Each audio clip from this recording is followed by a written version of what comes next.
President Reed, you are now ready to begin. All right, thank you. The board will now come to order. Madam Clerk, please call the roll. Alderwoman Tyus. Alderwoman Middlebrook. Present. Alderman Bosley.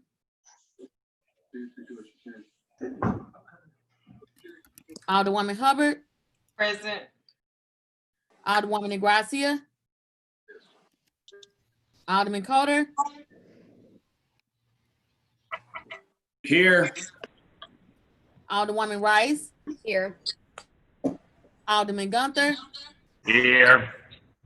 Alderman Balmer. Present. Alderwoman Martin. Present. Alderwoman Murphy. Here. Alderwoman Howard. Here. Alderwoman Green. Present. Alderman Oldenburg. Present. Alderman Rhodey. Present. Alderman Todd.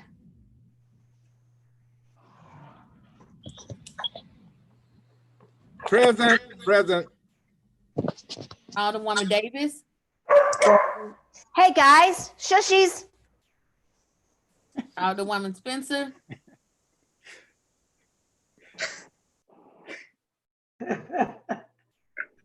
Alderman Muhammad. Here. Alderman Boyd. Present. Alderman Vaccaro. Present. Alderman Narayan. Present. Alderman Cone. Present. Alderwoman Clark Hubbard.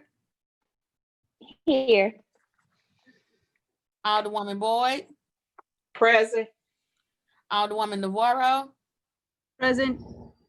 President Reed. Here. Alderwoman Tyus. Alderman Bosley.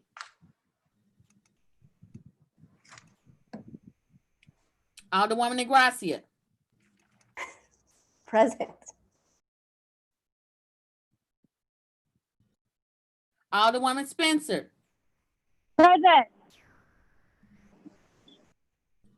25 present, you have quorum.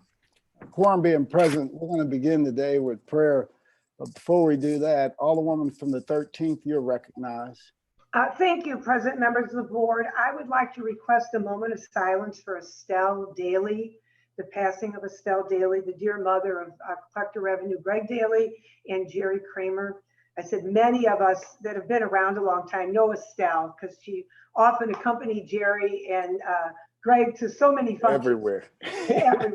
And I said, the last time I saw her, I believe, was at a Boulevard Heights meeting like in March, and she had something to say too. And anyway, she passed away Sunday, June 21st, and there was a private burial already, and she was 102. So Wow. thank you. Wow. All right. Everyone, please join us in a moment of silence.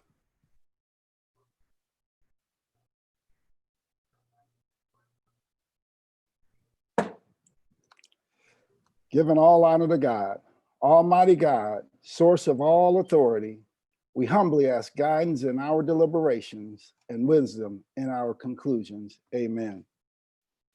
We would dispense with line item 3, introduction of honored guests. Any introduction of honored guests? Alderman from the 23rd. Yes, as always, I'd like to have my friend Greg Meyer as my honored guest. Welcome, Greg. Thanks for joining us. Any further introduction of honored guests? Any further introduction of honored guests? Alderman from the 10th, like to wrap us up. Thank you, Mr. President, members of the board. Today, June 26th, on this day in 1819, the bicycle was patented. And in 1977, Elvis Presley gave his final concert. But more importantly, this is National Coconut Day. And we're pleased to have the spokesman, the Alderman from the 23rd, the head coconut. Thank you. Welcome, Alderman from the 23rd. Approval of the minutes. Approval of the minutes, June 23rd, 2020. Alderman from the 22nd, you recognize on approval of the minutes. Yes, good morning, Mr. President, members of the board. I move for approval of the minutes dated June 23rd. Second. All my kids. Been moved by the Alderman from the 22nd, seconded by the Alderman from 10th. Any discussion? All in favor signify by saying aye. Aye. Aye. Opposed? Motion carries. Report of city officials. Report of city officials can be found in A, B, and C of the agenda and has been placed in the Alderman's mailboxes. All right, we will dispense with line item 7. Would anyone like to take any bills off of any of our former calendars? Alderman from the 10th, you recognize. Thank you, Mr. President. Yes, I would like to take Board Bill number 1 as amended off the informal and move it to the perfection. I'd love to put it on perfection consent, but we'll put it on perfection. Second. All right, Madam Clerk, please place Board Bill number 1 as amended at the end of the regular perfection calendar. Also, I would, if I could indulge you and remove Board Bill 49 as amended from the perfection informal and move it to the perfection calendar. Madam Clerk, please make note of that. Board Bill 49 as amended. Please place that on the regular perfection calendar also. Thank you, Mr. President. Okay. Any further bills off of any of our informal calendars? Any further bills off of any of our formal calendars? We dispense with line items 8 through 10. First reading of board bills. Board Bill 78, sponsored by Alderman Muhammad, an ordinance establishing processes for police officers to request no-knock search warrants, the review and certification of such requests by the City of St. Louis Division of Police Commissioner and SWAT Commanding Officer, and the execution of search warrants, and requiring the Division of Police to submit quarterly reports regarding its use of no-knock search warrants to the Civilian Oversight Board, the Director of the Department of Public Safety, and the the Board of Aldermen, and containing a severability clause and an emergency clause. Board Bill 79, sponsored by Alderman Todd, an ordinance approving a redevelopment plan dated May 26, 2020 for the 528 North Newstead Avenue area. That is the extent of first reading of board bills. Reference to committee. To the Public Safety Committee, Board Bill 78 to Neighborhood Development, Board Bill 79. That is the extent of reference to committee. Second reading. The following board bills were reported out of HUD with a due pass recommendation. Board Bill 32, sponsored by Alderwoman Davis, an ordinance approving a redevelopment plan dated February the 25th, 2020 for the 1800 through 1808 Washington Boulevard area. Board Bill 74, sponsored by Alderwoman Ingracia, an ordinance approving the First Amendment to Soccer Stadium redevelopment plan and the First Amendment to Master Redevelopment Agreement, and authorizing and directing the taking of other actions and approval and execution of other documents or as necessary for desirable to carry out and comply with the intent thereof. The following board bill was reported out of Ways and Means with a due pass recommendation. Board Bill 71 as amended, sponsored by President Reed and Alderman Muhammad, an ordinance submitting to the qualified voters of the City of St. Louis a proposal to add one new article, Article 27 of the City of St. Louis Charter, which authorizes and directs the mayor to enter into a long-term lease for the operation and management of the St. Louis Lambert International Airport, providing that total proceeds, including the payment of airport debt, or at least $1.7 billion, and creates trust funds to direct the net proceeds of at least $1 billion to be used for public safety, neighborhood development, job and vocational training, streets, bridges, parks, clean and livable neighborhoods, and city infrastructures, and for providing an election to be held for the voting and on the proposed revision and the manner of voting thereat, and for the publication, certification, deposit, and recording of this ordinance, and containing an emergency clause. The following board bills were reported out of Transportation with a due pass recommendation. Board Bill 50, sponsored by Alderwoman Davis, an ordinance recommended and approved by the Airport Commission the comptroller of the Board of Estimate and Apportionment, making certain findings with respect to the transfer up to $4.5 million of excess monies that the city of St. Louis, the owner and operator of St. Louis Lambert International Airport, intends to transfer from the Debt Service Stabilization Fund to the Operation and Maintenance Fund in accordance with Section 516B of the Lambert St. Louis International Airport Indenture of Trust between the city as grantor and UMB Bank NA as trustee and containing an emergency clause. Board Bill 64, sponsored by Alderwoman Davis, and ordinance recommended and approved by the Board of Estimate and Apportionment, authorizing and directing the Director of Airports and the Comptroller of the City of St. Louis, owner and operator of St. Louis Lambert International Airport, to enter into and execute on behalf of the city the Second Amendment to Banking Concession Agreement AL 278 between the city and U.S. Bank National Association, amended the Banking Concession Agreement AL 278 as amended. The Second Amendment was approved by the Airport Commission and is attached hereto as Attachment 1 and made a part hereof, and its terms are more fully described in Section 1 of this ordinance, containing a severability clause and containing an emergency clause. The following board bills were reported out of the Streets Committee with a due pass recommendation. Board Bill 43, sponsored by Alderman Bosley, and ordinance recommended by the Board of Public Service to conditionally vacate above surface, surface, and subsurface rights for vehicle, equestrian, and pedestrian travel in Elliott from North Market northwardly to a point previously vacated by ordinance 6779, and Leffenwell from North Market northwardly 265 feet to the point previously vacated by ordinance 65271 in the city of St. Louis, Missouri, as hereinafter described, in accordance with charter authority and in conformity with section 1.4 of Article 21 of the charter, imposing certain conditions on such vacation. Board Bill 68, sponsored by Alderman Bosley, and ordinance recommended by the Board of Public Service to conditionally vacate above surface, surface, and subsurface rights for vehicle, equestrian, and pedestrian travel in 1, the 15-foot wide alley in City Block 969 as bounded by Gamble, Jefferson, Stoddard, and Elliott. 2, Stoddard from Jefferson to Elliott. 3, the 15-foot wide alley in City Block 968 as bounded by Stoddard, Jefferson, Mills, and Elliott in the city of St. Louis, Missouri, as hereinafter described in accordance with charter authority and in conformity with section 1.4 of Article 21 of the charter and imposing certain conditions on such vacation. Board Bill 69, sponsored by Alderwoman Davis. An ordinance recommended by the Board of Public Service to conditionally vacate above surface and subsurface and surface and subsurface rights for vehicle, equestrian, and pedestrian travel in a 20-foot wide east-west alley in City Block 941 as bounded by Dr. Martin Luther King Drive, 19th Street, Delmar Boulevard, and 20th Street in the city of St. Louis, Missouri, as hereinafter described in accordance with charter authority and in conformity with section 1.4 of Article 21 of the charter and imposing certain conditions on such vacation.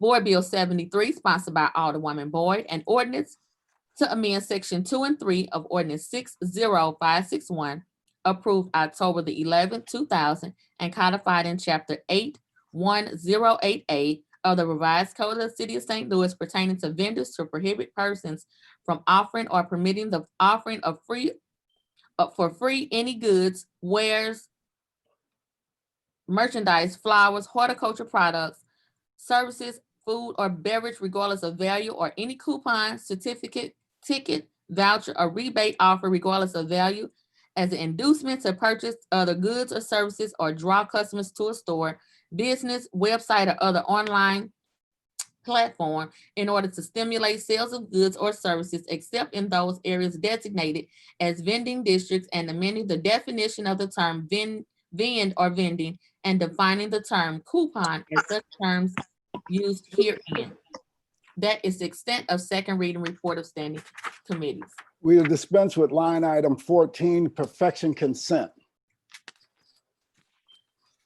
Board Bill 14, sponsored by Alderwoman Hubbard, an ordinance authorizing and directing the mayor and the comptroller of the city of St. Louis to execute upon receipt of and in consideration of the sum of $10 and other good and valuable consideration, a quitclaim deed to Remize, Release, and Forever Quitclaim until the Board of Elections certain city-owned property located in City Block 0362, which property is known and numbered as 1100 Monroe Street, St. Louis, Missouri 63106, and 1100 Madison Street, St. Louis, Missouri 63106, in St. Louis City, Missouri.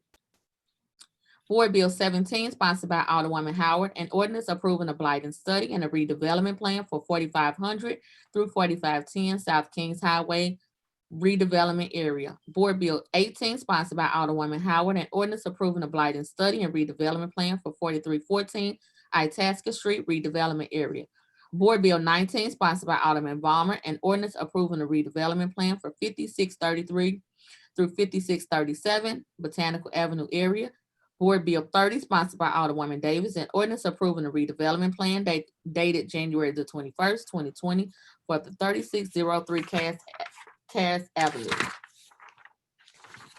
Board Bill 31, sponsored by Alderman Rhodey, an ordinance approving a redevelopment plan dated January the 21st, 2020 for 1417 through 1433 Tower Grove Avenue area. Board Bill 33, sponsored by Alderman Gunther, an ordinance approving a redevelopment plan dated January the 21st, 2020 for the 3535 through 3537 Missouri Avenue area. Board Bill 34, sponsored by Alderman Todd, an ordinance approving a redevelopment plan dated February the 25th, 2020 for the through 811 through 817 North Kings Highway Boulevard area. Board Bill 35, sponsored by Alderman Todd, an ordinance approving a redevelopment plan dated February the 25th, 2020 for the 5143 Delmar Boulevard area. Board Bill 40, sponsored by Alderwoman Navarro, an ordinance approving a blight and study for the redevelopment plan for 5078, 5080, and through 5090 Delmar Boulevard redevelopment area. Board Bill 48, sponsored by Alderwoman Clark Hubbard, an ordinance approving a blight and study and a redevelopment plan for the 310 DeBolivar Avenue redevelopment area. Board Bill 54, sponsored by Alderwoman Davis, an ordinance approving a redevelopment plan dated May 26, 2020 for the 3306 Washington Boulevard area. Board Bill 56, sponsored by Alderwoman Howard, an ordinance approving a blight and study and redevelopment plan for the 4635 and 4627 Ridgewood redevelopment area. Board Bill 59, sponsored by Alderwoman Spencer, an ordinance approving a redevelopment plan dated April 21st, 2020 for the 3919 and 3920 Minnesota Avenue area. That is the extent of perfection consent calendar. Alderman from the 22nd, you recognize on the motion for the perfection consent calendar. Yes, Mr. President, members of the board, I move for adoption of the perfection consent calendar. Second. Moved by Alderman from the 22nd, seconded by Alderman from the 10th. Any discussion? All in favor signify by saying aye. Aye. Aye. Opposed? Motion carries. Board bills for perfection. Board Bill 52, sponsored by President Reed and Alderman Balmer, an ordinance recommended by the Board of Estimate and Apportionment, authorizing a supplemental appropriation amended ordinance 70963, commonly referred to as the City of St. Louis Annual Operating Plan for fiscal year 2019 through 2020, appropriating and setting apart special fund revenues to address projected revenue shortfalls in the general fund for the current fiscal year in the amount of $6,676,888 as hereinafter detailed and containing an emergency clause. Alderman from the 10th, you recognize on the perfection of Board Bill 52. Thank you, Mr. President. I move to perfect Board Bill number 52. Moved by the Alderman from the 10th, entertained Second. seconded by the Alderman from the 23rd. Alderman from the 10th, please proceed. This is our annual supplemental bill to the budget, just helping us cover any shortfalls as they come up. With that, I'm open to any discussion. If not, I'll be happy to close. Any further discussion? Any further discussion? Alderman from the 10th, you're recognized to close. I renew my motion. It's been moved by the Alderman from 10th, seconded by the Alderman from 23rd, that we perfect Board Bill number 52. All in favor signify by saying aye. Aye. Aye. Opposed? Aye. Motion carries. Thank you. Board Bill 63, Committee Sub as amended, sponsored by President Reed and the following alderpersons: Davis, Clark Hubbard, Muhammad, Middlebrook, Hubbard, Bosley, Oldenburg, Todd, Alderwoman Boyd, and Narayan.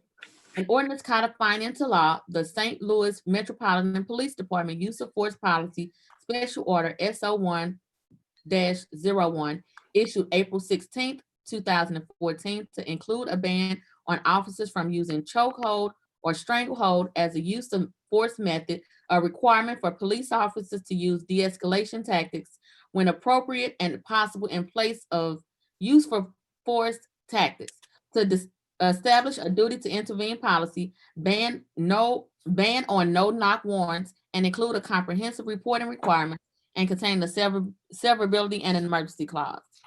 Alderman from the 21st, you recognize on the perfection of Board Bill 63, committee substitute as amended. Thank you, Mr. President. I move to perfect Board Bill 63, committee substitute as amended. Moved by the Alderman from the 21st. Entertain a second on that. Second. Seconded by the Alderman from the 23rd. Alderman from the 21st, please proceed. Thank you, Mr. President.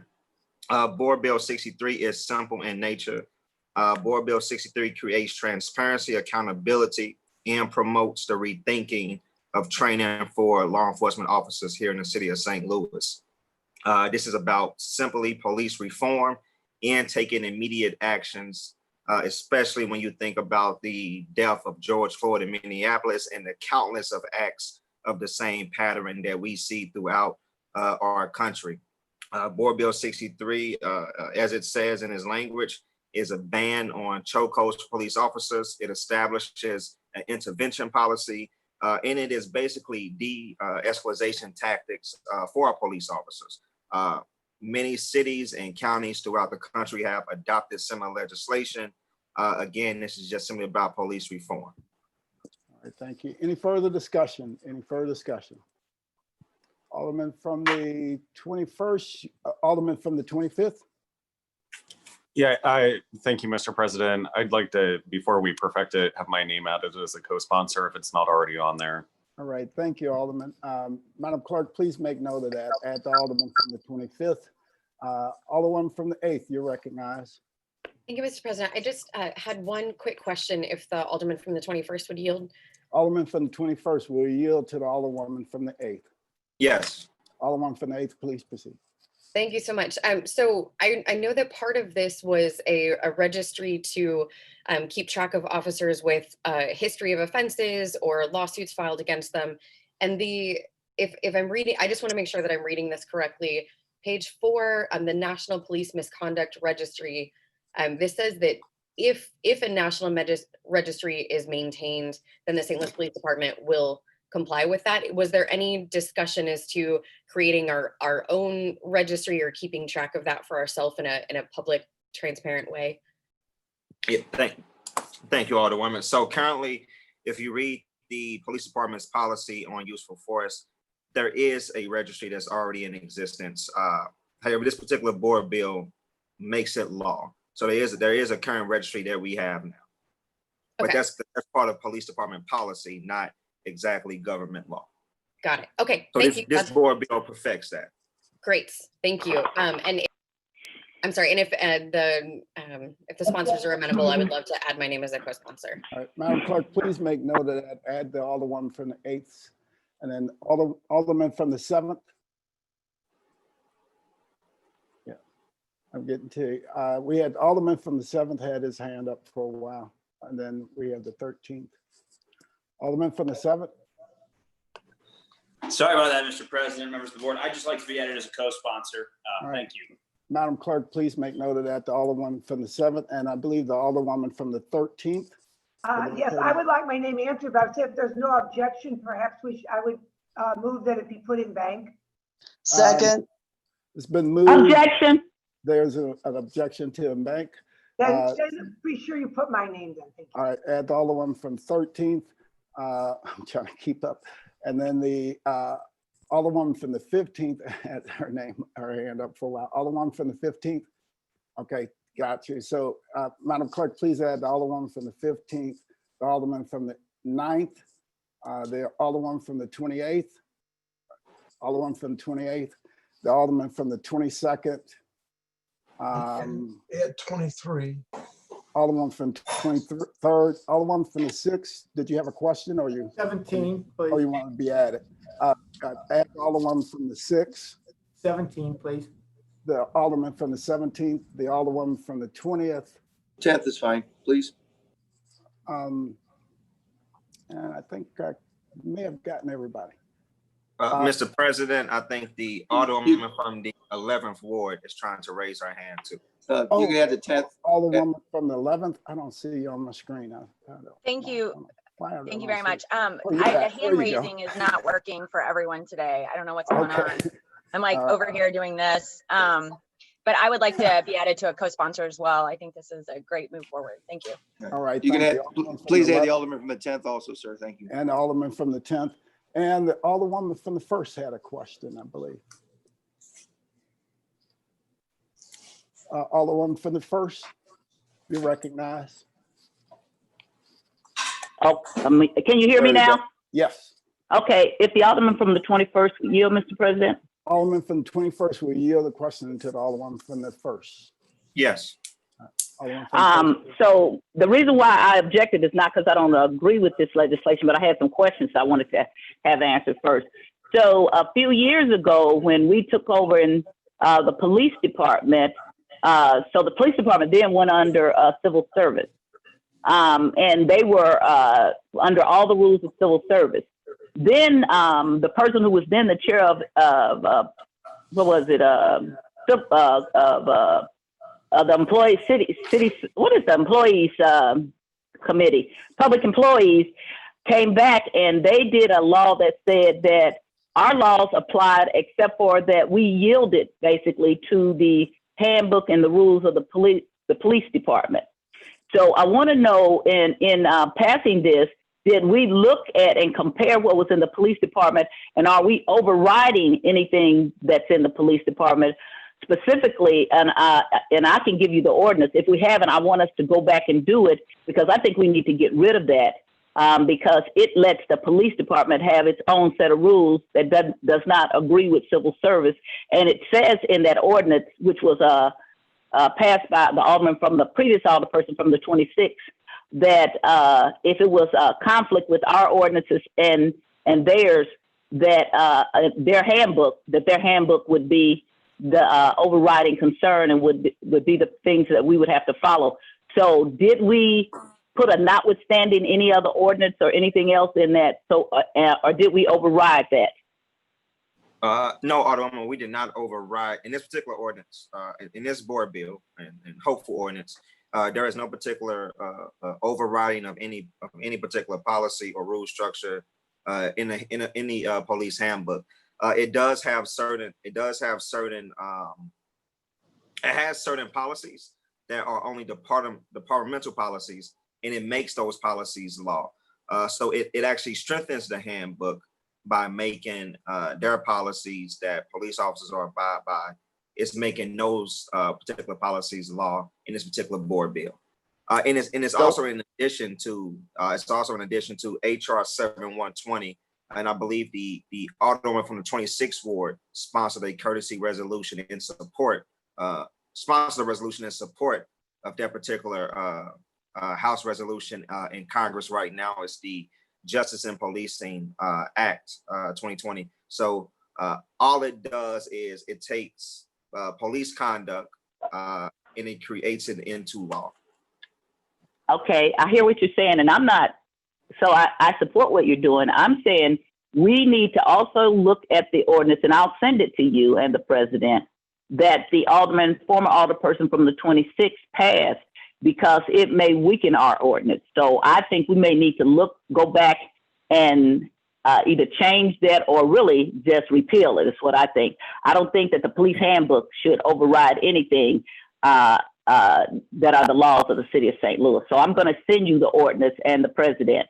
And so that's what I wanted to know. I am in support. I do want my name on it, but I do want you to look at this ordinance and make sure that we're not allowing there to be a loophole that we will later regret. Absolutely. And I'm all for looking at past as well. Thank you, Alderwoman from the first. I have no further questions, Mr. President. All right, thank you, Alderwoman from the first. And Madam Clerk, please add the Alderwoman from the first name on the bill as co-sponsor. Alderman from the 23rd. Well, I mean, since the Alderman from the first was the only objection, can we go back and re-ask if everybody just wants to do it in bank and make it easy, or? Yeah, you can make that motion and. We'll make a motion, it's in bank. All right, it's been moved by the Alderman. Second. 23rd. Second. Alderwoman from the 14th. Yes, I would like to say something here. I agree with the Alderwoman from the first, and I really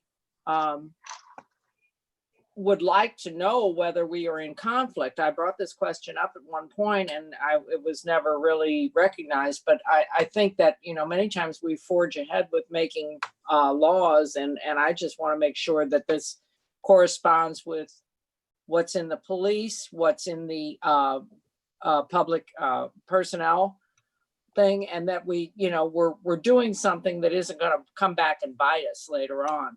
I mean, I'm not opposed to it in the essence of it, but as the Alderwoman from the first said, I think we need to make sure that we're moving forward in a positive way rather than having some confusion later on down the road. And I guess we can look at that. May I question the Alderwoman from the first? Alderwoman from the first will yield the question to the Alderwoman from the 14th. I will.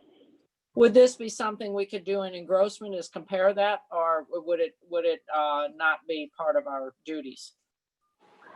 We can compare it, but we can't change it, but we can point out the conflicts if that's what you want to do. We can always look at anything in engrossment. So, but I'm going to send the ordinance to, I guess, our committee and to the president and the Alderman of the 21st Ward. We can also come back and amend his ordinance, or we can repeal the ordinance that the former Alderman of the 26th Ward did. I thought we shouldn't have done that when we did it, but he did come back. And so that sticks in my mind, because I thought that I know that down the road we will have conflicts with what's in the police manual and what's in what we're doing with ordinances. So if you want to look at it, that's not a problem with me. If you want me to, I'll send everybody, everyone on the board a copy of it so they can look at it if they want to. And then if you want to bring it up in committee, you will have it. And, you know, we are always free to discuss whatever we want in our committee. Okay. I appreciate that, but I just, you know, we find ourselves in these twists so many times. And did we get a legal opinion on this? Can I ask the sponsor? Alderwoman from the 14th, we've had this looked at by nearly everybody. We had it looked at by, you know, outside attorneys. We had it looked at by our clerk at the Board of Aldermen. It's been available to our attorney at the Board of Aldermen. City councilors have, you know, had an opportunity to look at it, which is why it generated the response from the mayor's office saying what they are providing and what they're not providing. You know, and then it's, you know, you see it, the very similar language in bills all across the country. Oh, I agree. I agree. It's just, I have no problem with the bill, the essence and the intent of the bill. It's just, are we going to wind up in some sort of a legal quagmire later on? No, we're not going to end up in a legal quagmire for adopting this bill and passing in the law some of these policing standards and requirements, right? What the Alderwoman from the first is referring to is I understand. I understand. So, okay, yes, add my name, but we'll look at it, and if, you know, we'll move forward with it. Thank you so much. All right, thank you. Madam Clerk, please add the Alderwoman from the 14th. Any further discussion? Any further? Well, is my motion? Oh yeah, my motion still there yet? It's still there. It's still there. It was moved by the Alderman from the 23rd, and I believe it was seconded by I think it was 13, Beth. Oh, yeah. I recently Seconded brought, by the Alderman from the 13th, that we adopt this in bank. All in favor signify by saying aye. Aye. Aye. Opposed, motion carries. Alderman from the 19th. Thank you, Mr. President and members of the board. I just simply wanted to thank the Alderwoman from the first ward for bringing that to our attention.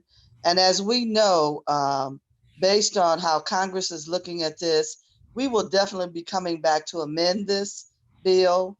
And we need to make sure that this topic is definitely looked at thoroughly. And we will be probably, when we come back in session, most of everything will be done on the national level. And then we can come back and amend all those things that are required in order for us to be in concert with the nation. Thank you very much. All right, thank you. Any further discussion? Any further discussion? Alderman from the 21st, you recognize the close. Thank you, Mr. President, and I want to thank you for your leadership in spearheading this board bill. Again, this is about rethinking training for law enforcement officers. And I would like to just to go on from what the Alderman from the first was speaking about. The last time that the last time that the police department policy was enacted or was revised was in April of 2014. That was 2 years, basically a year after that we gained control of our police department. So under our city charter, their policy cannot go against the laws that's enacted by the Board of Aldermen, from what I'm reading right now in the city charter, just to say. But I would love for your committee to look at this further, because I think this is part of an ongoing conversation. With that, Mr. President, I renew my motion. Thank you. It's been moved by the Alderman from the 21st, seconded by the Alderman from the 23rd, that we perfect Board Bill number 63, committee substitute as amended. All in favor signify by saying aye. Aye. Aye. Aye. Opposed? Motion carries. Board Bill 1 as amended, sponsored by President Reed and Alderman Ballmer. City's annual budget appropriation for the fiscal year beginning July 1st, 2020 and ending June 30th, 2021, amounting in the aggregate to the sum of $1,116,375,497, which sum is hereby appropriated from revenue and special funds named for the purposes hereinafter enumerated and contained an emergency clause. Alderman from the 10th, you recognize on the perfection of Board Bill number 1. Thank you, Mr. President. I move that we perfect Board Bill number 1 as amended. It's been moved by the Alderman from the 10th, seconded by the Alderman from the 22nd. Alderman from the 10th, please proceed. We had a very fun round of meetings for Ways and Means.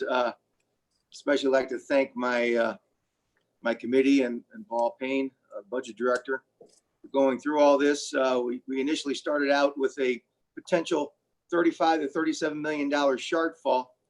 And what we looked at, the bridge gap, were hiring freezes, cuts, reallocating special funding.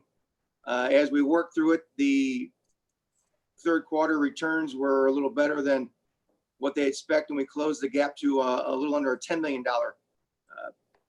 gap in the budget. And things seem to be working out well now, but the danger is as we're going to next year,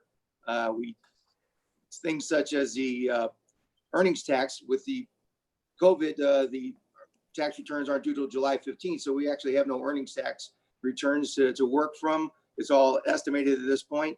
That could change naturally without the Cardinals or the Blues playing, hotels and all the restaurant revenue down from COVID. We were trading on in a very, very dangerous place.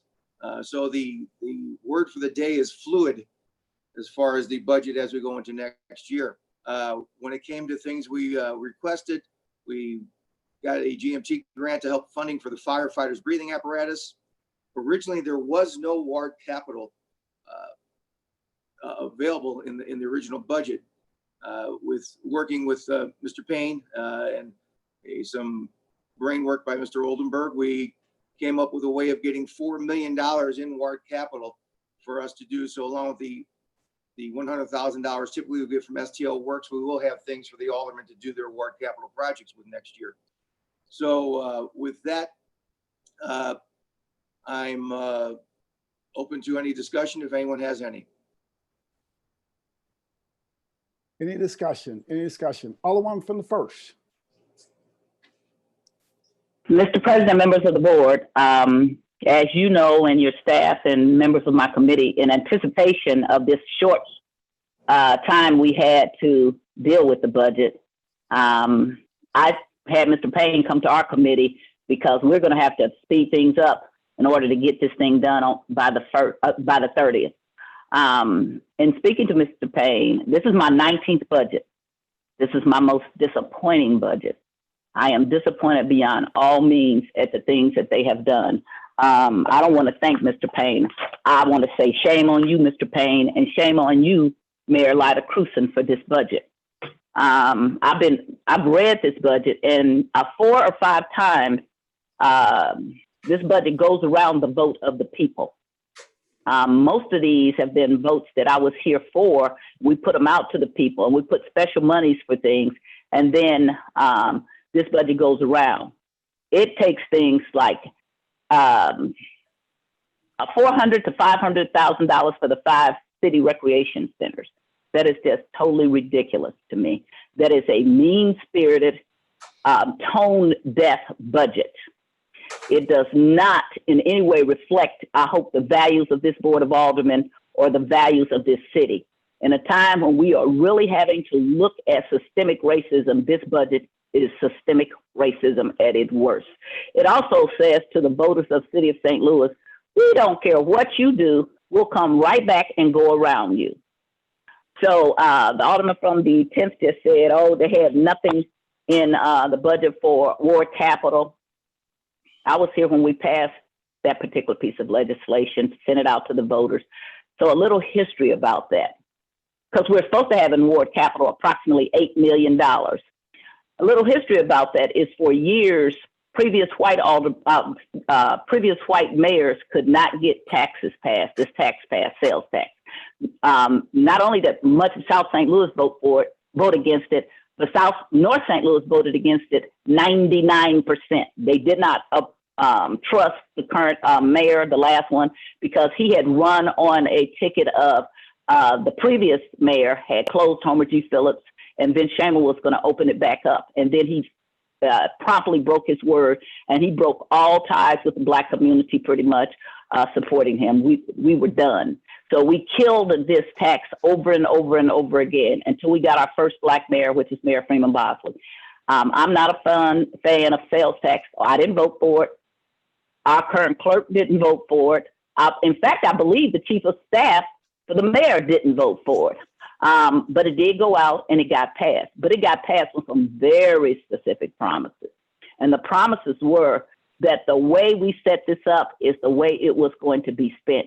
We said, oh no, Mayor Bosley, they're going to take this money, or sometimes no.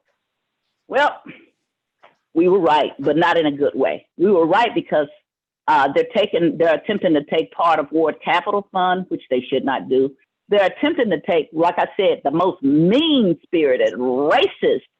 I just can't even believe what you would do. You would take the $500,000, which is spread across 5 recreation centers at a time when our children don't have anything to do, and you would take that money out and zero it out.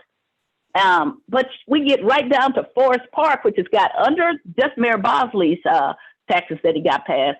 So I have been since I've come back, I've been gathering all the data because I had data before.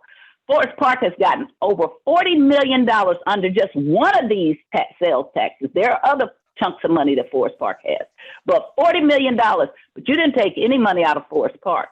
You took the recreation money and you took the ward capital money. That's systemic racism. That's a tone-deaf administration that does not hear.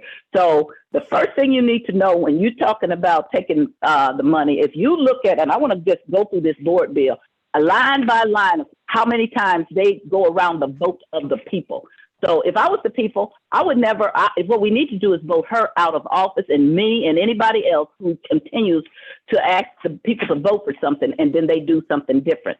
So I want to start with the first notwithstanding, because they use the word notwithstanding. What that means is I don't care that you voted one way. I'm going to go around how you voted.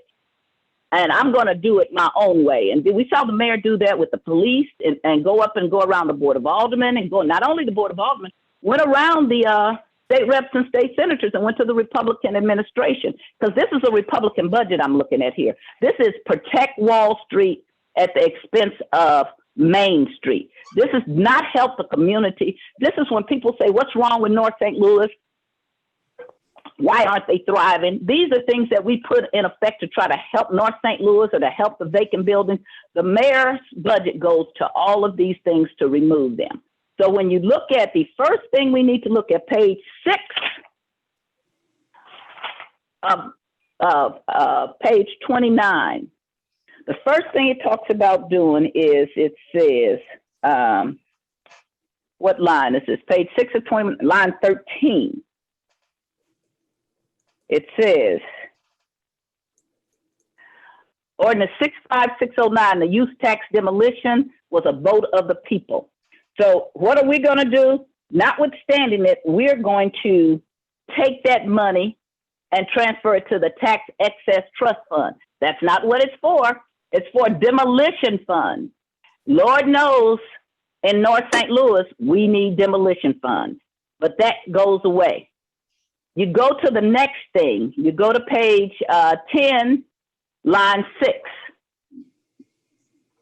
When you get to page 10, line 6, oh, I'm sorry, and I just want to mention again on line 13.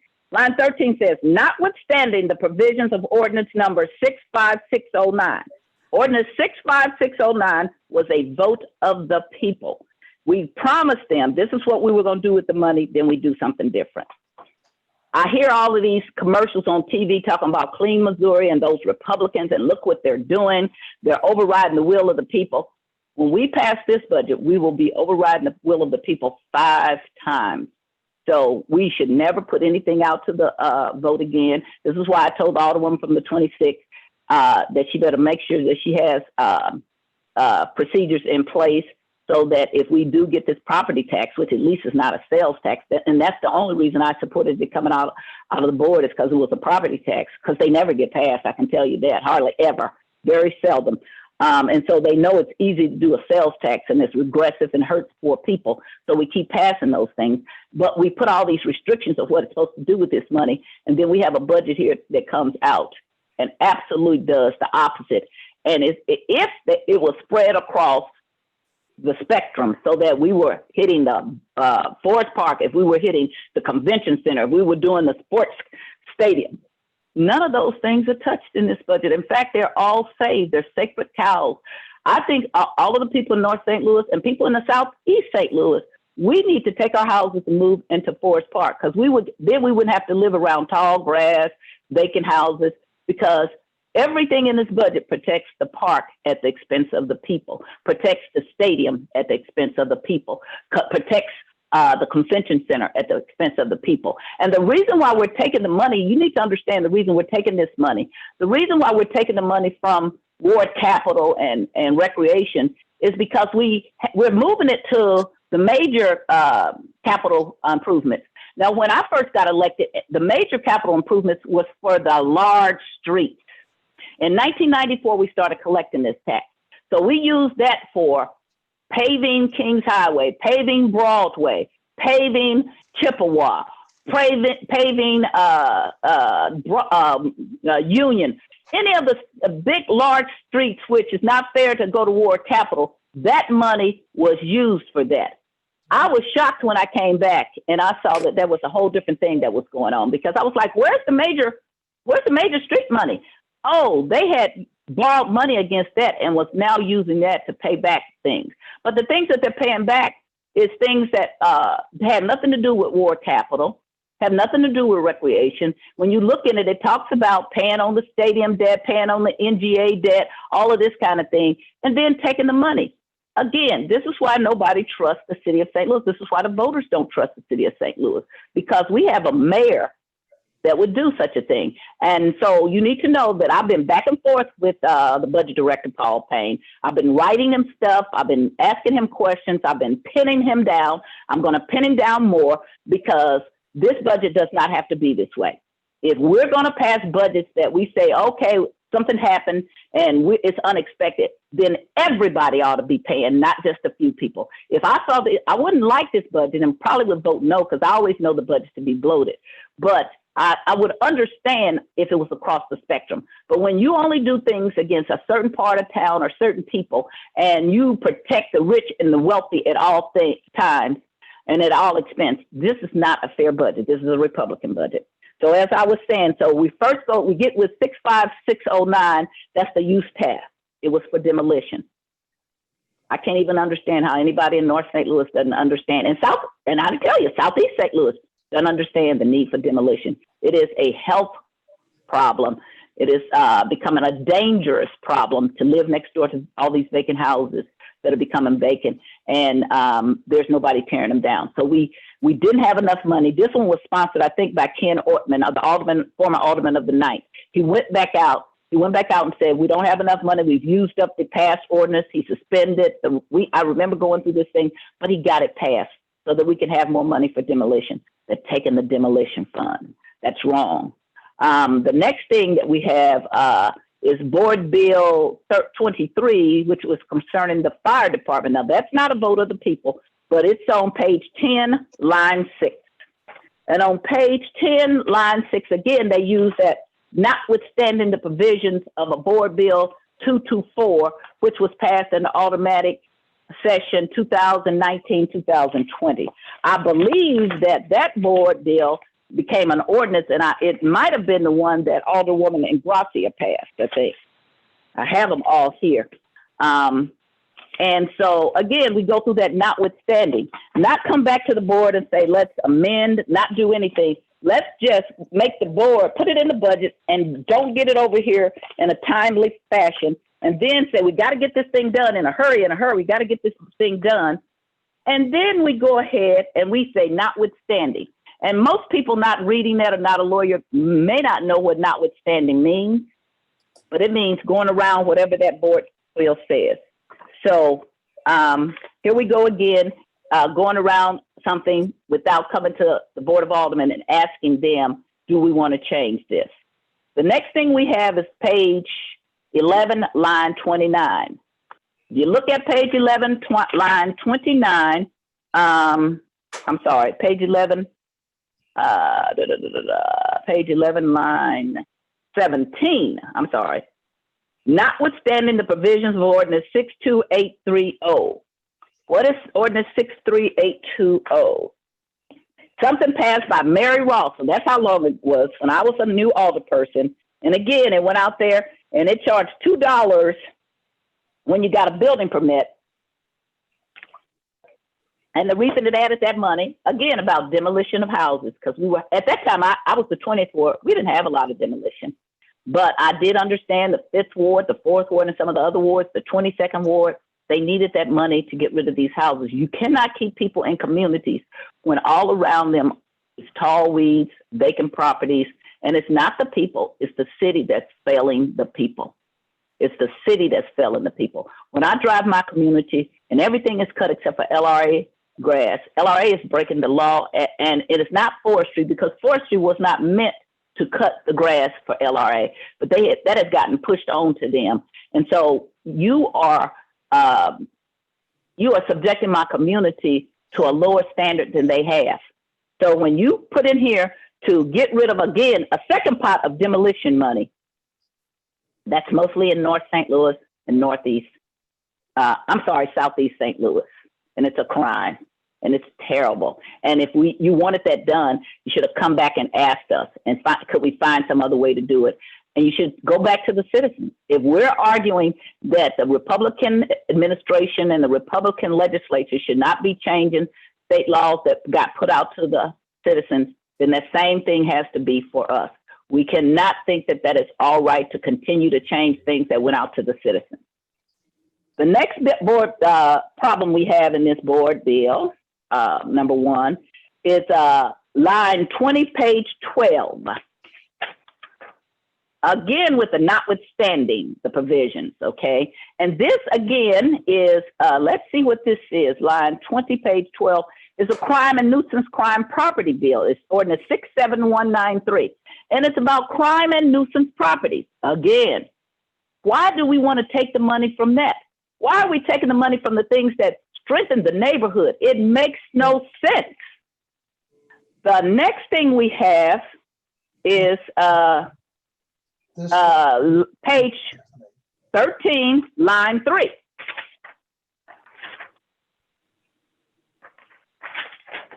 Page 13, line 3. Again, with the notwithstanding.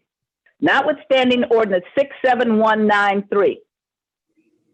I'm sorry. So that one we just talked about. I'm sorry. The next one we have is public safety infrastructure, and that is what is that? That's notwithstanding 70435. Again, that was 70435 was put out to the people for a vote. This is the one, I'm sorry, that was sponsored by Alderwoman Christina Gracia. It was Board Bill 2227 as amended, and it was put out for a vote on April 4th, 17. We didn't even let it get hot good before we overriding the will of the people. What's the point of the will of the people? They don't have a will. The Missouri State Constitution says the thing that overrides the Missouri State Constitution is the will of the people. All of us get elected by the will of the people. For us to then get in office and continually and to attempt to override the will of the people with a notwithstanding and to play crazy and to do it in such an unfair, racist, tone-deaf manner is just ridiculous. Okay, the next thing we have is page 17, line 22. This particularly galls me because my friend, I told him this was going to happen. And this is what happened. As I said before, I was here. You couldn't get the sales tax passed. The first black mayor got it passed. When I see, we got $4 million. This is how they dealt with the Ways and Means Committee. They dealt with the Ways and Means Committee by going for your paycheck. You worked 80 hours. They came and said, we're not going to pay you anything. You said, can we please have 40 hours? They said, okay, we'll give you 40 hours, but you're not getting paid 80. We're supposed to have, instead of that $4 million, we're supposed to have $7,468,500 in that account and more. Because what I discovered, because I kept saying, wow, we don't have the same amount of money that we used to have when we first started this. And it's not set up the way it says in our ordinance, because in our ordinance, our ward capital account is supposed to be in each of our own ward capitals. And we're supposed to be, if you have money sitting there, you're supposed to be getting interest. And I found that out when I sat on Streets Department and somebody came before Streets and I said, well, wow, if we got this money, why isn't there interest? And they said, oh, you do have interest, but they weren't giving it to us. So in 2001 or 2, we made them, they had to go back and give us all our past interest. So when I'm looking at this $4 million and I'm looking at, we're supposed to have over 7 million. And then I'm like, well, still, this might be a problem. Then I find out that the street department and the BPS are each taking about $650,000 off of the top and putting in their accounts to do our ward capital improvements. But they're not getting a lot of stuff done. Stuff is sitting for years and years and years. The first thing I heard when I came back down here was I sat next to Alderman Cohen, and he talked about how he had been trying to get these trees planted that he had paid for. And many of us have things sitting. I've had my speed humps now for a couple of years. Many of us have stuff sitting, and people say, you have all that money. But yeah, we have all that money because they don't get things done, or they lie about, or they say, oh, well, it has to be done this way, and it does not. And so you're sitting on pots of money that can't get spent because every year we're paying people to do something they're not even doing. We never authorized them to do that. So Mr. Payne told me, oh, well, we came to that agreement. I said, okay, I was here until 2003. Where did we come to the agreement? he can't find anything in writing because we did not come to that agreement. And if we did, we should have put it in an ordinance so that it could be before us. So they're still in basically $1.3 million every year off of the top of our ward account that's supposed to go into our ward account. I told him we're going to have further conversations about that because that should be assessed on if you're getting something done. If you're not getting anything done and we still pay you $1.3 million, we're just paying salaries. That is not what ward capital, that is not what these sales tax was for. The whole sale was that we got the people, we just don't have the money to do the hard cost. Now, every little thing I see is a nip and tuck at the ward money. That's why it's reduced. It was not the original intent. In fact, the good thing is by this time we were recording the Board of Aldermen, so we actually have records. It's on VCR tape. That's how long ago it was. But I still have them here. This is not what was supposed to be done with the budget. And this is what happens when you have a big turnover and you have bureaucrats that's been in place for a long time. They put misinformation out and nobody knows. The last time Mr. Jacob Long came up with this thing about, they have money. This is when we were still meeting in the chambers and tweeted. And then everybody got up and started talking about how they had been trying to get their projects done. That was them then formatting how they were going to steal this money and say we have to do it for a budget. But if, again, and I'm going to put the chart out. I've been working on the chart. I don't have it typed all the way up. They only do it to things that help the people. They do not do it for anything that's big business. This is a Republican budget. We should not be getting $4 million. We should be getting $7,468,000, and probably more than that when you take the $1.3 million away from the streets department and the BPS. The next thing we have is, let's see here, page 17, line 22. No, I'm sorry, we just said that. The last thing we have here that I have listed is one that Alderman Kennedy, who is now our clerk, passed. And it's almost on the last page of the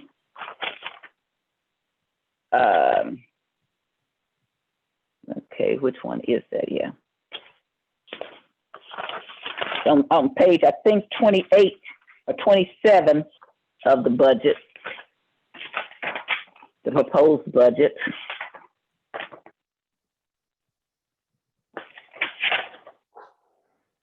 And it, again, notwithstanding ordinance 70850.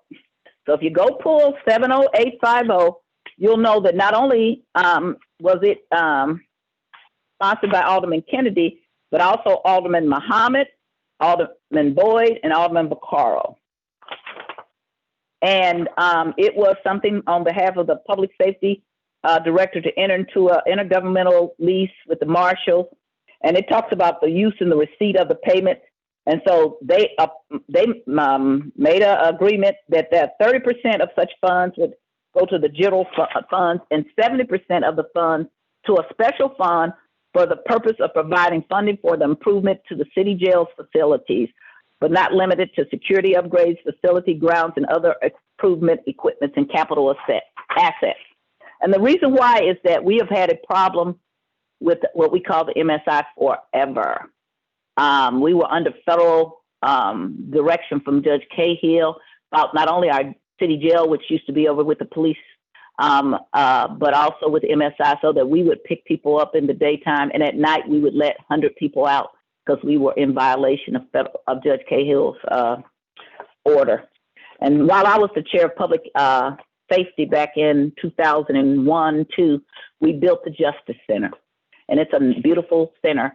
It's much better than anything. It's still, we don't want people locked up, but it's better, except for one thing. It's downtown and it has no place for the people to be outside. So if you're there for a long time, you're cooped up 22, 23 hours a day.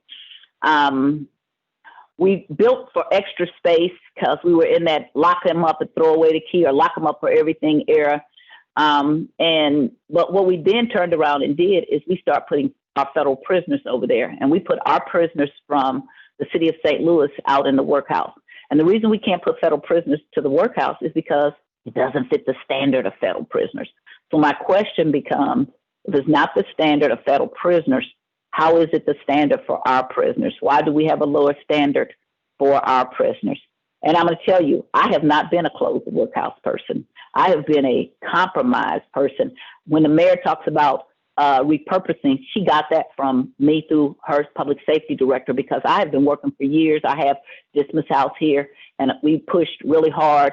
How is Dismiss House next to a park and behind a school? And it's because Dismiss House doesn't have a permit to be there right now, but it had Gary Best and other people that worked for this city cut corners and break the rules. And so it's sitting there, a lockup facility. And I think that's horrible. So I pushed to say, hey, why couldn't we actually have people in the workhouse? And instead of putting them all around in the community, that we will put them out there. How about we fix up the workhouse and we put federal prisoners be there too, not just our prisoners. So how about we got a lot of people that are locked up and who, when they get locked up for over a year, they go out to the boonies. They go out to far away. It's hard for their families. And I know this when I was an attorney with the public defenders. So my question was, why couldn't we fix up the workhouse and bring some of our people closer to home so their families could see them? But Mr. Payne came before us. And so we're talking to him. I'm asking him questions. How many people have been at the workhouse most of the year? Under 100. Under 100. How much money do we spend on the workhouse? $8 million. Under 100. I have almost 100 people. We have 40 houses on Marketplace. 2 people live in many of them. That's 80 people right there. We spend $8 million to lock people up in a facility that's not good enough for federal people. I want you to know, I have been not with you. I changed my vote. I'm a close the workhouse people now, because that's ridiculous that we spend $8 million to lock people up, and we're not spending it in the community. I always did understand your position, and a lot of it I agree with. I agree with about the bond. It's ridiculous. It's awful, and in fact, the judges are going around the law now because they are. Now they just don't set a bond. And I had a personal issue with this with one of my tenants. I went and spent my money to get my tenants out. And I went and when they all started DQing themselves when my name came aboard, I spent my money because this young man has never done anything wrong. He's been falsely accused. He was sitting up there from January to April, locked up with no bond. Every time they set his bond, they moved it. I am now with shut and close the workhouse. It makes no sense financially for us to spend $8 million to lock up 100 people or less. Now they said, Mr. Payne said to me, well, now it's ballooned to a couple of hundred. It's ballooned because they're not doing bonds. The Supreme Court told them that was illegal. Now, I know the Supreme Court judge because when I was a public defender, he was the circuit attorney, Judge Draper. I have sent him a letter. I'm writing more to say that the city courts over in St. Louis are violating people's rights. So now they just don't set a bond. They just keep moving the bond date back. That's still a violation. People are innocent until proven guilty, and you're supposed to let them out of here. You're not supposed to lock them up. This is the budget, and I'm getting off track because I cannot believe we spend $8 million, but you're taking the money from recreation, $400,000 for 5 recreation centers.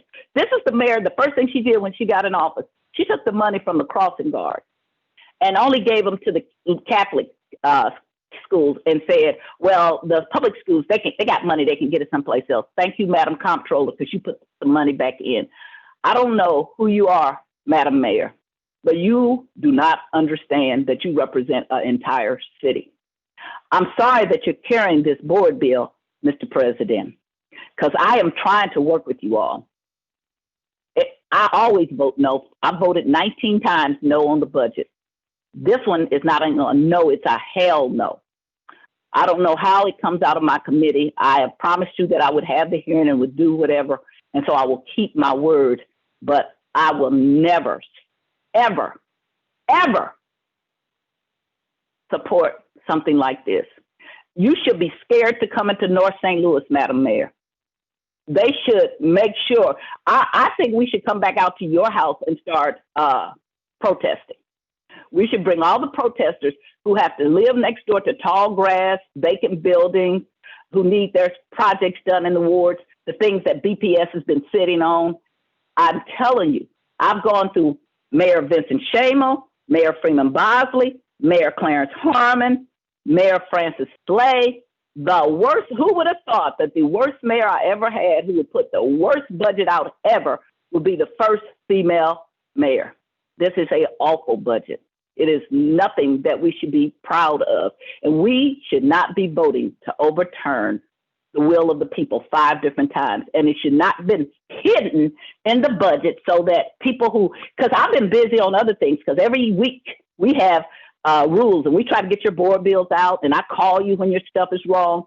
So I've been busy. But these last few days to sit and read this, really, I talked to the Mr. Shepherd, the president's chief of staff this morning. I told him, I said, I was up all night screaming and hollering and mad and saying, I cannot believe this damn bill.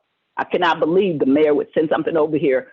Because while I'm telling you all the things that they took, I also have a chart to show you how tourism fund, $4,747,000, pursuant to the board bill, to the ordinance 56263. We're going to keep that. Convention Sports Facility Trust Fund, which is sitting empty, $8,056,000.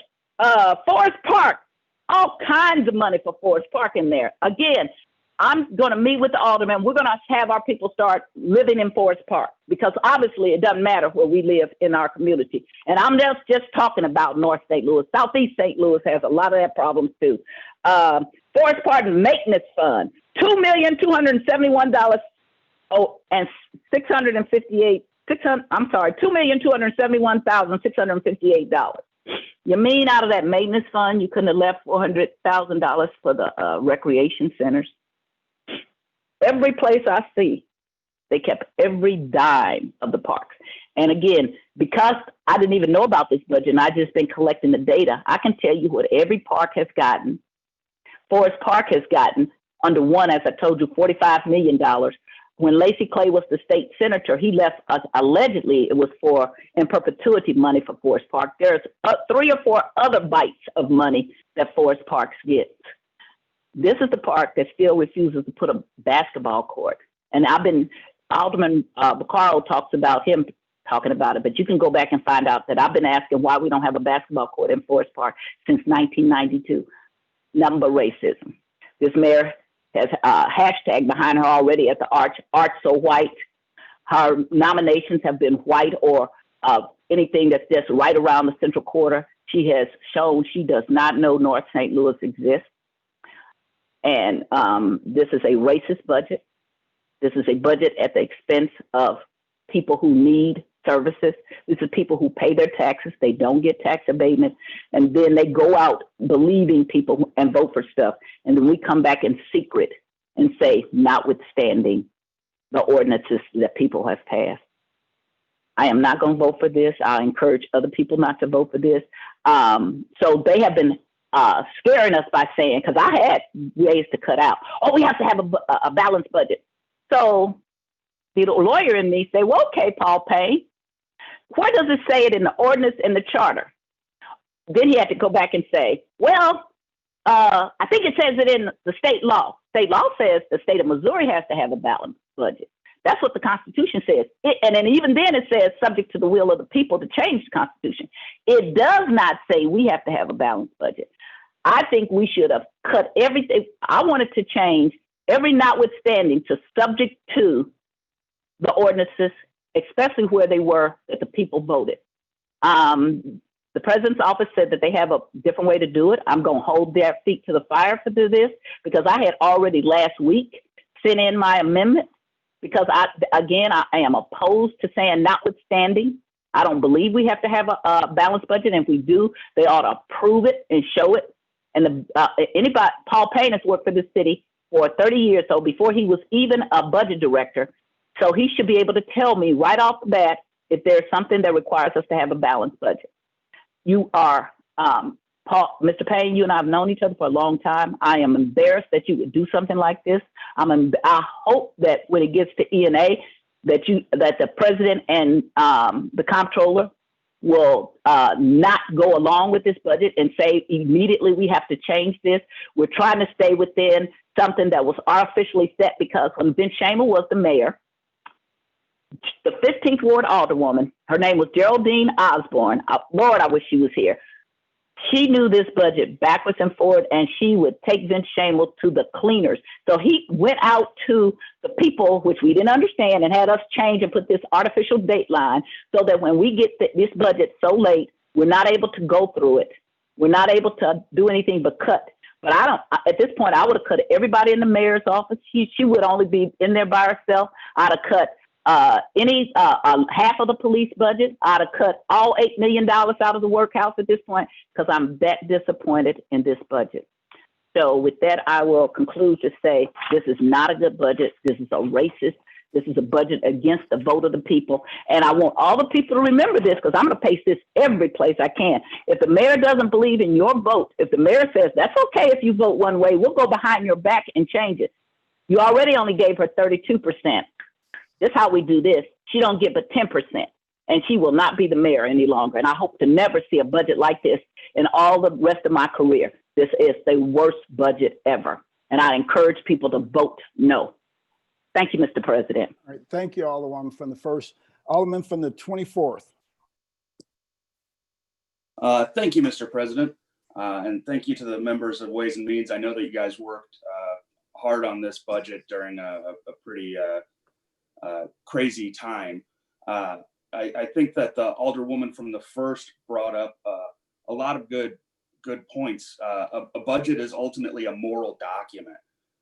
And lately in the city here, we've seen thousands of folks marching on City Hall demanding changes to how we do things in the city. And one of those changes that they want to see is closing the workhouse. They've been abundantly clear about this. Whether you think that the workhouse is a dilapidated old building, or whether you think that it's representational of a larger systemic issue, the people of the city have been clear. The people of my ward have been clear, and I think the people throughout the city have been clear that they don't want to pay for the workhouse anymore. They don't want to spend $8 million to house 100 people, particularly in light of the revenue issues that we have with this COVID hit budget. We know now through the Close the Workhouse organizing and discussions amongst our colleagues that the majority of the Board of Aldermen now has said that they would choose to close the workhouse. So let's put our money where our mouth is and let's close the workhouse. And with that, I'd like to introduce amendment number 1 to Board Bill number 1 as amended. Second.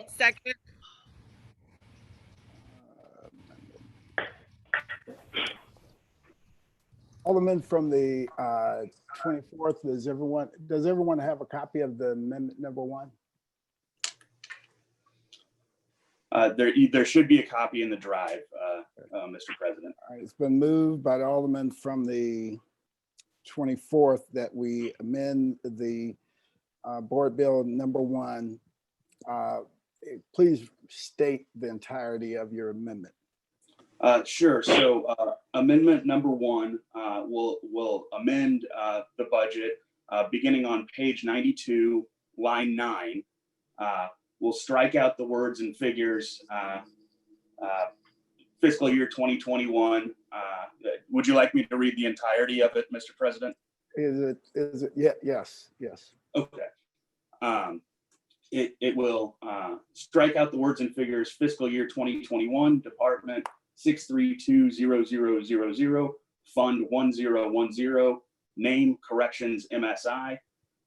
It'll strike the subtotals of salaries for regular employees, employer social security coverage, employee health insurance, employee retirement plan, employee retirement debt contribution. Mr. President, point of order. Alderman from the 6th, please state your point of order.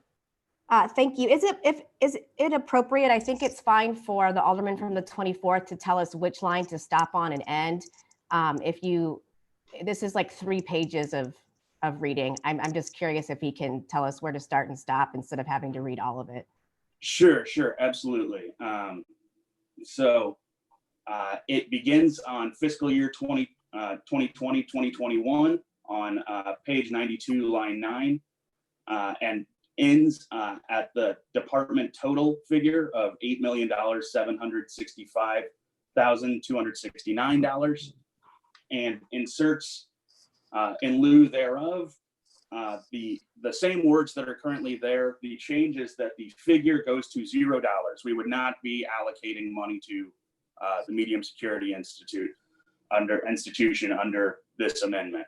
It's a pretty simple amendment. It simply zeroes this out. I think that the people have been quite clear that they don't intend to continue to pay for this. I think this is the will of the people. And ultimately, this is going to happen moving forward. It seems like we've all discussed the fact that this needs to happen, and let's do it today. Been moved by the Alderman from the 24th. I entertain a second on that motion. Second. It's seconded by the Alderman from the 9th. Alderman from the 24th, have you reviewed the city's charter and the board's responsibility, what the board can and cannot do in this case? I have worked with the Alderwoman from the 20th and with Mr. Payne on this issue, as well as some other aldermen. I would defer to the Alderwoman from the 20th on those specific questions. All right, because we have the right to reduce the city's, we have the right to remove or reduce the budget, right? We have those powers at the board, barring that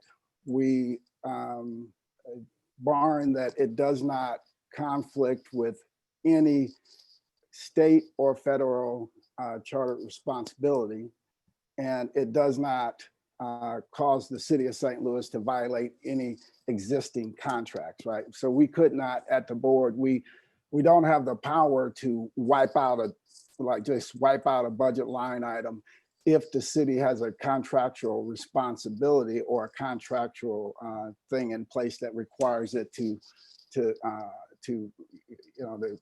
that we have a responsibility to pay, right? So for this amendment, we'd have to understand that we're not in violation of that. Have you gotten a legal opinion for that? So my understanding is that an administration, an administration can't bind further administrations down the road through contracts. And so all of our contracts with the state and federal government do have a provision in them where they're contingent on future funding, and they can't bind future legislation. So there would be provisions in those contracts in the event that we chose not to allocate funds that the contracts would ultimately terminate. All right. I'm gonna leave it with that because there are a lot of questions, but I wanted to help put that in context for you, because I'm not sure that this amendment is properly before us. I'm not sure that we can actually do what you're requiring us to do, what you're asking us to do. I'm clear that we would be in violation of our responsibility and what we actually can do as a board. Alderman from the 16th had his hand up forever. Thank you, Mr. President. I just emailed around section 5.14.070 of the city charter that does clearly sort of state that we do have the ability to reduce proposed appropriations with the budget, so long as that it does not, except for those payments of principal's interest of the city debt or for meeting any charter, ordinance, or statutory obligations. And I believe that's to what you're referring to. And I would inquire of the Alderman from the 24th. Alderman from the 24th will yield the question to the Alderman from the 16th. Yes, I will. Alderman for the Alderman, 16th, please. I know I just sent it, and I don't know if you have the ability to have your email in front of you, but I think this is the pertinent section that is being discussed here. So I'm curious if you've read that Pulling and it up right have now. a reading of that.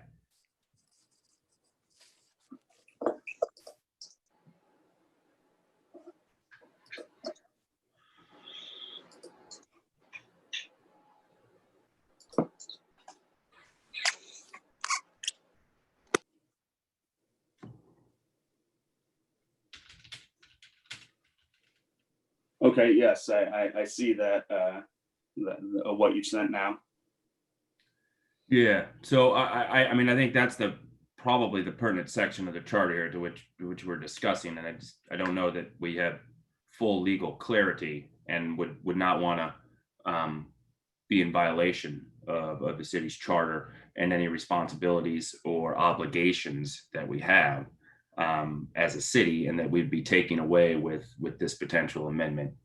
So I would ask that we, probably get some clarity around this. I believe is one. I believe if you wanted to inquire from the Alderwoman from the 20th, that she may be able to shed some more light on this than I could for you. I know that she's looked into this quite a bit. I've worked with her on it, and I know that she has worked with lawyers and with the budget director on these amendments. So I think she may be able to answer your questions in a better fashion than I can. Sure, Mr. President, I would inquire upon the Alderwoman from the 20th, please. Alderman from the 20th, will you yield the question to the Alderman from the 16th? Absolutely. Alderman from the 16th, please. Yes, thank you. Alderwoman, are you reading the section that I just sent around, and do you have an interpretation of that, or could you speak to that vis-a-vis the amendment that's being proposed or in front of us?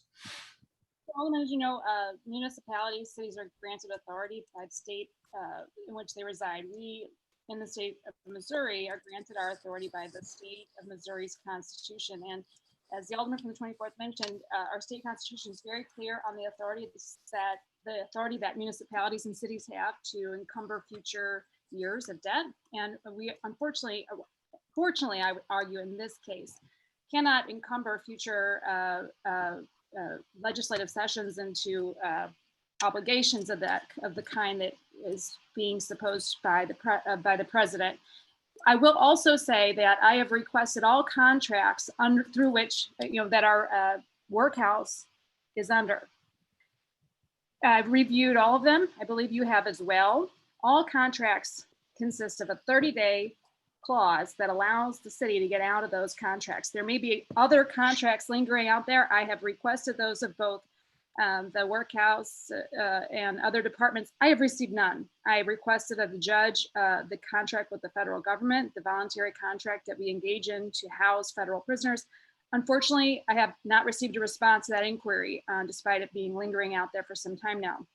So the contracts that I have gotten all contain a 30-day exit clause. And the beauty of the amendment that the Alderman from the 24th has just offered is that it's simply an amendment that eliminates the budget for the workhouse and does not reallocate it.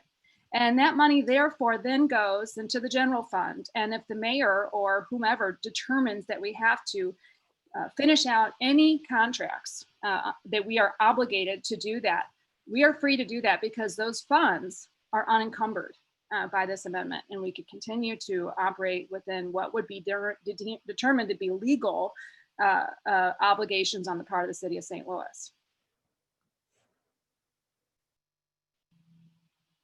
I'm happy to answer any other questions regarding the contracts. I believe all 7 contracts were shared with Ways and Means, and I really have to commend the Alderman from the 24th for introducing the amendment here to the budget that I was not even able to offer my colleagues in the Ways and Means Committee hearing last week. Certainly. Alderwoman, do you have those contracts as exhibits today that we could see? I certainly could send them around very, very easily. I'll forward that. I believe you have a copy of those. Every single one of the contracts that we have that were issued through the supply commissioner have a 30-day exit clause associated with them. Right. I mean, I assume that that's fairly standard. I still don't think that stops litigation over a contract. Well, certainly, and we have been sued plenty of times before. We've certainly been sued related to the workhouse before. That would be nothing new, and I would be open to that consideration. But the point really is that the state of Missouri is very clear on what cities and municipalities are able to enter within with contracts. And anybody who's entering in a contract with a city or a municipality within the state has to operate with that. And any provider of services that provides services to a municipality or city within the state of Missouri should be familiar with that state law regarding what we can and cannot encumber ourselves with regards to contracts. Okay. I do appreciate this concern. And it's not my intention or anybody's intention to put the city at liability to increase that with regards to lawsuits. And that is, again, why the funds are not encumbered. We're not moving them to something else. In fact, amendments 2 and 3, which I'll be handling, supposing this amendment passes, will adjust those totals, the totals that we are allocating through this budget, to reduce those and essentially put the money that we're saving here just in the unencumbered general fund. And should the mayor feel obligated under some legal reason to continue out any contracts that you're pointing out to, she is free to do that with a legal justification, of course. Right. Yeah, thank you, Alderwoman. Mr. President and colleagues, I would just say that I think it's a laudable goal to get to a place where we do have a one jail system. I think the appropriate time would have been 5 weeks ago to see these amendments in the Ways and Means Committee, where there would have been an appropriate time to hash out and use the full power of that committee to make sure we received all the contracts and all our obligations and rights and responsibilities associated with the committee. And now I feel that that the budget is in a place where we need to move forward. And I think it's also a touch insulting that there's not an acknowledgement of how far we've come with MSI, how far the administration has worked. That operating budget's cut by 50%. And I think it reflects who we are as a city to say, yeah, let's make a goal statement of when we can be safely transferred to a one city jail. And I believe an amendment process being introduced now is a little impulsive and negates an ability to sit down reasonably and operate through what a one city jail looks like. Thank you, Mr. President. I think there's a lot of unanswered questions, particularly with this amendment, and I don't think I can support them now. I'll close. All right, thank you. And just for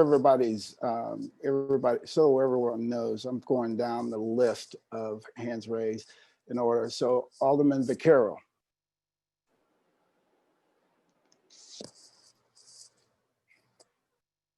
It's not there. Okay. Alderman from the 23rd. Yeah. So hang on. We lost your video. No, here. Okay, there we are. I think it's all there now. There you go. Okay. One, I agree with Alderman Oldenburg. And then here's the thing. The Alderwoman of the 20th Ward could have introduced this 4 or 5 weeks ago in Ways and Means. Instead, she tried to get it on the last day. We're in a budget time crunch.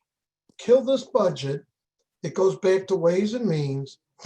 And what I'll guarantee is that $8 million will go in the workhouse.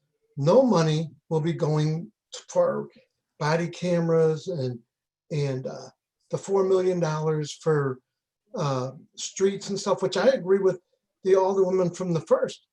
I think it's basically sinful that they kept money in Forest Park but took money away from the rec centers. I think it's sinful that how this is done, but I don't like the system the way it is. But if we don't pass a budget in the next, whatever it is, 4 days, whatever the heck it is, then everything we've worked for, everything that we've worked for will go aside. This budget will pass because it's the way it's set up. It'll pass with the workhouse getting $8 million.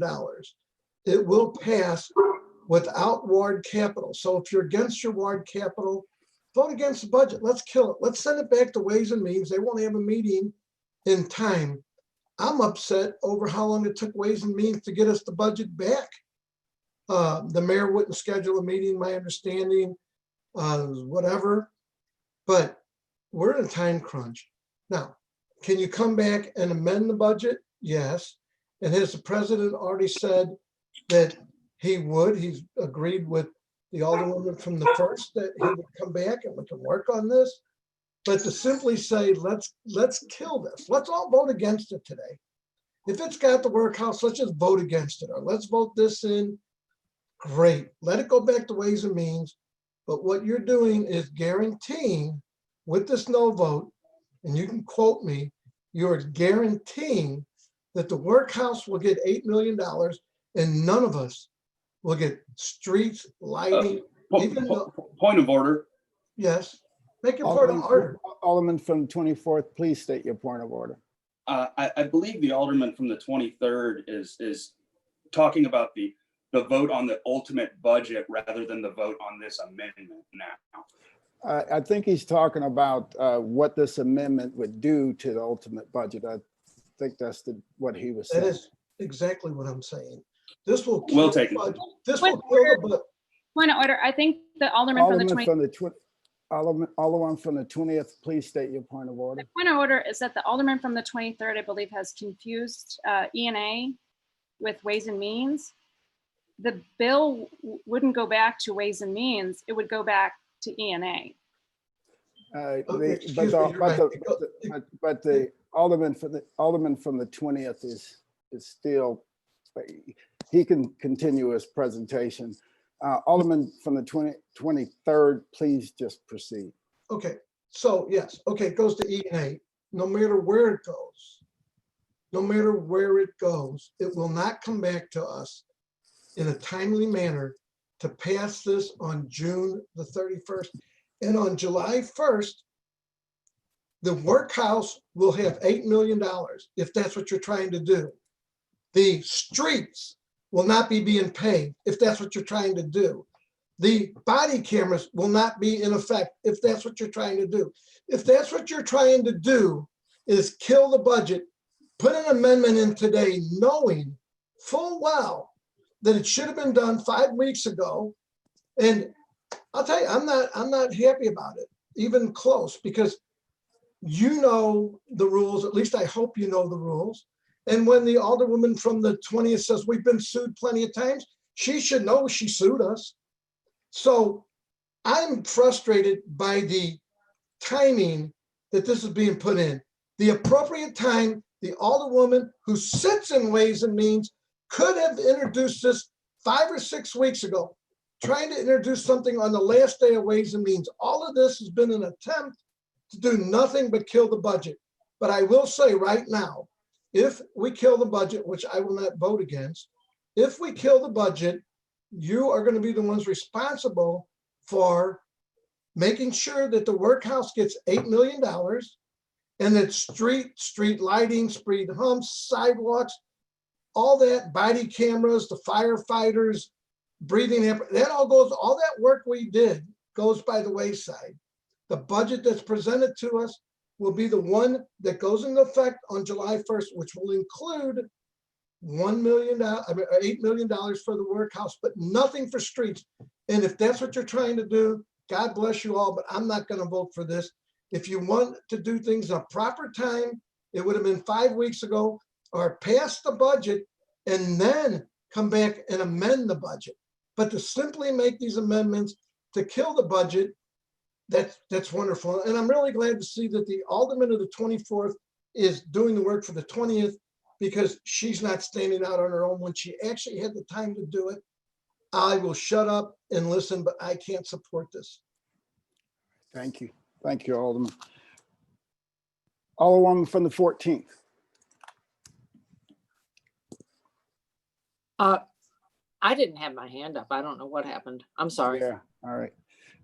Alderman from the 6th, your hand was up and then it dropped, but you were the next one earlier. Alderman from the 6th. Thank you, Mr. President, members of the board. I rise in support of the amendment from the Alderman from the 20th. I appreciate the questioning. I think it's important for us to all understand and get on the same page. Appreciate the Alderman from the 16th comment about creating a timeline to get this done. Unfortunately, we've been trying to get this done for over 2 years and have not been able to get a commitment from the mayor's office on what to do. I think it's, this is a wealth-based pretrial detention program. We have 92 people in the workhouse as of today. There's absolutely no reason that makes sense from a financial standpoint. I think we have the ability legally to do it. And we are just used to not exercising the powers that we have, the discretion that we have here at the board. And so with that, I'll defer my time, but I did want to mention that this is something that a lot of attorneys have looked at, a lot of people have been working on for quite a while. And then to the point of the Alderman from the 23rd, there was a resolution on this issue last session that you did not allow to call for a vote. And so people have been working on this.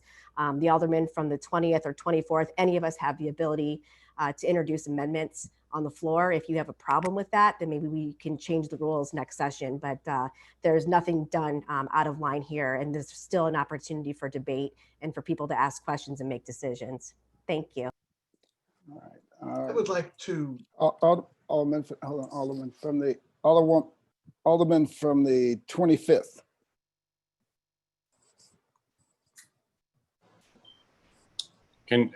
I think I'm unmuted now. Yeah, there you go. Okay. So I initially raised my hand to discuss the broader board bill, but since we're debating this amendment, I think the Alderwoman from the 20th ward makes an excellent point, and that stripping the money from this particular line item does not mean that the administration wouldn't be able to honor commitments, but it does send a statement in terms of what our priorities are. Our colleague from the first ward, I think, did a good summation in terms of what our values should be as a city. I am so frustrated by this budget. This amendment actually offers a glimmer of hope that we can move the budget in a right direction.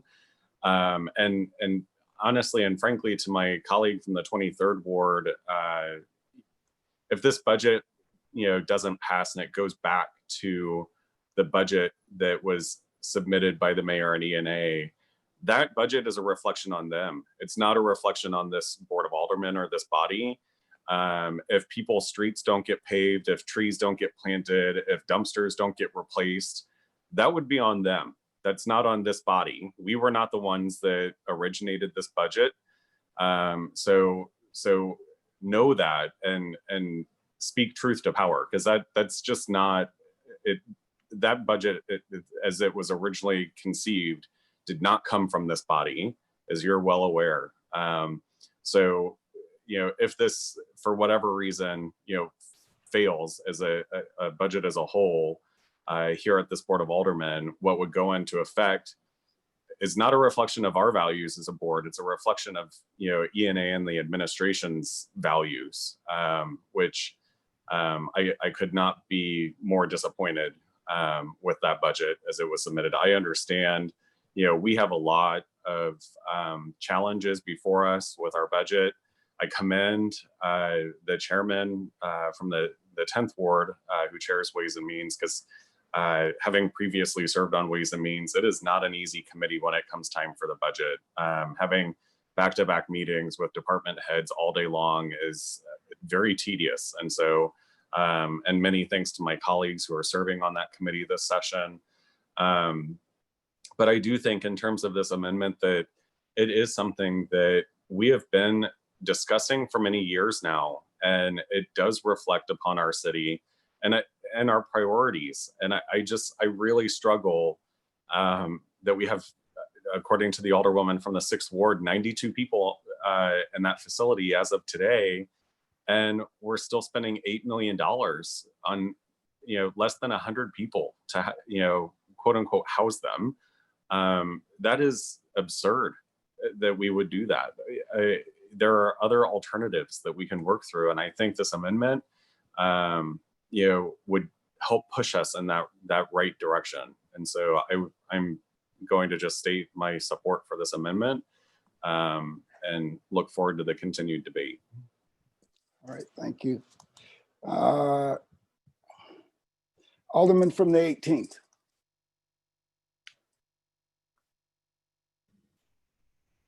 I would first of all like to thank you, Mr. President, and honorable board of all the people. This is I totally rise in support of this amendment from the 24th Ward to keep less than 100 people confined in what I call the poorhouse, because many of those are there because they can't make bond, most of them. If they had money, they wouldn't be there. They present no danger whatsoever. And it's unconstitutional in my interpretation, because it says no unreasonable bond. What is a poor person, homeless person, person in poverty, what is reasonable? There is no reasonable in this.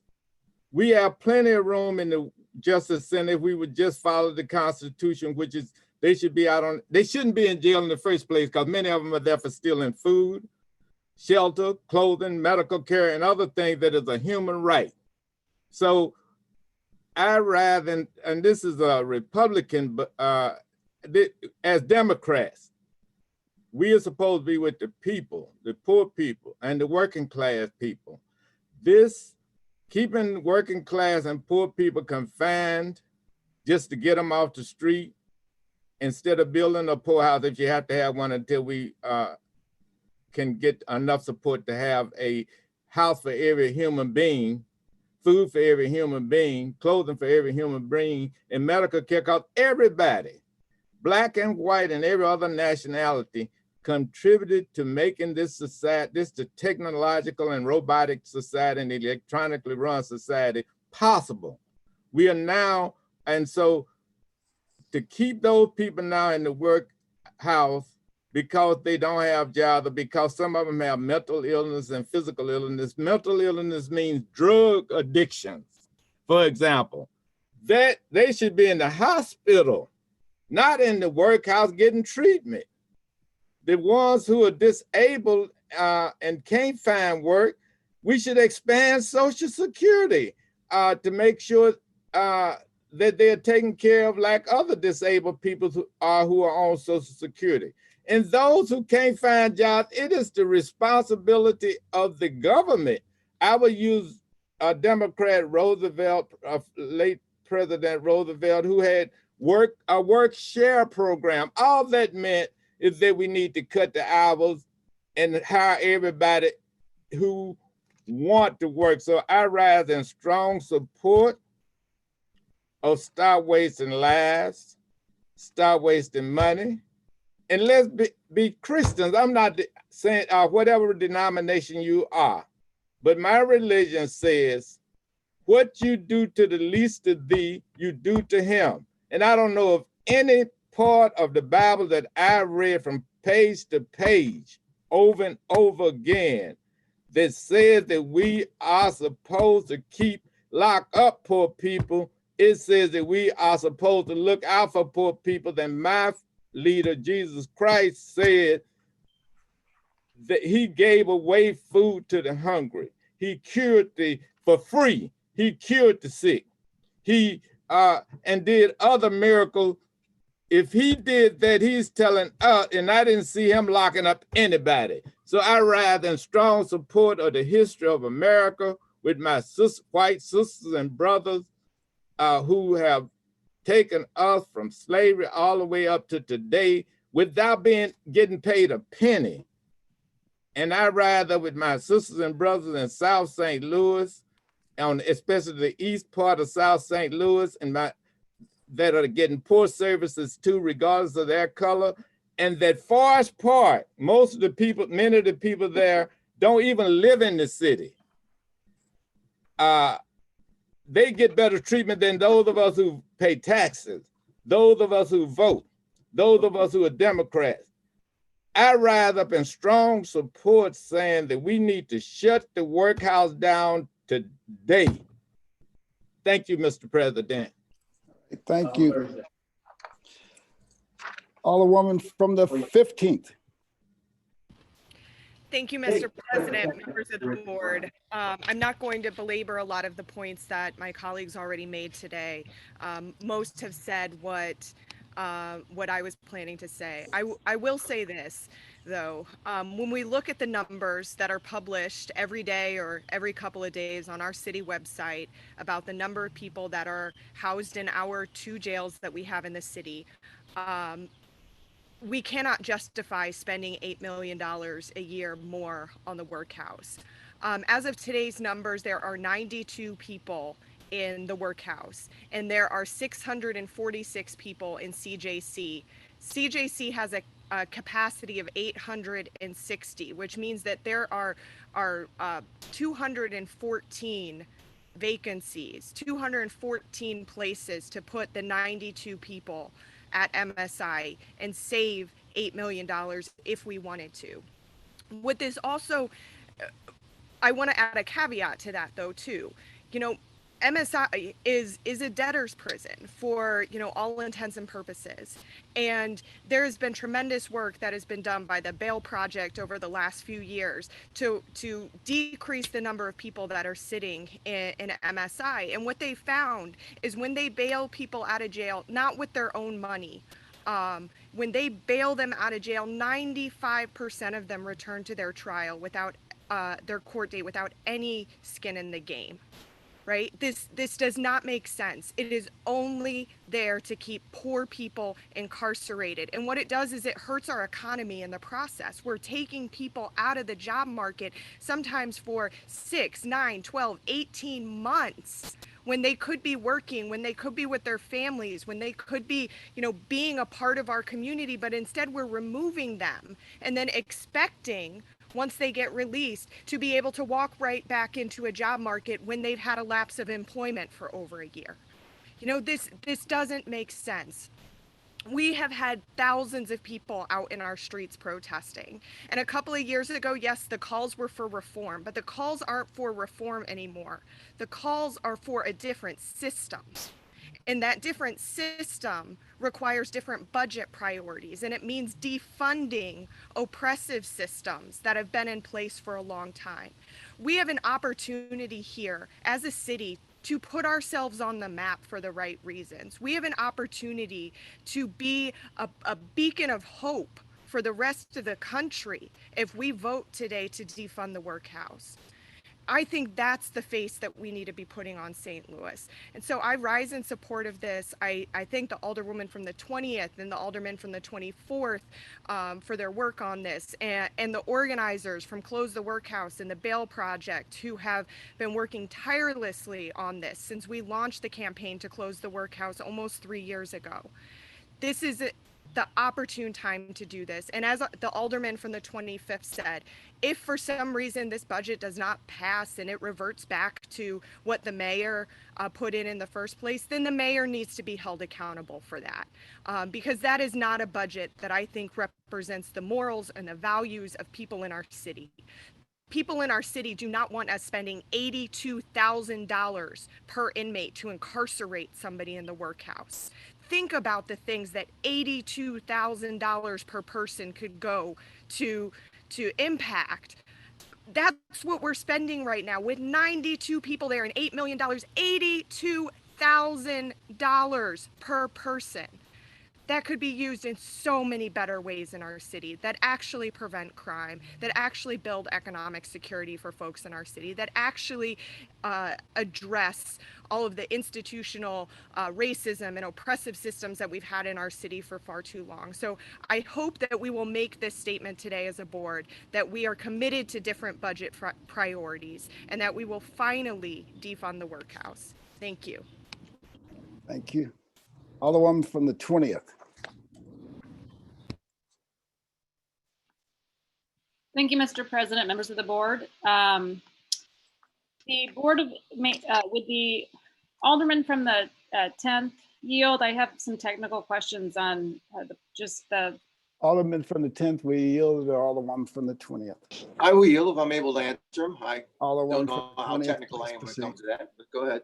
Thank you, Mr. Chair. And I apologize for not fully knowing the answers to these in advance, but we had a budget. The budget that came before us, as we talked about with the chair or with the budget director, was based on numbers, projections that were put together months ago. And the Ways and Means Committee had several deliberations and then sent recommendations back to the Board of E&A. The Board of E&A then adopted those amendments as we recommended. Is that correct? That's correct. Okay. So the budget that the Board of E&A then sent back to the board had the amendments that were requested by the Ways and Means Committee. That's correct. Did the Ways and Means Committee then make any further adjustments or amendments to the board as presented to the Board of Aldermen by Ways and Means? No, we did not. Okay. So it was my recollection that we didn't even hear any amendments. We don't need to get into that today, but we didn't pass any amendments or changes to the budget subsequent to the Board of E&A passing and delivering a budget to the Board of Aldermen. So my point is that if we don't pass this budget today, it doesn't revert back to a budget that doesn't have ward capital. It doesn't revert back to a budget that doesn't have breathing apparatuses. It doesn't revert back to a budget of bygone era from months ago that we initially considered before having a set of underlying budget capacity. If we don't pass the budget today, this budget is the same budget that the Board of E&A gave us last week. So this is a formality as far as I'm concerned. This is our only opportunity as a set of checks and balances to have any impact, any further impact on the budget. So that's really what I wanted to describe here. Again, the contracts, I'm happy to read them. I sent them to the clerk to make sure that all my colleagues understand that we enter into contracts necessarily with clawback clauses and with the ability for us to get out of them. We have to. It's our responsibility as a legislative body to oversee future budgets and future encumbrances. And so we cannot and we should not encumber future bodies, legislative bodies, into contracts for years moving forward. And so we have the ability to get out of these. I'm happy to read them. The clawback clauses, as was pointed out by my colleague from the 16th Ward, it's pretty standard language. The termination clause at the end of each one of these contracts pretty much sums up. The City of St. Louis reserves the right to cancel this contract by giving 30 days written notice at the contractor's regular mailing address. That's it. It's pretty clear. It's pretty standard. We have the ability. And again, I really want to point out that we're not encumbering these funds in any other way. We're sending a statement that we want to be a city that is a one jail city. We have 300,000 residents and we have 2 jails. City of Dallas, which has, 6 times the population, has 1 incarceration facility. And the message that we're sending our residents to continue to have 2 jail facilities is not a reflection of the values that I have as a representative of the City of St. Louis. And I hope it's not a message that my colleagues want to send to the residents of the City of St. Louis that we want to continue funding this. If we have to engage in the payment out of contracts, mayor's free to do that with the amendment that the alderman from the 24th has introduced. And I'll further say that this issue is bigger than me. certainly. I'm very small. It's bigger than the alderman from the 24th. It's bigger than all of us. There have been people marching in the streets for months, for years, for decades, for longer than any of us have really been down here, calling on the closure of this facility. It's at this point, a symbol. It's a symbol of oppression and racism. And with this amendment, we can at the very least send a signal to the citizens of the city of St. Louis and to the region and to the nation that we are listening. And with that, I urge my colleagues to vote yes. Thank you, Mr. President. That's all. All right. Alderwoman from the first. Mr. President and members of the board, if the alderman from the 10th would yield, because I wanted to follow up with what the alderwoman from the 20th asked him, and I wanted to make sure that I understood what he said. Alderman from the 10th will yield to the alderwoman from the first. Certainly. Please. I heard the alderwoman, I'm sorry, Mr. President. I heard the alderwoman from the 20th say that there had been amendments that have been sent over and that the Board of E&A had adopted them. Is that correct? What we sent our desires to E&A, they came back saying that they would agree to those. We asked for the ward capital money and then to get funding for the fire's breathing apparatus. Those things were taken care of, was sent back to us. And at that point, for us to approve and send back to them in a timely manner. At that point, the only thing we could do at that point would be subtract. We could not add anything. And having to get the budget onto the mayor's desk by July 1st and not having any E&A scheduled, we didn't want to prolong that. That's a typical situation. We then send it back to E&A as it was. At that point, we have it before us. I'm not criticizing it. I think you guys did a good job. I think that we got the bill too late. And I think that's done on purpose, so we have a time crunch. My question to you is, so are the changes that you sent to E&A and they said they would adopt, are they reflected in Board Bill number 1? Yes, they are. Board Bill 1 as amended has the $4 million ward capital in it. That would be, the breathing apparatus is done through a GMT grant. So. Right. So they are reflected. So the alderwoman from the 20th is right. We wouldn't go back to the original budget. We would be at the budget that that E&A adopted. I believe that's at the discretion of E&A or the mayor if we send this back. No, because the budget what I'm trying to say, the budget before us, Alderman, is the one that is as amended. So that's the bill that's before us. So that's what we would be passing out or not passing out, is as amended. So she is correct that we do not go back to the original one. That's what I'm trying to make the point. Again, I believe this, and I really don't know. I'll be perfectly honest with you, but I believe there's a chance that it could go to the original budget. I am not the expert on that. We might have to have some legal representation. So I don't know. It does not. I'm deferring to you at this point, but I can't guarantee you that that's the answer from me. It is the answer because the budget that we're passing is the one that before us, and that's why it says as amended. If we pass it and send it to the mayor, she may not like it, but it is as amended. Here's the next question I have. When did we get this budget? Approximately 5 weeks ago. Everyone, you would have gotten the book on your desk.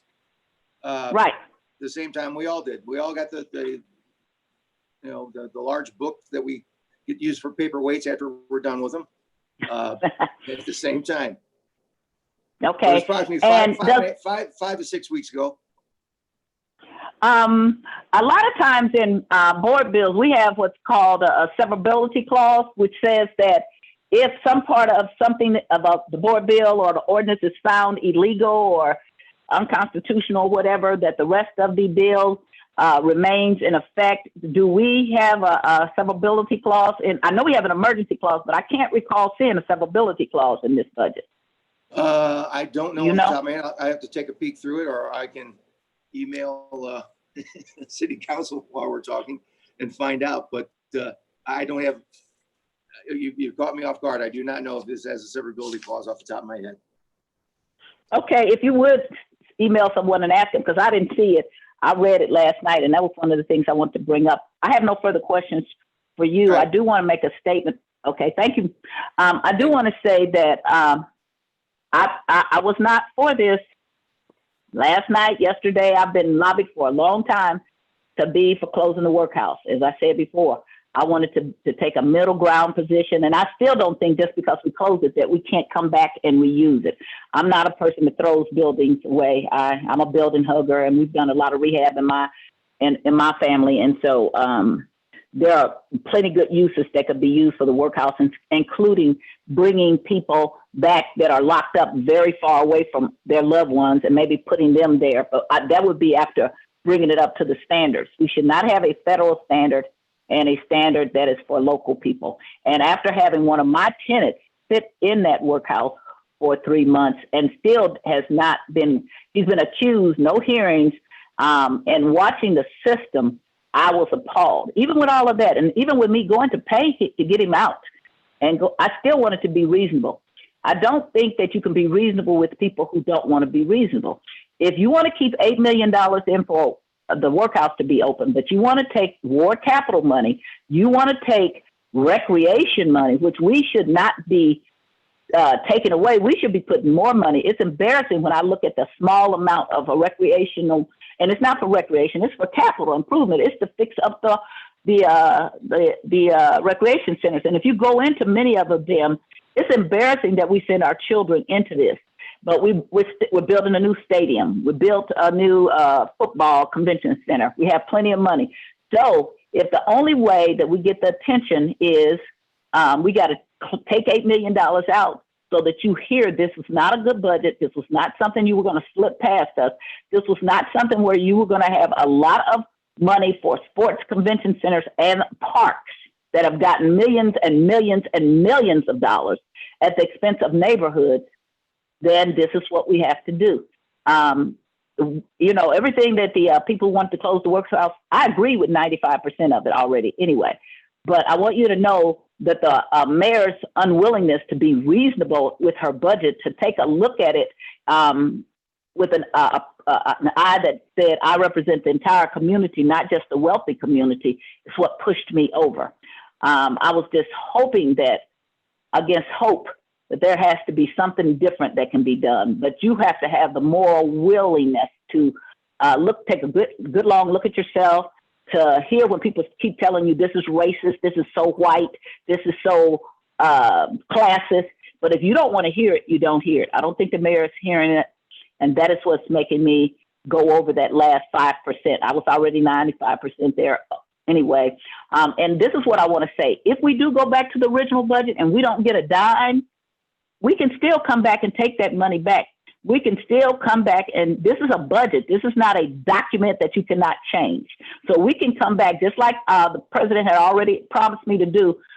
Maybe if we have, nobody has any money, that would have the impetus for 20 aldermen to say, we're going to override whatever veto the mayor does, because we have that power. So maybe if we don't get any money and you take the ward capital, we just come back and take it back, and we do a budget that reflects the moral authority of the Board of Aldermen. I think we're under much too much pressure for this timeline. As I said, I stayed up last night reading it and going over it and moaning. And this is why you have young people, because I'm such a rules person that I wanted to just stay within the rules. And even though I raise a lot of heck, I still like a lot of times within the rules, but sometimes and they're within the rules. That's what I want to say. This amendment is within the rules. This amendment, if it was not within the rules, you could not make changes on the floor of the Board of Aldermen. It has not been perfected. This is the perfect time to do it. That's why we have it. Once it comes to my committee, which is rules, then you have already perfected it. And the only way you can then change it, you got to send it back out on the floor, and then you have to perfect it. So this is exactly the time. And I would suggest that people are so worried about it, which I'm not, because now I'm comfortable. Take all the money so that we can have 20 aldermen, take all the ward capital money, and then we'll have 20 aldermen that have a reason to be on the same page to change whatever budget that's in there. And then we need to go through this budget and make this a budget that reflects the moral authority of the Board of Aldermen, because the mayor's budget does not reflect us. And it's not just about the workhouse. It's about recreation. It's about ward capital. It's about a lot of things that you're doing at the expense of big, large business. This is a Republican budget, so I encourage everyone to vote for this amendment. It's a great amendment, and I'm late to the party, but glad to be part of the change. And thank you for sponsoring this amendment, Alderman from the 24th. All right. Alderman from the 23rd, your hand was up, it went down, up, down. Are you, you had it up earlier and then it dropped down the list when it went down and came back up? I do, actually. I want to, a couple things and then I have a couple questions. One, to the answer from the Alderman on the 6th, I was asked from the Alderman of the 9th not to hold a vote on that resolution. And I was never asked to have another meeting, and I was always open to meetings. So when you sit there and criticize, make sure you talk to the sponsor of the bill who asked me not to hold a vote. Okay, let's start there. The Alderman of the 24th, I'm glad to see you're so concerned. You asked once before about the, if anything needs to be done in the park, Forest Park, please let them know there's plenty of space. I haven't heard back about baseball, so basketball. The other thing had to do with that. When we move people over from the minimum to the maximum security, now we are now putting them in a cell for 23 hours a day. I just want to make that point, but I do have a question, and I guess I would ask the president, maybe he knows the answer. If we don't ratify a budget between us and E&A, and this, if we make these amendments, my understanding is it would go back to E&A. In a sense, we will not have ratified. Well, I see Alderman Rice knows all the rules. I'm asking the president of the board for clarification. If we don't ratify a budget between us and E&A, does the budget that was originally put together, is that the budget that passes? The budget that would go into effect in this case, it'd be my opinion that it is the budget that was originally sent over from E&A to the Ways and Means. See that, and that's my understanding. So I just want everybody to be clear so that if we lose everything, and the workhouse is funded. And the reason that is because all of the changes that Ways and Means has put in the budget, we have not technically taken up at the board yet, which is what we're doing today.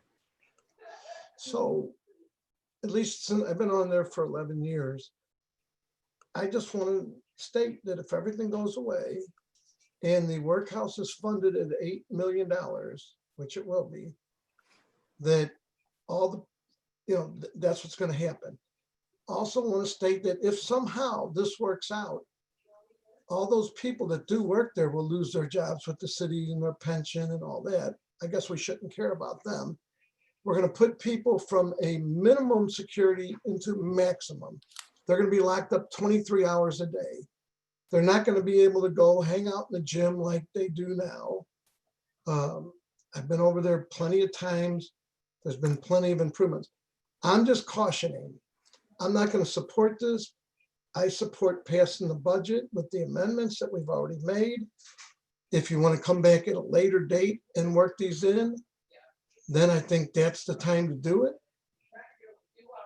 Other than that, I'm not, you know what, I'm not going to support this, but I will say that when the workhouse is funded at $8 million and everything goes away, it's not my fault. We can blame the mayor. We can blame, and the mayor will say it's not her, it's the budget director. And we can blame E&A, and they're going to say, well, this person sets the meetings, I don't, and this one, it'll be a blame game. But what's going to happen if we don't pass this, in my opinion, it's only my opinion, that the budget that was presented to us, and that's always what I was told by the charter, on July 1st, that's the budget that'll go in effect. Do what you want. I don't want to be the one responsible for killing the budget. And I'm not going to, but I did want to address that. And if the Alderman of the 9th wants to say something different, that's fine. But the answer to the Alderwoman from the 6th, I was asked not to hold a vote. So don't ask people to do something and then set them up. It's the game you play. At least I'm honest. And that's all I have to say. All right, thank you. Alderman from the 7th.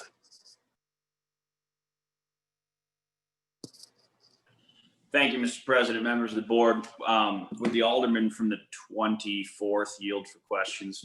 Alderman from the 24th will yield the questions to the Absolutely. Alderman from the 7th, please proceed. Thank you. And I'm sorry if I missed this in your introductory remarks about the amendment, but if your amendment were to pass and we were to remove any funding for MSI from this current budget we're debating, where will the current 92 detainees in the workhouse go? So my understanding on that is that the vast majority of these folks are being held pre-trial. So they should have their day in court and either be incarcerated at a different facility or not be incarcerated depending on the outcome of their court case. So you say your understanding, I mean, I know many of them are pre-trial detainees. I certainly understand that. I mean, do you anticipate, are they going to be released from the workhouse? I think that a lot of that will depend on what the prosecutor's office, the public defender's office, and the judiciary sees fit. Okay, so I guess from a practical standpoint, what I'm trying to get at here, Alderman, is you got 92 people there, and I get it's a historically low population in the workhouse, which is great. Also, I think artificially low in light of COVID-19. But if you defund the facility tomorrow, no one has ordered these detainees to be released, have they? Not to the best of my knowledge. I think the issue there, though, is that by not allocating these funds go into into general revenue. So that would allow for any winding down that needed to happen. Okay. Have you talked to the Commissioner of Corrections, Mr. Glass, about this proposal? My understanding is that I'm not asking for your understanding. Have you talked to him? I personally have not. My understanding is that the Alderwoman from the 20th has been in discussions repeatedly with Mr. Glass for quite some time regarding this. Yeah, and it's my understanding that Commissioner Glass has consistently said on the record that a bed does not equal a bed. Isn't that right? I believe you're correct, yes.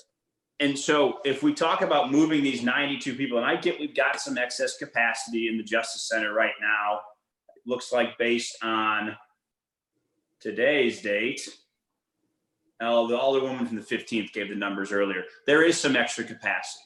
But if you're to shift these 92 people over, a bed, as the commissioner has said, a bed does not equal a bed. You've got to separate those that are criminally accused co-defendants. You've got to separate people by gender identity. You have to separate people by gang affiliation. Isn't that right?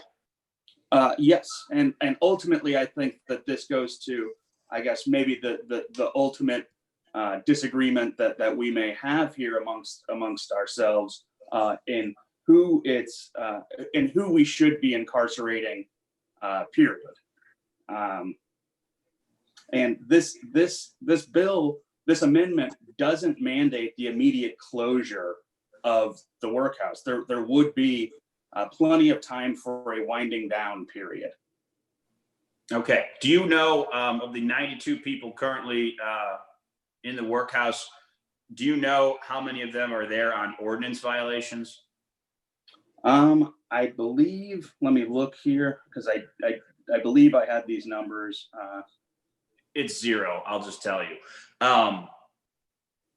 Have you spoken? So I guess, again, I understand that we want to get more people out of our jail system, and I think getting to one jail is a worthy goal. I think this budget does a lot moving towards that goal. We've slashed tons of jobs from corrections. We've closed certain wings of the workhouse. We've got a historically low population, but I guess no one is able to explain to me how, and maybe you can, Alderman, how does closing this building and moving these 92 people over to the Justice Center, how does that not exacerbate our problems in the Justice Center and create an overcrowding situation there? You know, I think that ultimately, like I stated earlier, that this comes down to who we should be incarcerating, and what we're allocating money for is to incarcerate, to have the capability to incarcerate more people. I think that society-wide, we've looked at the role of incarceration and who needs to be incarcerated and who doesn't. Mike Wolf, the former Chief Justice of the Missouri Supreme Court, I think laid it out quite succinctly when he said that there are two types of criminals. There's criminals that we are annoyed with as a society and criminals that we are terrified of. And the criminals that we're terrified of, we need to be locking them up. The prisoners that we are annoyed with, I mean, over and over, we've seen that there's no advantage to incarcerating people that you're annoyed with as a society. So along those lines, have you done any sort of analysis of the 92 people currently in the workhouse? How many would fall into the category of people we're terrified of versus folks that we are annoyed with? I think that the vast majority of the folks in the workhouse are held on misdemeanors pre-trial. Okay, let's look. Let's check the numbers on that. By today's calculations, there are 30 people being held in any of our jails on misdemeanors. Of the and there's 735 being held for some sort of felony. Now, I don't claim to know what offenses these folks are being held on or why, but I just think this is a bit hasty when no one has gone through and actually looked to say, okay, of these 92 people, well, I suspect the prosecutor has. She's worked to get people out of jail from pretrial detention, especially in light of COVID, and I think actually that was a laudable goal. But has anyone looked? Are these 92 people being held pretrial because they are a danger to some sort of victim or a danger to the community? Do you have any idea? I mean, I don't have a breakdown on specific prisoners, but I can tell you that at the end of the day, if we end the federal contract about housing prisoners, space will not be an issue. Okay. And then I guess the feds will build a jail, or everyone there will go to some other facility. Like the county jail where 4 people have died. I don't think that it's appropriate for the city of St. Louis taxpayer to be subsidizing the federal government. Okay. Let me ask you this. If we close this facility, and this is something I guess I just don't understand, and then maybe you can enlighten me. How will closing this facility make the city safer? I think that ultimately this facility has become a symbol of a much larger issue. And like I stated earlier in my introduction of this amendment, we've seen thousands and thousands of people come out onto the streets and tell us in no uncertain terms that they want this facility closed. And I believe that it's the duty of government to represent our constituency. And that I can't think of an issue that people have been more clear about to me when it comes to my phone calls, my emails, the people that I talk to on the street, that they do not think it's appropriate to be paying the kind of money that they are paying per head in order to have the MSI remain open. Thank you, Alderman. All right, I have no further questions for you, just a couple comments. I think probably everybody on this board supports getting to a point where we can have a one jail city. I know the Alderwoman from the 20th spoke to that a little while ago. And I think we're making progress in that direction. I think this budget does something to make progress in that direction by cutting millions of dollars worth of jobs in the corrections department. We've shuttered portions of this And I think in the coming years, we could get there, but I don't understand why we are going to hastily defund a facility, a city building, against the advice of the experts on corrections that the city employs, namely the Corrections Commissioner, Dale Glass, and without any sort of plan for where we're going to house the detainees currently in this building, assuming they're not released pre-trial, which they haven't been released yet while we're in the midst of a global pandemic. So perhaps there's a reason that the judges and the prosecutor have asked to hold these folks pre-trial. I don't know. I don't know what they're charged with, but I would be curious to hear from them. I also think, I know we've got 92 people. I'm still speaking. We've got 92 people in this facility right now. And, you know, that's an artificially low number based on history. You know, on early March, prior to COVID, we shuttered portions of this. Prior to COVID, we had 246 people in this facility, many of whom were released due to the emergency situations and the fear of spreading, you know, this virus throughout the jail. As the pandemic hopefully moves on, I mean, I don't see that we're going to crime doesn't appear to be going down in this city. I don't understand how we're going to keep this historically low jail population as we move into the months, you know, in years where the virus no longer exists. I hope we can keep below jail population, but I don't, based on what I'm seeing on the streets currently, I don't feel very confident in that. I'll continue to support a plan to phase out and close down the workhouse. Trying to do it at a last minute amendment is not something I'm going to support. I think it's disingenuous to just everyone to say, oh, there's only 92 people there, close it down now, when we all know that's an artificially low number in light of the current pandemic. So I'm going to vote against this amendment and would urge my colleagues to do so. Thank you. Thank you. Alderwoman from the 8th. Thank you, Mr. President, and thank you, colleagues, for entertaining this discussion today. Thank you, Alderman from the 24th, for offering the amendment. A few notes I've been taking from comments. So the charter actually says in Article 6, Section 3, speaks to the budget and what happens. I mean, it says, notwithstanding the provisions of Article 4, Section 16, in the event the Board of Aldermen has not finally acted upon said proposed ordinance or ordinances by the start of the fiscal year, the proposed ordinance or ordinances recommended by the Board of Estimate and Apportionment, or in its absence, the submission by the Budget Director, shall be considered to have been approved by the Board of Aldermen. And my understanding is shared with Alderwoman Tyus and Alderwoman Spencer that what the Board of E&A has approved those amendments to Board Bill 1 as it has come back to Ways and Means, that is the budget that will be going forward, not the original budget that was sent to us, but the one that E&A has already had an opportunity to weigh in on. And further, even if that were not the case, though that analysis is shared by other attorneys, by Arch City Defenders, who has been working on Close the Workhouse here for a long time.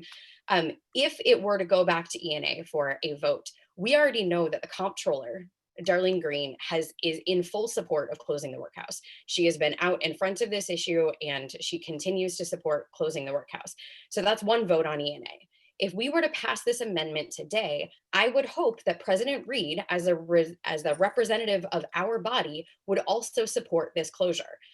That's 2 votes on the Board of E&A, and that is enough to continue to move this budget forward with the removal of funding for the workhouse. So as an elected official who is elected in his own right and as a member of our body, I would hope that he would continue to uphold our desires as the board if we amend the budget today. A couple of other things I want to touch on. So there are questions about the numbers of folks who are at the MSI, and those numbers have been going down. They've been trending significantly down as the Supreme Court of Missouri and as continued lawsuits have shown us that we are improperly holding people pretrial without bond hearings. So the more we have put bond hearings into place, the more the population has decreased at MSI. MSI is a medium security institute. If we're using the terminology that was previously discussed, there should be no people that we are deeply afraid of at the MSI because it is a medium security facility. When the Justice Center was built, it was built to replace the Medium Security Institute. It was never supposed to be a 2-jail system. They were supposed to move over. And there's continuing work being done by the police department to move their operations out of the CJC and to continue to offer better bond and bail agreements more quickly so that we are lessening the number of people that even have to go through CJC in the first place. And the more that we enforce the Supreme Court's decisions and directives, that we offer bonds, that we offer clear bond hearings and analyze people's actual needs and their risk to society as they go forward. We cannot just keep holding people pre-trial. And the numbers, you know, there are no people currently being held at MSI on ordinance violations. That is true, but 30 people on misdemeanor offenses. So is it really that important? So those 30 people, so then that drops us down to 62 people at MSI for $8 million, right? Like we just continue to say, we're spending vastly too much money on each of these people to be there. And this removal of funding here, like my colleagues have also said, allows us to wind down operations to say, hey, we're not funding this any longer, but that doesn't mean that we can't move some of those jobs over the CJC because the CJC is understaffed as well. So you have trained corrections workers that can be moved over. All we're asking is to accelerate this process. We've been at this for multiple years now. There have been more than 10,000 doors knocked by the Close the Workhouse organization in all of our wards. Every single alderperson has been approached, has been emailed, has had the ability to weigh in as this goes forward. We've had a resolution, we've had multiple packed hearings. And there are currently people outside City Hall right now demonstrating. And if we were at City Hall, we would be able to hear them as they're standing outside City Hall and demanding that we do this today. There have been 50 meetings at the Deaconess Foundation about this. Both the current circuit attorney and the candidate for circuit attorney support closing the workhouse. The comptroller supports closing the workhouse. The workhouse is a site of generational harm. This has been open for so long, and all of the stories that we used to hear about inmate fight clubs being forced by the guards, about moldy food, about roaches, it doesn't matter how much of a shine you put over it now. It's a shrine to failed institution. It is harm that has been happened, and across the country, we are seeing shrines to generational harm being torn down. And this is our ability to do that to one specific, deeply harmful institution in the city of St. Louis. And we have this space at the CJC. There are 214 open beds at the Justice Center. So that is not, it's not a bed for bed comparison. There are more than double the amount of beds necessary at the Justice Center right now if we were to move all of those inmates over. We've been over this, and we've been over this, and we've been over this. And I am grateful for Alderwoman Tyus's support today. I am grateful for all of the support of everyone who's been listening to their constituents, who has been listening to the move towards a different type of justice system.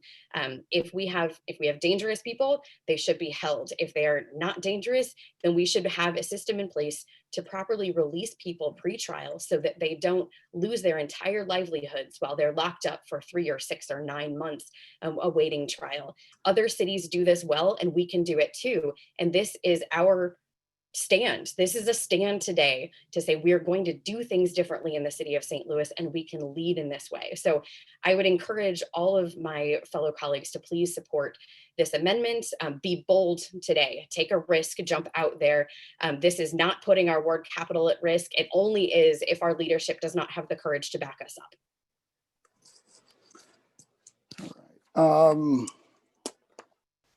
Alderwoman from the 19th. Thank you, Mr. President, members of the board. As most of you all know, that I'm more programmatic, and I don't necessarily look at things with the same way that most do, which is always wanting to do things at the 11th hour and never want to sit down, have a plan, work within the system that is here, and also make sure that we have good outcomes. And so for me, I understand that, and I wanted to work. I was happy to see that there was an agreement to cut the budget in half at the workhouse. We also know that at the end of the day, we need a new system, but that has to work in tandem with all the justice entities that have to work with us to make that happen.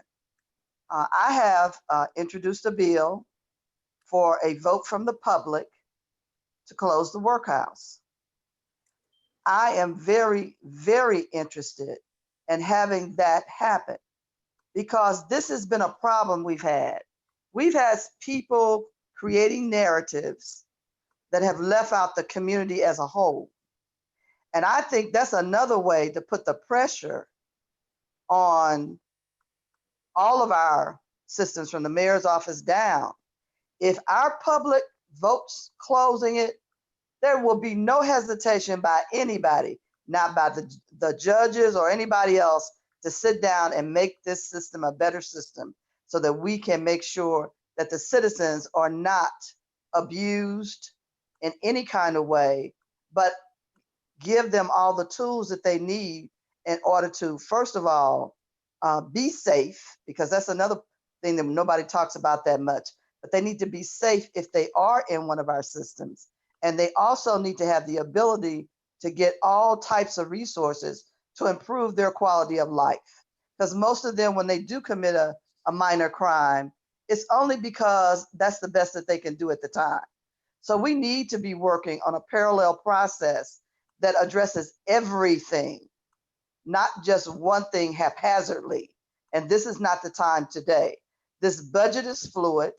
We also sent a message back to the mayor from the Budget Ways and Means Committee that said, we are going to look at this budget again in 3 months because we still have things that need to be done.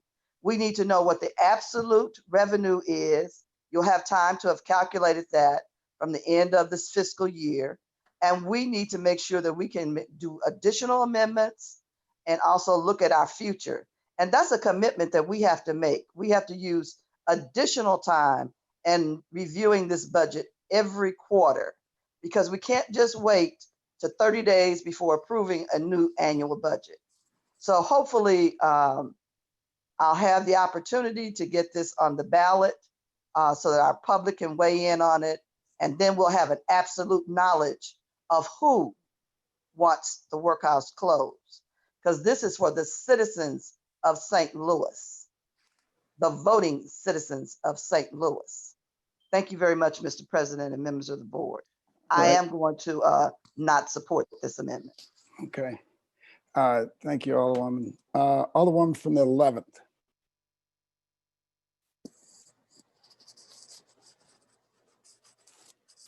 Alderwoman from the 11th. Alderwoman from the 11th. Thank you very much. I rise to speak in favor of this amendment. First, I do want to thank the chairman, the Ways and Means chairman, and the committee. It's very hard work. It's a lot of hours. It's tedious. So I don't take that work and I don't take it for granted at all. I'm a little concerned just this week that we're turning into the Missouri legislature, because if we don't want to make tough decisions, we just throw it to the voters every time. And then another frustration I have is that we're always shutting down any sort of floor debate or amendments. I mean, why be elected? Why have this whole legislative process if we can't go through with that? So with those frustrations, my biggest frustration is the crime I see in my ward over and over again. And the police officers I work with closely will even tell you, it's like the definition of insanity. We have a drug problem, we have an opioid problem, and I do feel for these officers who are arresting the same folks over and over again who really just need help. And probably to make a political statement here, I guess, we probably need to value more diversion courts, and we desperately need to do something different than just locking up the same people over and over again. We all know this isn't working. And it's just every day I pass by South Square Park, it is the same people. And it's like, how many, I actually don't blame the officers for not wanting to arrest the same people over and over again. That has to be just incredibly frustrating. We've known now for a while that there is a desire. I don't know the statistics. I don't have a poll in front of me, but we've known that there's a desire to close the workhouse. And I feel from talking with my colleagues, or many of you, that in our heart of hearts, we know it's probably the right thing to do. I certainly have listened to everyone's expertise, especially the Alderman for the 7th. He probably has more expertise on this matter than many of us, just as a prosecutor. And I don't take this lightly, but we have had time to prepare. And for us to pretend that we're blindsided by this is just disingenuous. This has been an issue before I was even elected. So I think it's time to basically put our money where our mouth is and make this really tough decision. And I would be lying if I didn't say this is really hard for me to stand here and know the concerns, but also know that it's the right thing to do. I feel that we really we've got to do something different. To give the Missouri legislature credit, many strange bedfellows have come together and worked really hard for meaningful criminal justice reform, because we talk a lot about the urban and rural divide, but this is something that is desperately needed in all communities across America, urban and rural. And we know what we're doing is not working. I'm the daughter of a former public defender, and I've seen this cycle my entire life. So for 35 years now.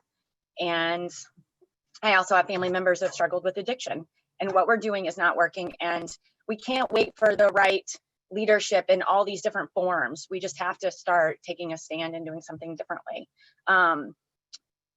I also feel like we just constantly get in this cycle of worrying about ward capital and just some other fears that everyone has, but I can have all the ward capital. It's not going to change the same crime in my ward over and over again that is just caused by these criminal justice cycles. So with that, I support this and I appreciate everyone's time. Thank you. All right, Alderman from the 9th.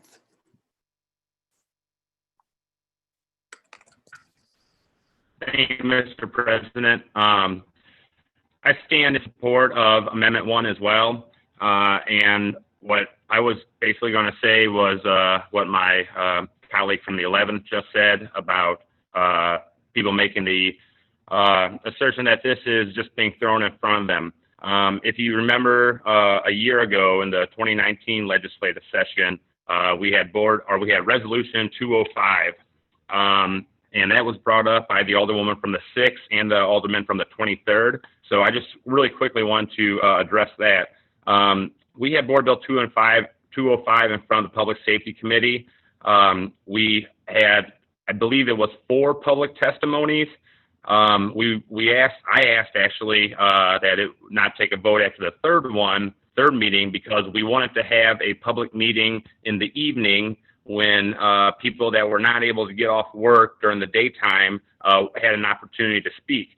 At that public hearing, we had hundreds of people show up and speak about not only firsthand knowledge of what it is like to be in the workhouse. One of my constituents gave a very passionate speech about what it's like to actually be in the workhouse for a misdemeanor charge. But we had people from all over the city talking about the conditions of the workhouse and how we need to take that, at the time, $16 million and reinvest that in a new approach to public safety. So again, I want to stand in support of this amendment, but just to clarify what the Alderman from the 23rd said earlier, we did not have a public vote we did not have a vote after the third meeting because we wanted to have an opportunity to have an evening meeting. Right after that evening meeting, we went on recess. And if people remember, we did not come back from recess because of COVID. So we did not have the opportunity to actually have the final vote. And we did not have the opportunity to actually bring it from the floor because as soon as March hit, we were all dealing with the first realms of COVID, so we didn't have public meetings. So I just wanted to address that because it was brought up. But again, I do feel like we've been talking about this. Resolution 205 last year, we had 4 public meetings. We've had a lot of input. Every one of us has gotten emails, phone calls. We've been to rallies. Right now, Close the Workhouse is in front of City Hall, which was just mentioned.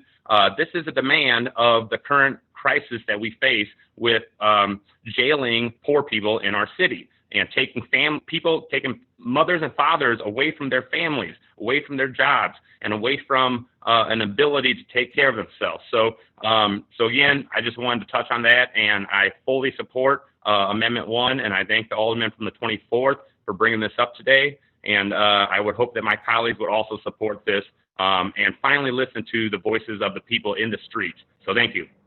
All right, thank you. Alderman from the 27th. Alderwoman Thank from you, the Ms. 27th. Thank you, Mr. President. I've been sitting here listening for quite a while, and I thank the Alderman from the first for the hard work she did. But I guess I'm looking at, she stayed up all night looking at the budget to try to see how we can pull dollars to help us within our communities. And I keep hearing people talk about the poor people, and they talk about, how people are suffering. And so I guess a lot of you all don't live where I live, because I'm up at 1 or 2 o'clock in the morning with the gunshots. We putting cameras up. They shooting the cameras out. Just like the other woman said that she has opioids. Well, I have heroin. And so I have Caucasians coming in my ward, and they're intimidating the residents that's within our ward. And so now you tell me, well, we got the poor people and they being treated unfairly. And I agree with the Alderman from the first. The judicial system is not fair. We all know that's going on. And we know we need to fight that. And I'm for the bail piece, because I know that it's people in there that shouldn't be. But I don't know how many of you all in Southeast St. Louis or South St. Louis have looked at the movie, the documentary that Doom did called America Divide. So you put these people out on the street. So what are they gonna do? Who's gonna give them a job? Where they gonna live? Half the time their families won't even deal with them.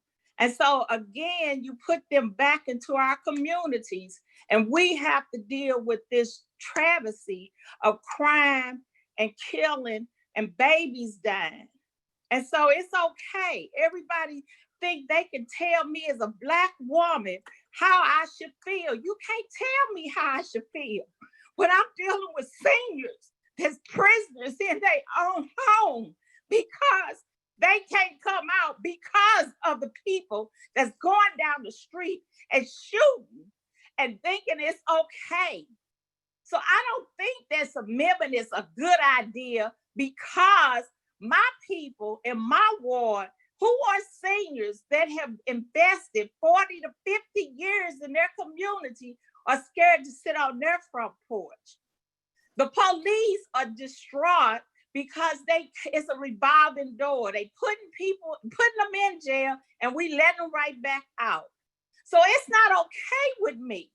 I do support that the workhouse should be closed. I do support that we should not have 2 jails, because the city is not that big. We don't have a population for that. But have you all looked at the neighbors that don't sit out on the front? Have you looked at the seniors that's scared to come outside? Have you talked to these people? So I'm sorry, that's not okay with me, because I've been fighting this fight for over 2 years. I didn't have press conferences. I didn't beg and plead. I need help, and we drowning. And you tell me about some damn defunding the workhouse, excuse my French, and I'm up here dealing with people's lives every day. When I tell my seniors calling me 60 years old, I'm hitting the floor. So that's not okay with me. And I'm sorry, but I'm just like, I'm tired of everybody speaking for Black people. You don't wake up Black every morning and you don't hear the cries. I do. You don't see the white people hovering in your community and nodding and falling out. I do. So don't tell me that bull crap that you doing what you think is best for me. You can't do what's best for me because I live and breathe Black every day. I know what it is to be a single Black mama with 3 kids on $5 an hour working, trying to take care of them.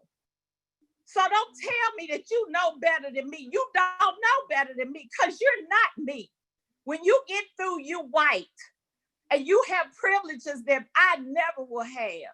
And my kids had to fight for their privileges. And that's all I have. I'm sorry, Mr. President. No, thank you so much for your comments, Alderwoman from the 27th, your impassioned plea. Alderwoman from the 5th, your hand was up, down, and I know you were higher up on the list and it just keeps, I don't know why it keeps dropping, but Alderwoman from the 5th.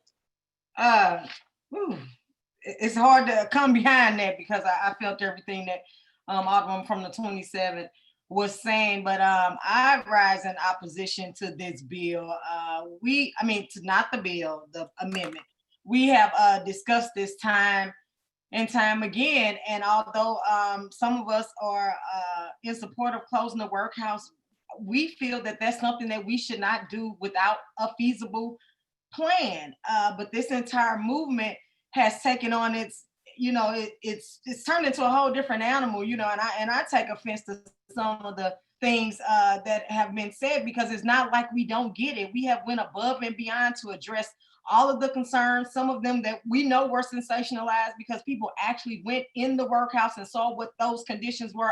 But our commissioner, our public safety director have gone above and beyond to address every concern, every complaint that was made, but there's still this moving force of people, some of which are not from our community. They have used these bully tactics to just close the workhouse. They feel that they won't have been successful if the building is not actually closed. They're not paying attention to the correctional standards we have to abide by when we have to segregate co-defendants. They don't realize now that we have a COVID problem. So that explains some of the numbers. It explains a lot of the stuff that we are doing. But what I find most disheartening is when someone gets up and says that the workhouse is a symbol of racism. First of all, stop toying around with that notion and with that word. To me, in my opinion, symbols of racism or the prison industrial complex, mass incarceration, the workhouse is not that. Symbols of racism or when you get on here and advocate for closing the workhouse, but you vote against healthcare in the worst zip code in the city. You vote no against a grocery store in a food desert. So quit toying around with these issues that you deem are important to you when it's convenient for you. Quit backpedaling on the big issue of everything that's going on. Crime is an issue. You all want everybody to leave the workhouse. Okay, during this pandemic, we've had people that they released to keep the numbers down. Over 100 of those people have gone back to the workhouse. People in my community where I come from, some of them go check themselves in at the workhouse, do a petty crime to have shelter for the winter. Then they get out and they overdose within an inch of their nose from the ground on fentanyl in my community, on my doorstep. So never think that you can advocate harder for my community than me. Now, we want to take a holistic approach and see how we really address what's going on from top to bottom, then yes, we do that. I'm all for prison reform, but just this whole, and what was the word used? The workhouse is a shrine. That's BS. It's not a shrine.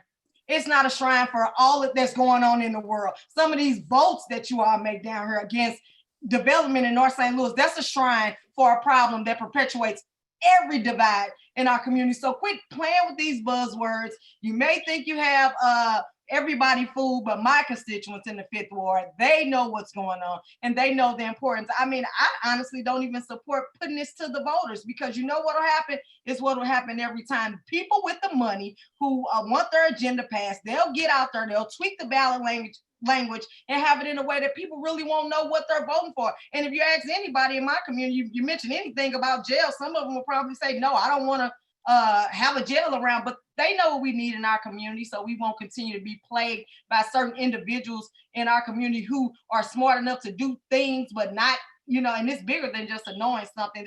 They're smart enough to do certain things, but they won't do the craziest things. But I mean, this is stuff that we deal with every day. It's on our doorstep. And, you know, I don't get it, you know, that you all use all these bully tactics to try to push this movement forward. But it's like, give us a plan. Give us time to come up with a plan. We have not been able to come up with a plan. We are strapped for money, but do that. But don't just keep, you know, putting all this sensationalized rhetoric out here and having these people bombard us with thousands of emails and bully us and tell us, oh, we're going to remember you on election day. Well, remember me, Alderwoman of the 5th on election day, because my constituents know that I vote their interests every day.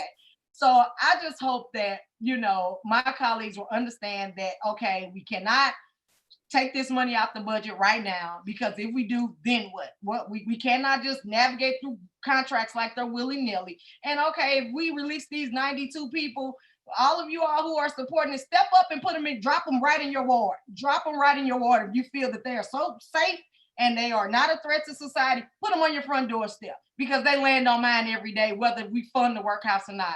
And that's all I have. Thank you. Thank you, Alderwoman. Alderman from the 21st. Thank you, Mr. President. It's ironic to me that whenever we discuss the workhouse, we use a black and white issue, and we say that this affects Black people, but it's only white people who are speaking up for the issue. I could tell you this: December 16th, 2019, 4231 Redbud Avenue. That house belongs to a single mother in my ward. She has lived in my ward for the last 30 years. The shooter of that particular house, she shot up her house aiming for somebody else, and he got the wrong house. And he got bad aim too. When he shot up the house, he shot into the house of a single mother on the 4200 block of Redbud. Where he's at right now is the workhouse. And I want him to stay in the workhouse. Now, if we're going to use this to say that, well, we need criminal justice reform, well, criminal justice reform has nothing to do with a physical building. Closing the workhouse is not going to stop young Black men and women from getting locked up, getting taken advantage of by police, or getting put into a system that's going to affect their lives forever. Mr. President, I ask the Alderman for the 10th Ward to yield. Alderman from the 10th Ward will yield to question to the Alderman from the 21st. Certainly. Mr. Chairman, would you mind putting Board Bill number 1 as amended on the informal calendar to give us time to get a legit legal opinion? Well, we've been mulling that one over in my mind. We have meetings called for Monday and for Tuesday. So we have a time frame to do it. And I'm still mulling that over. So at this point, I'm considering it, but I can't answer to that question at this moment. I'm still mulling it over. I'm looking for legal answers. So there's a chance it could happen. Yes, sir. Thank you, Mr. Chairman. I just want to say this. As I'm talking right now, I see a tweet notification from a white person who's telling me that this campaign is led by Blacks. If that is not white privilege, I don't know what is. For someone that's not my color to tell me what it feels like to look like me, to live in a city like St. Louis, to represent the ward I represent, to tell me what the issues that affect my people are, that's white privilege. And I'm sick and tired of white folks telling me what to feel and how to feel when it comes to the people that I represent. The same community that all you white folks have left abandoned, neglected, and disadvantaged for fucking 40 years. And telling me how to feel. Talking about this a Black issue. Well, if this a Black issue, the 13,000 Black residents in my ward want to see the workhouse as it is right now. That's all I have, Mr. President. All right, thank you, Alderman.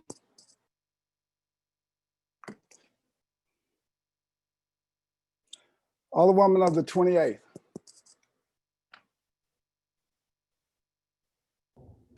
Thank you, Mr. President. I had wanted to address something that had been brought up a while ago, but I think most of the points that I would like to make have been made by my colleagues. I do support this amendment. I think that addressing crime as well as reforming our criminal justice system it's a priority for me, and I know it's a priority for all of us on this board. I think a lot of us are eager to see a plan to make that happen. In the absence of a plan to actually close the workhouse, I see this is my opportunity to help push that discussion forward. I do appreciate the work, of everyone who has been asking good questions, sharing information, despite some of the obstacles that have been thrown in the way of us having meaningful debate on this issue. I guess I would just like to address what I wanted to bring up earlier was there's been an issue made of the timing of this discussion. And I think we all know that this discussion has been going on for quite some time. I did watch the Ways and Means Committee hearing. I did see attempts to bring this up and those were shut down. Instead of debate earlier, like I said, I appreciate the debate that we are having now. My colleagues on both sides of this issue raised really good points that, that we should be discussing. We should be, holding town hall meetings. And I think, we're all doing the best we can given the limited time and resources that we have.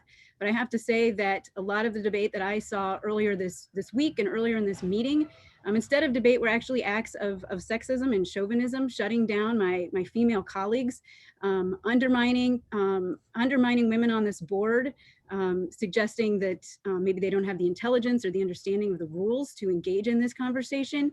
And with women as a majority of this board, I just have to say that that strategy is not going to work.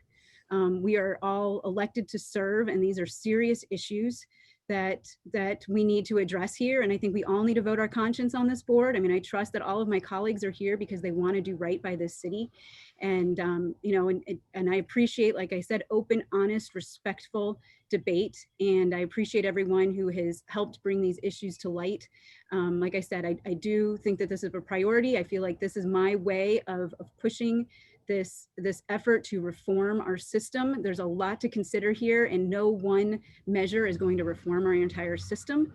But I feel that based on all of the different people that I have heard from on this issue, I do support it. Like I said, there were a lot of good comments made earlier. This is not the end of the discussion by any means. And I hope that we will continue to have more debate about how to best serve our community. Thank you. Thank you. Alderman from the 22nd. Yes, thank you, Mr. President, members of the board. With the Alderman from the 24th yield for question. Alderwoman from the 20th will yield the question to the Alderman from the 22nd. Yes. I will, but I believe he was looking for the Alderman from the 24th. You want the Alderman? 24th. All right. Alderman from 24th will yield the question to the Alderman from the 22nd. Yes. Alderman from the 22nd, please proceed. Thank you, Alderman. I got kind of confused during the debate as far as how much we're actually funding the workhouse. Can you tell me in this current budget that we're debating, how much money is in there to fund the workhouse? Yes. Pull it up right now. It's let's see, $8,765,269. Okay, thank you. Can you give me an example of a misdemeanor? A misdemeanor would be any crime that would be punishable by less than 1 year of incarceration. Okay, so if somebody broke in my mom's house and they beat her up and maybe they stole a TV, would that be a misdemeanor? No, that would certainly be a felony. Okay, so we have how many people in the workhouse that have misdemeanors right now? There was, I believe, 30 something folks are there on misdemeanor charges. Okay, and you're a lawyer, correct?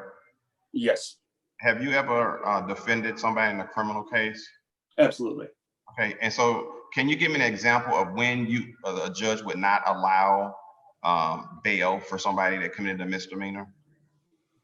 On a misdemeanor, typically there will be bail as long as the defendant can afford to bail out. One of the issues that we've had widespread in the state of Missouri is the bail amounts that are set.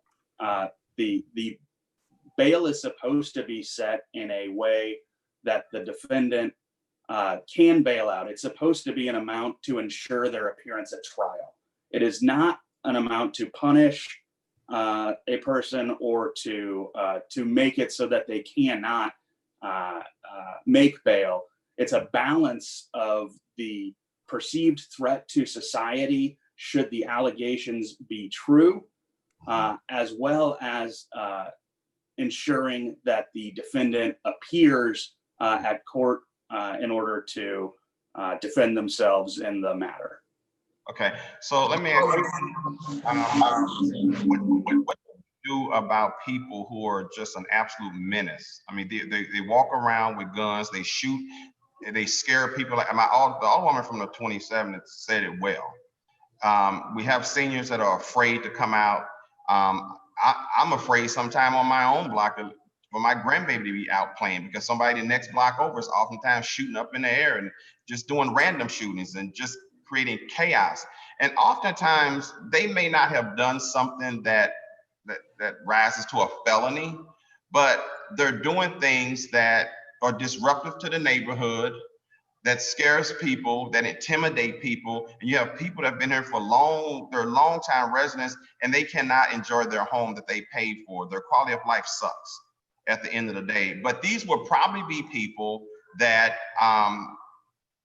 bail should be awarded to them based on conversations that I've had with people on Shut the Workhouse. Now, our problem is, I don't care if they ever get bail when they are a menace.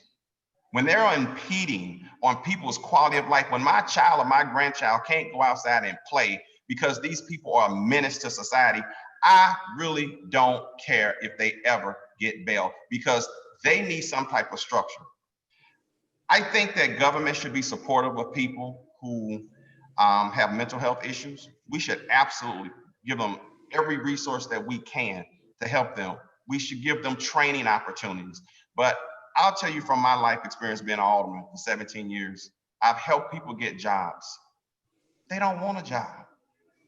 They want to get paid, but they don't want a job. So what we cannot do is make somebody go to work. We can provide them all the tools and resources, but we can't make them be good people. My biggest concern are people that continue to go to jail over and over again. I had not realized $8 million to keep a workhouse. I'm in agreement that that's a lot of money for 100 people. I'm in absolute agreement with that. However, my biggest concern is what happens when you move everybody over to the Justice Center per se, and then there's overcrowding. So what I would really be interested in, I think out of all fairness, what we should have is we should have a real exit plan. We should know how long it's going to take to get those 100 people out of the workhouse over to the Justice Center. And just taking money and defunding it, that's not going to help. You have any idea how long it would take to do that transition, Alderman? I think that a lot of that would come down to the way that they wanted to make that transition and the feeling that the court had on the matter as well.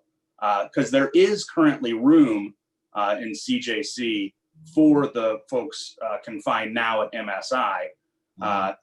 There additionally could be more room should the city end the federal contract to house prisoners.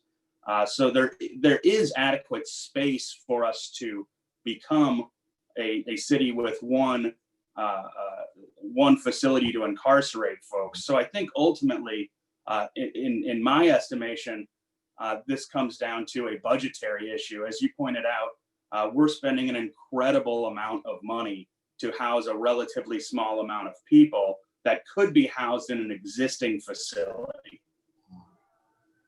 Okay. So let me go back. So the transition plan, you're saying it depends on who, as far as how long it would take them to transition? So I believe that Dale Glass, the mayor, the prosecuting attorney's office, and the circuit judges would work to transition these funds we are not reallocating the funds. So they would go into general revenue and allow for a wind down period. The specifics on that are not laid out in this amendment. That ultimately is a job for the executive branch and the judiciary. Okay. Your amendment is totally to take the whole 8 point something million, right? Yes, sir. Okay. So that will be effective on July the 1st. And let's suppose it takes 6 months to a year to do this transition. How do you pay people to do what they need to do at the workhouse? So the money would be allocated by the mayor out of the general revenue fund for that transition. So it would have to be reallocated by ENA. So you would take the 8.76 out, and then ENA would put it back. They will walk it back in. Is that what you're saying? In order to carry out the transition, they would certainly be authorized to use funds from general revenue to make that happen. And I think that, you know, Judge Edwards, Mr. Glass, and Mayor Cruzen can certainly create a plan that gets this job done. I think that there may need to be some incentivization in order to do so, because it's always easier to stick with the status quo. But ultimately, when we look at the budget through the lens of revenue losses from COVID-19, I don't believe that it's fiscally responsible to allocate this much money to house these few people. Okay. I worked on a criminal justice coordinating council bill, and I think that the city is moving in the right direction. I think the number of people that was in the workhouse a year ago have drastically decreased. Would you agree? Yes. Okay. I am totally in favor of reallocating funds, toward job training, toward mental health issues. Like I said, most people want to do the right thing. Absolutely, most people want to do the right thing, but then you have a handful, or more than a handful, of people that we can't get to. And I want to be sensitive on behalf of my constituents that people that continue to terrorize our community, even though what they're doing doesn't rise to the level of a felony per se, that we should really think about how we can manage that behavior. And if going to MSI, there's a way, maybe they don't need to spend a year or something like that, or maybe there's another program out there that we should look at. But we have to figure out how to create a quality of life for the people that do right. I mean, I have so many of my people in my community that have done right every day, and they just feel like they're victims. They feel like they're being held hostage in their own community. And nobody's really talking about that. Nobody's really talking about that. The movement is all about, nobody should have bail. And the people that I talk to in my community, they don't understand that. And I think I would be curious to see if it goes before a public vote, what does the community overall say about whether or not we should close the workhouse? I certainly want to be a partner, in helping the process. I certainly, like the Alderman from the first said, there are some people that are in there or find themselves in that system, and they really shouldn't be there. And I'm glad that she was an advocate for somebody that she knows, because so many people don't know a Sharon Tyus, Alderwoman Sharon Tyus, that can do what she does. So I just want to be clear. I want to be a partner in the process of making the system better. But I'm just defunding, just flat out, taking all the money away. That's just very concerning for me. So anyway, I appreciate this dialogue, and I appreciate what you're trying to do. I'm somebody that always, try to look for the win-win. And I think the move that the direction the city is moving in is a good direction, and we continue to do better. We can continue to do better, but I want to be kind of careful to just, do a hard stop right now. So thank you. Absolutely. Thank you. Alderman from the 17th. Thank you, Mr. President. Would the Alderman from the 24th yield? Alderman from the 24th will yield to the Alderman from the 17th. Absolutely. Alderman from the 17th, please proceed. Thank you, Alderman. I feel like I'm watching Fox News sometimes, and I feel like I'm watching CNN when I go back and forth between the administration and the advocates of closing the workhouse. I have received over the last year or two a number of communications from those advocating to close the workhouse, and I read through them. Well, that makes sense. And then I go ahead and I contact the administration and I ask them to provide information for me and to respond. And they say something and it kind of makes sense. And I feel like I'm going back and forth. And there are a number of things about, and I guess the most recent thing I've received from the advocates at closing the workhouse has been a rather lengthy, I wouldn't say lengthy, about 10 or 12 page document that I've read through. It seems like mostly what we're talking, there's a lot of valid issues beyond money, but it seems like we're focused on the money, and the money is tied to the prisoner accounts. And I just get a little confused on all these things. I go back and forth and I can't keep track of the numbers. I got on my other screen here, I'm looking at the head count from today, or I was. And then I was going through the head counts on here, and the Alderman from the 7th was kind of going through these things. And I was just wanting to make sure I understand what how you envision this kind of playing out. So as it stands today, it sounds like we have 92 people in MSI. Is that correct? And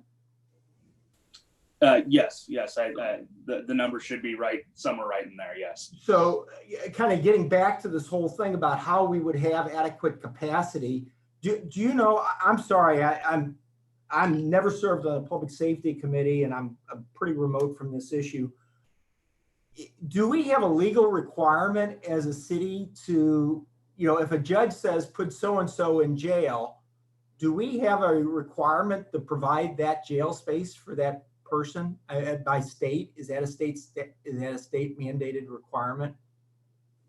So my understanding is that sentencing judges are well aware of the total number of spaces available for them to send anyone to any facility, and they make their many of their sentencing decisions based on that. We do have an obligation to house state detainees. We have no obligation other than a contractual obligation to house federal detainees. And should we terminate that federal contract, then we could certainly house the state detainees that we are required to by statute under at CJC. There would be more than adequate space. Okay, so so I get my arm around these numbers, when we're talking about state retainees, so those are, as I understand it, that's the state of Missouri has statutes that say we as a local government have to go ahead and provide jail space for people who are charged with state offenses. Is that correct?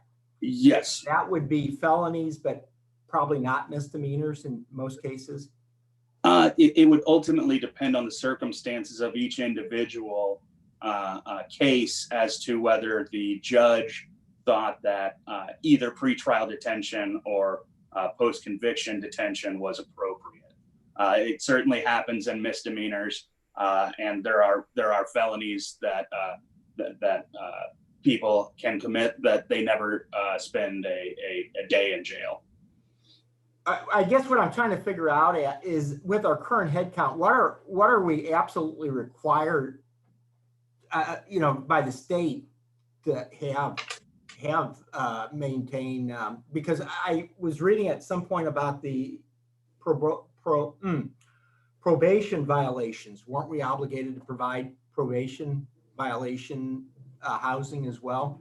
So again, if someone was on probation for a state charge, then yes, there are different probation offices and things of that nature. Should someone offend while they're on probation, that there's a hearing to determine whether their probation should be revoked. At that hearing, should their probation be revoked, then they enter into incarceration. Right now, there's about 538 people on state charges that we have to hold, which is 220 less than CJC's capacity, and that includes probation violations.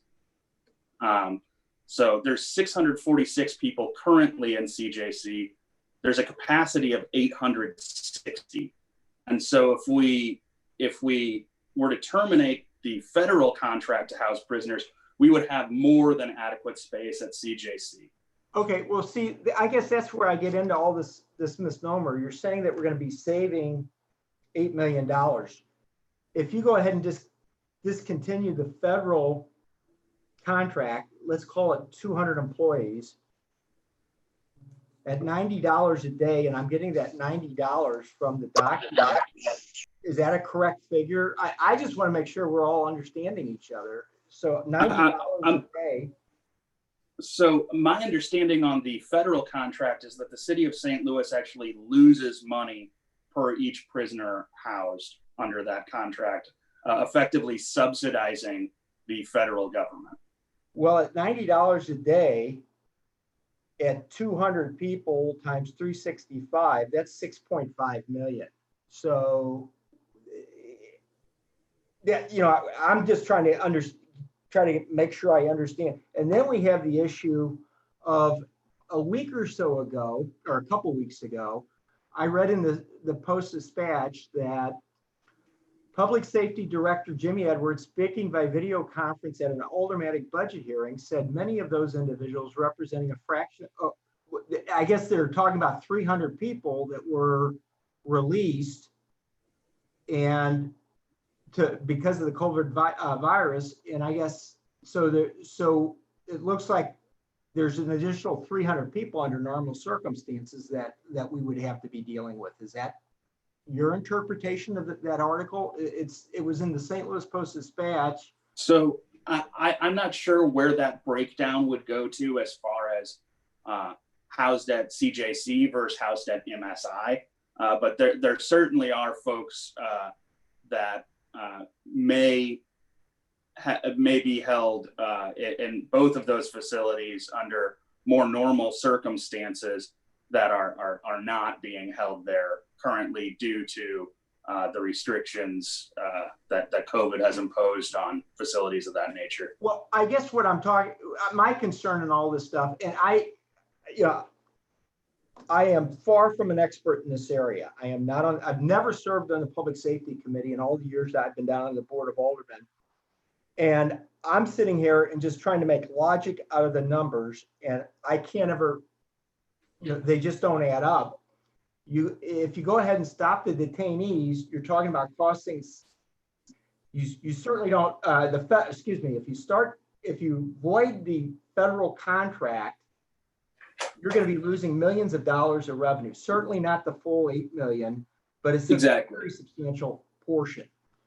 Now, so we would make about adding the 300 people back that were released, and the notion that somehow or another these people are like, it says in this article, and I'm reading the Post, so it's take it for what you want. But they said that in a period of 2 weeks or so, they had 50 people rearrested.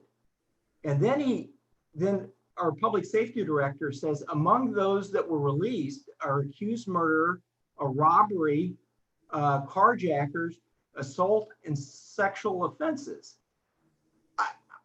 I mean, these aren't ordinance violations. And if I'm understanding your plan is you're sitting there talking about cutting loose 100 people or so without a real plan for putting them away, for taking care of them. Are we just gonna... No. Ultimately, what I'm saying is that there is space at CJC to house prisoners that we are required to under state law. So are you saying then that? So I have this thing here, and it's like I can't keep.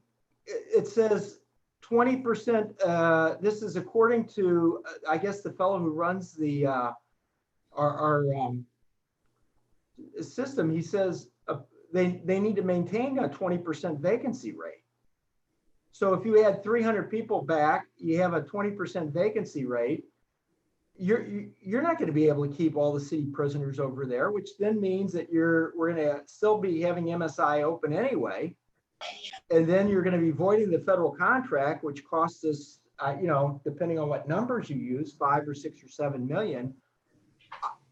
I just don't understand how this whole thing works financially.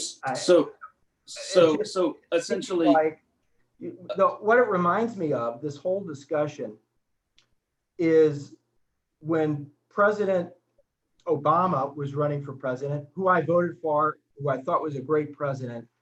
He wanted to close Gitmo, and he was going to close Gitmo, and 8 years later, Gitmo was still open.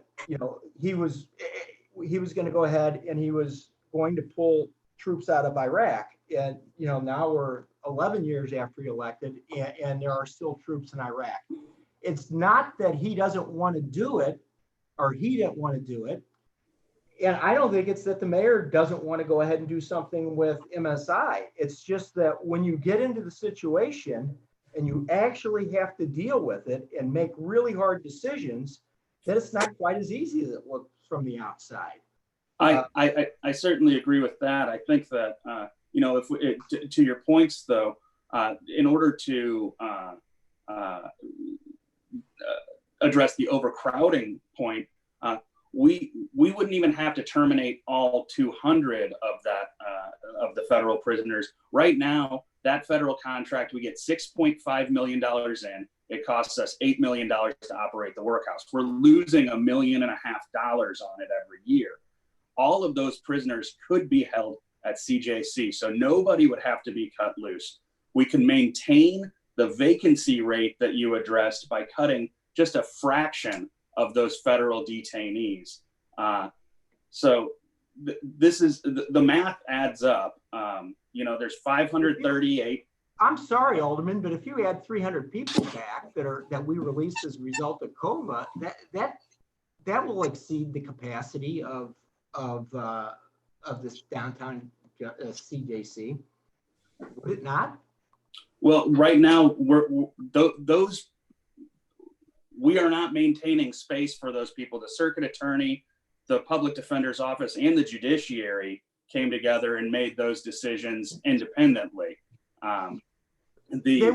Those were decisions that were made, not as I understand it from reading the article, those were decisions that were made not in an ideal circumstances. Those were decisions that were made to accommodate the extraordinary circumstances of the pandemic, and that if the pandemic passes, they very well might reverse themselves on those decisions. Would they not? I don't believe that we would be seeing the judiciary second guess those decisions, barring some reoffense by the defendants. It sounds like there was 50 out of 300. So in a period of 2 weeks' time, you had a 20%. Well, there also hasn't been 300 people in the workhouse for more than a year. Rearrest rate. I'm sorry. Go ahead. There hasn't been 300 people in the workhouse for more than a year. The MSI population has been on a steady downward trend for several years.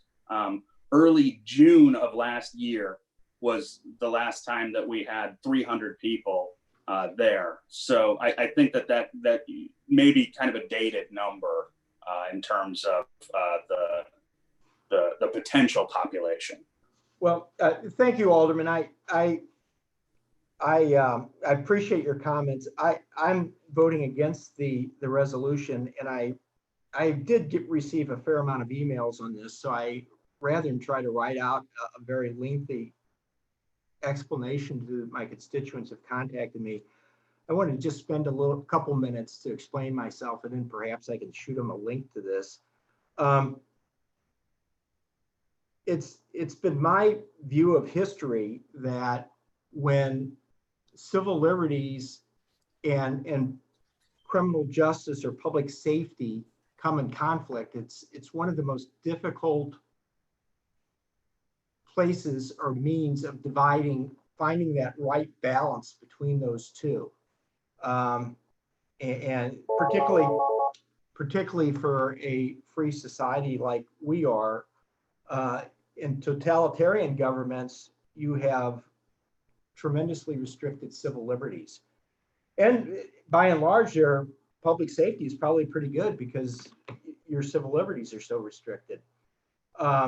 If we look back at our own history, every time our country is felt endangered, there's suddenly a quick review of the level of civil liberties. And we only have to go back to World War II and see what happened to the Japanese internments.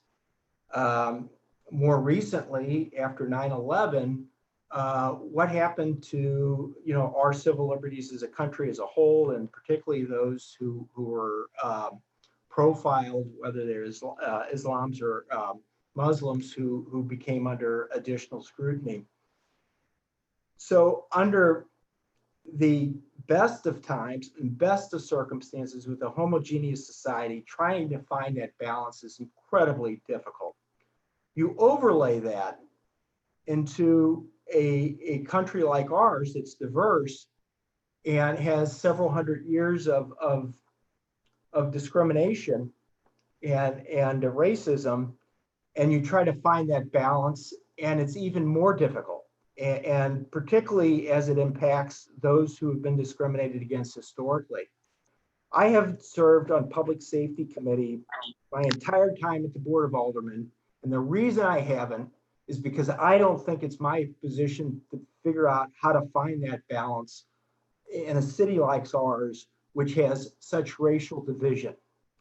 I am very proud of the fact that our mayor has selected an African-American police chief and an African-American director of public safety. I am grateful that Jimmy Edwards, who politically before he was a judge, was in another camp of mine. So I have a long history with Judge Edwards, but he has served admirably on the bench. He received national recognition for his role in alternative sentencing. If we as a city have anybody trying to define what the appropriate balance is between civil liberties and public safety, I can't imagine that we're going to be able to find a more appropriate judge of where to place that balance. And for us over at the Board of Aldermen to undermine him in that position and to sit there and say as if he has some sort of ulterior motive to go ahead and keep MSI open is almost unconscionable. I just find that is like making an allegation against a guy who spent most of his life trying to do the right thing in this area.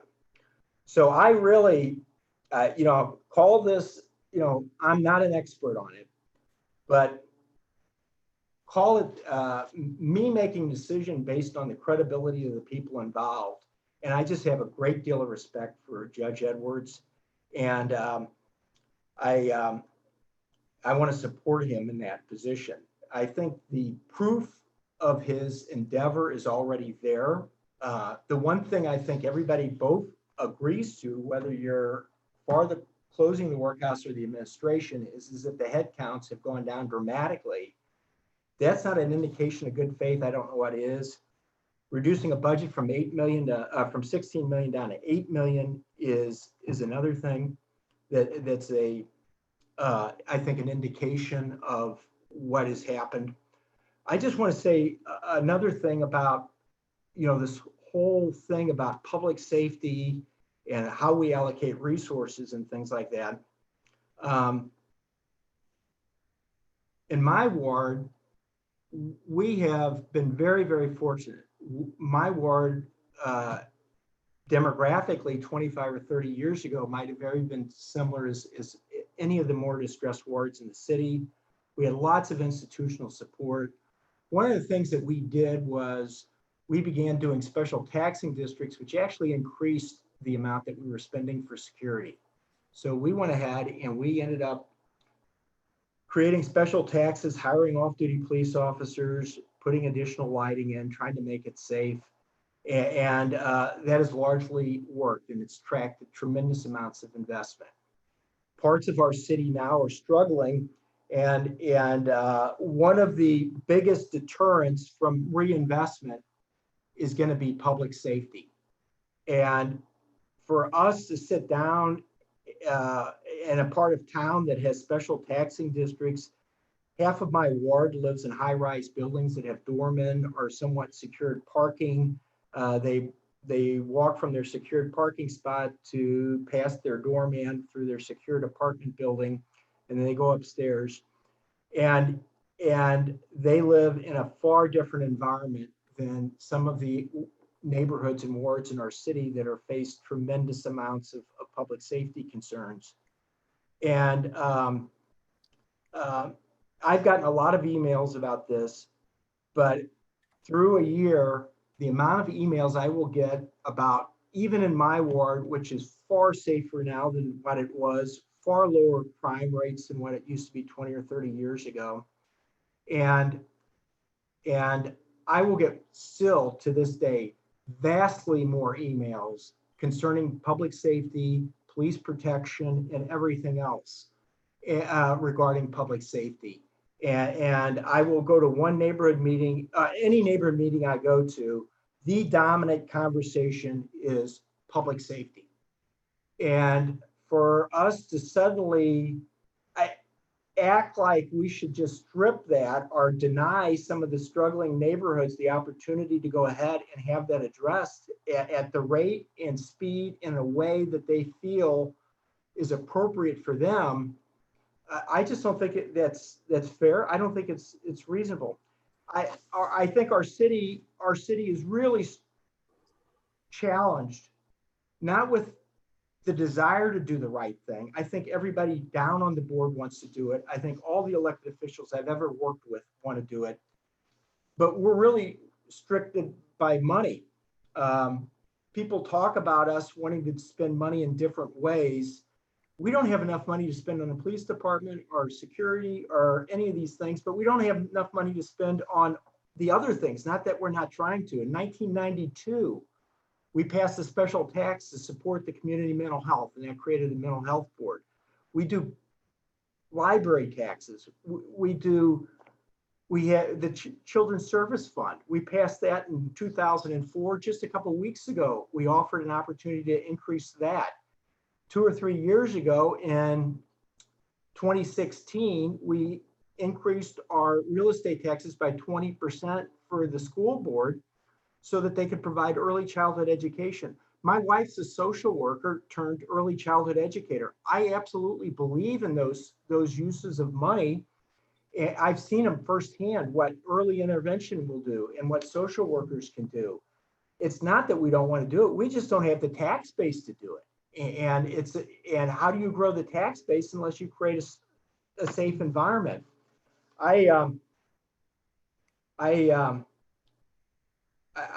want to demean or in any way dismiss the hard work that so many people have done to raise some of the issues at the city jail. And I think in so many ways, they have a wonderful success story to tell. I mean, we've cut $8 million. We've reduced the number of people up there. You know, and they fought City Hall, and in many ways they've won. It's just, maybe it's not exactly on the time schedule they wanted, but it's working, and they got people's attention, and they are listening. I just think it's as a white guy who's had a charmed life, who's representing a ward that is in really pretty good shape. I think it's really important for me to be at the point in my life where I listen. And that's why I've never served on public safety, is I didn't want to be in a position of trying to go ahead and find that right balance, because I don't think as a white guy, it really helps that much. I was an early supporter of civilian oversight. I supported civilian oversight in 2006. That was 8 years before Ferguson. And I supported it because I believed in transparency, but there was also a unified call from the Black Caucus to do that. There, at the time, the bill, I went back and checked, it was 17 people voted for that at the Board of Aldermen, all 12 members of the Black Caucus. That was vetoed by the mayor, and a subsequent one wasn't passed until after Ferguson. So I am more than willing, and I think this thing would have sailed through if it had the unified support of the Black Caucus. But in anticipation, or as a result of the emails that I've received, and I've been slow to respond to them because it's a very fluid type of issue, and I wanted to know, I have spoken with the chairman of the Black Caucus. I spoke with the highest elected official in the St. Louis region, which is our president of the Board of Aldermen. And I've spoken with several members of the Black Caucus, and it was very clear to me that there was far from unanimity within their community about this issue. So at this point, I'd like to say that I stand with Jimmy Edwards. I trust and value his opinion on how to deal with this, and I'm going to vote against the amendment. Thank you. Thank you. Alderwoman from the 19th. Mr. President and members of the board, I believe that. Alderwoman, we can't really hear you that well. Okay, wait a minute. Is that better? Yes, perfect. Okay. Mr. President, members of the board, I do believe that there's a lot of passion here. I also understand that many people have good intentions, but it's important for us to make sure that we are all working in tandem, and you just don't haphazardly do something. You must have a plan. You must know where the people are going, and we need to plan for a long-term future. I don't want to see folks just locked up. I need to see them put in situations where they can improve their quality of life, because we have a lot of people who are not hardened criminals, but they will become hardened if you put them in with them, okay? And that's another bad thing about this. So what I want to do is to ask for the respect of our community, because we're listening to our seniors, we're listening to our families, we're listening to people who are afraid to walk down the street or sit in their living room or take their children to the park.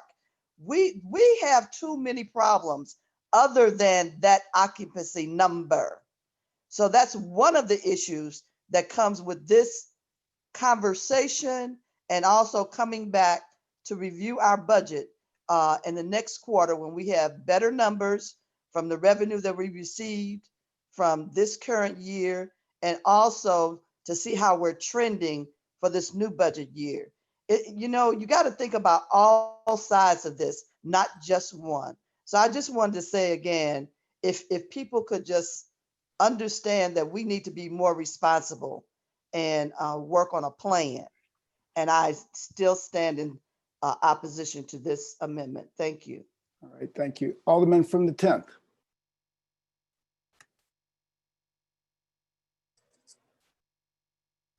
Let me press my right button. Thank you, sir. I had my hand raised earlier there were some of the questions I've been trying to contact legal about. In Article 16, Section 3, what was brought up earlier in regard to it, it says the word proposed is in there. As you stated before, if we do not pass a budget, it goes back to the original proposed budget. So if we do not pass this budget, it goes to the original budget that was given to us by the budget director before Ways and Means had anything to do with it. So I just wanted to bring that point up. Article 16, Section 3, the key word is proposed.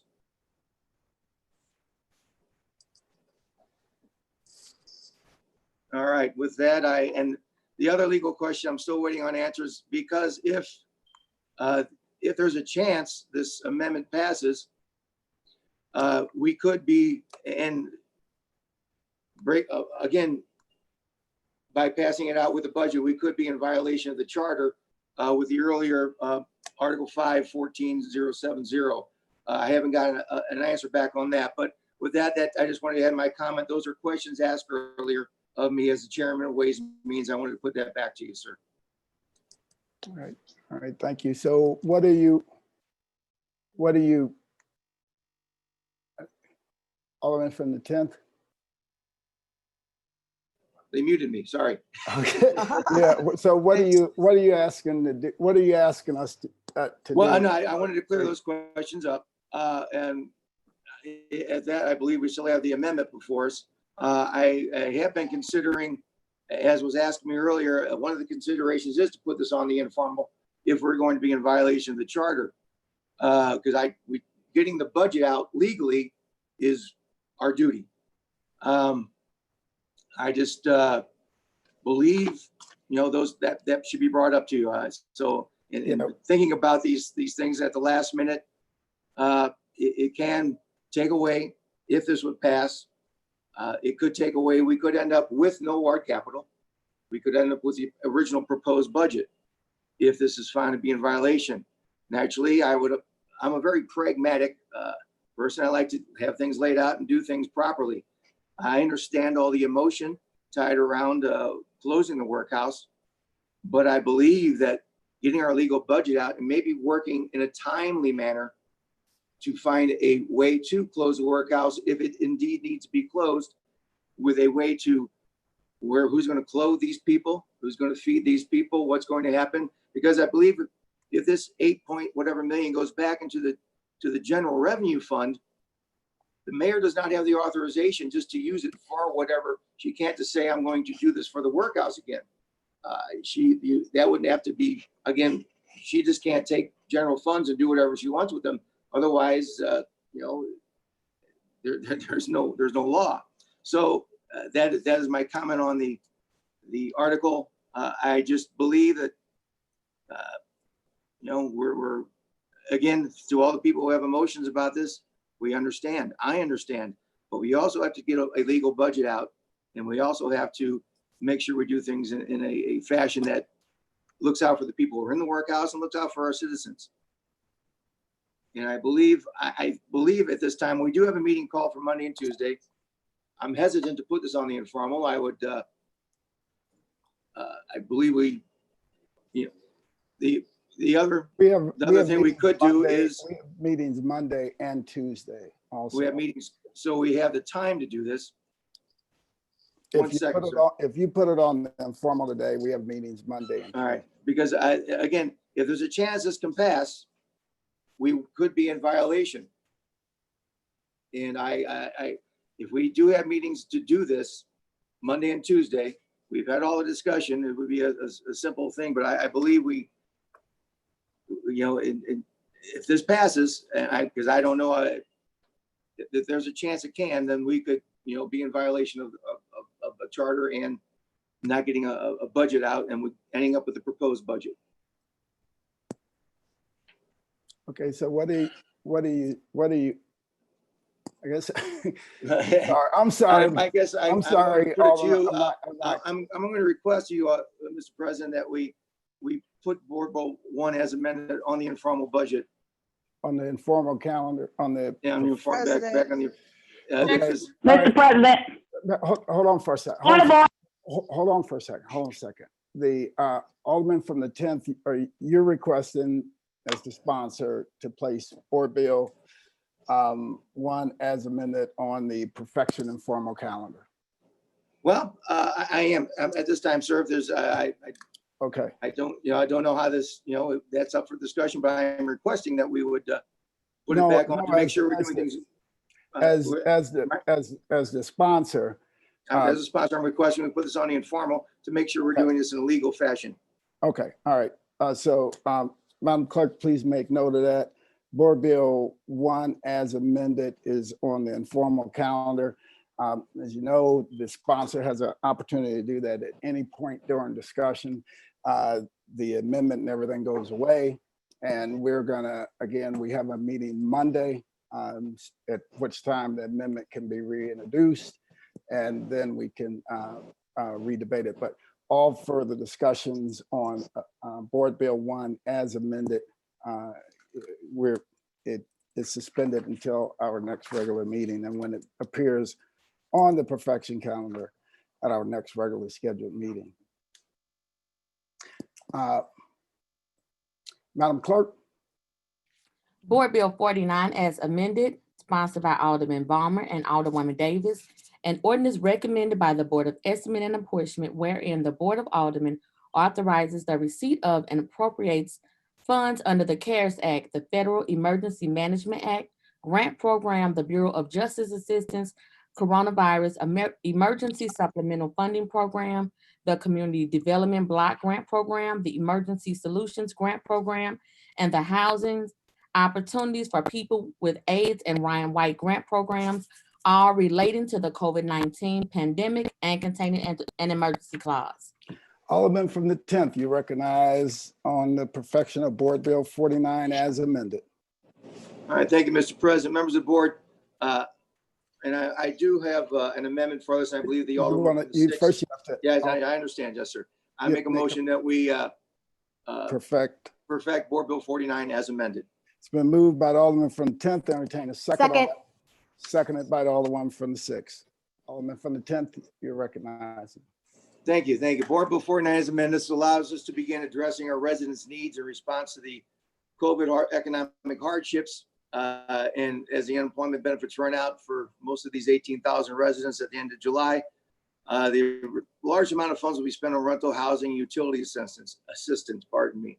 Amendment number 1 is what I'm putting before you. I believe you have it. It's offered to change the detail of where two program funding comes from. Does not change the amount being spent on the program items. The detail of where the funds are coming from are from lines in the first 2 lines under DHS. 1 being rapid rehousing existing homeless, and 2 emergency shelter. It's merely and that is the amendment. It's merely, if you look at the would you like to make a formal motion for I move that we I move to add amendment to Board Bill number 49 as amended. All right, it's been moved by the Alderman from the 10th. Entertain a second on that motion. Second. Seconded by the Alderman from the 19th. Any discussion on amendment number 1 to Board Bill 49 as amended? Alderman from the 6th. I apologize, Mr. President. I got a little ahead of myself for the second. Okay. Yes, the other one from the 6th does have 3 amendments that I am in agreement with, sir. Okay, all right. Any further discussion on amendment number 1?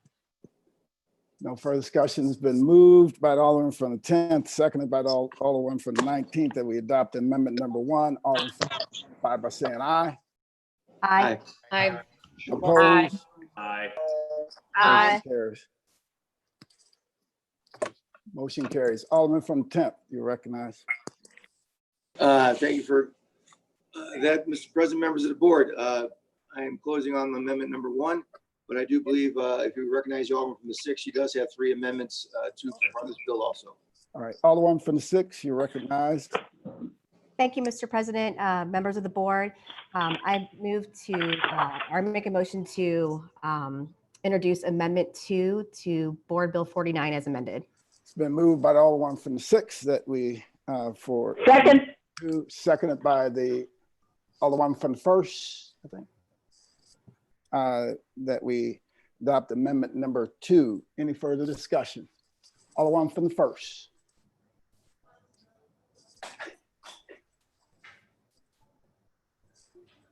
We still can't hear you. Oh, there you go. I thought you, I just want the second, so you can go back to the 6th. I'm done. Okay. All right. Okay. Any further discussion on amendment number 2? And for Alderman from the 6th, you recognize close on amendment number 2. Thank you, Mr. President. I renew my motion. It's been moved by the Alderman from the 6th, seconded by the Alderman from the 1st, that we adopt amendment number 2. All in favor signify by saying aye. Aye. Aye. Aye. Opposed? Motion carries. Alderman from the 6th, please proceed. Thank you, Mr. President. I move that we make a motion to introduce Amendment 3 to Board Bill 49 as amended. Second. Second. Alderman from the 6th, seconded by the Alderman from the 1st. Any discussion? Yes. Alderman from the 22nd? Yeah. Could the Alderman from the 6th tell us what amendment number 3 is? Alderman from the 6th, could you cover amendment number 3? I would be happy to. So Amendment 3 creates a new line item for, if you look at Exhibit A, underneath the Department of Health and Human Services, you'll find a line item for homeless prevention program operators. And under that, we are going to add a category for legal services for eviction cases. We're going to fund that at $210,000 and take $210,000 from the contingency fund, which contains $6.7 million. And this will allow for not only the mediation services for the large number of eviction cases we know we have pending, but also legal services. So organizations like Catholic Charities, Legal Service of Eastern Missouri, and other organizations would be able to apply for funding to hire lawyers for the next 6 months to help move people through the court system as quickly as we can. It's based on a model that was successful after the 2008 economic downturn, and so is data driven. It would fund 6 positions at $35,000 each. Okay, thank you, Alderwoman. You're welcome. Any further discussion? Any further discussion? Alderman from the 6th, you recognize close on amendment number 3. Thank you, Mr. President. I renew my motion. It's been moved by the Alderman from the 6th, seconded by the Alderman from the 1st, that we adopt amendment number 3. All in favor signify by saying aye. Aye. Aye. Aye. Opposed? Motion carries. Alderman from the 6th, you're recognized. Thank you, Mr. President. I'd like to make a motion to amend or to introduce Amendment 4 to Board Bill 49 as amended. Second. It's been moved by the Alderman from the 6th, seconded by the Alderman from the 1st. Alderman from the 6th, could you please read amendment number 6? I would be happy to, Mr. President. This would start on the line that's marked contingency on Exhibit A to Board Bill 49 as amended. It's the last category of money. And since we are adding a category including $210,000, we're going to strike out the $6.7 million that's currently included, subtract that $210,000 and change it to $6.5 million. And then if you go further to the right on the exhibit under the CARES Act funding, we're going to delete the $210,000 from the $5.5 million, changing it to $5.3 million, just so everything is correct on the exhibit to this board bill. All right. Any further discussion? Any further discussion? Alderman from the 6th, you're recognized close. I renew my motion. Been moved by the Alderman from the 6th, seconded by the Alderman from the 1st, that we adopt amendment number 4. All in favor signify by saying aye. Aye. Aye. Aye. Opposed? Motion carries. Alderman from the 6th, please proceed. I have nothing further, Mr. President. Thank you. Any further discussion? Any further discussion? Alderman from the 10th, you're recognized to close. Thank you, Mr. President, members of the board. So with that, I renew my motion to perfect Board Bill number 49 as amended. It's been moved by the Alderman from the 10th, seconded by the Alderman from the 6th, that we perfect Board Bill 49 as amended. All in favor signify by saying aye. Aye. Opposed? Aye. Motion carries. That is the extent of board bills for perfection. Third reading consent. Board bill number 12. Alderman from the 22nd, you recognize on the motion for the third reading consent calendar. Mr. President, members of the board, I move for adoption of the third reading consent calendar. Moved by the Alderman from the 22nd, entertain a second on that motion. Second. Seconded by the Alderman from the 16th. Any discussion? Clerk, please call the roll. Alderwoman Tyers. Aye. Aye. Alderwoman Middlebrook. Aye.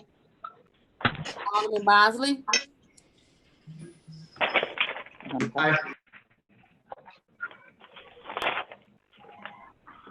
Alderwoman Hubbard. Aye. Alderwoman Ingracia. Aye. Alderman Coder. Aye. Alderwoman Rice.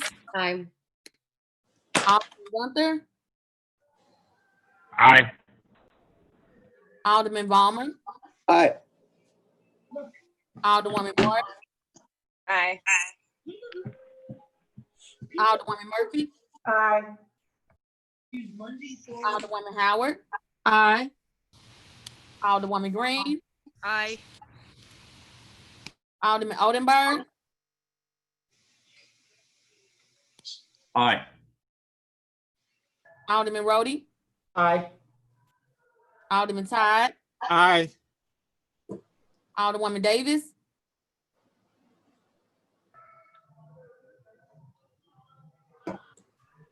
Alderwoman Spencer. Aye. Alderman Muhammad. Aye. Alderman Boyd. Aye. Alderman Vaccaro. Aye. Alderman Narayan. Aye. Alderman Cone. Aye. Alderwoman Clark Hubbard. Aye.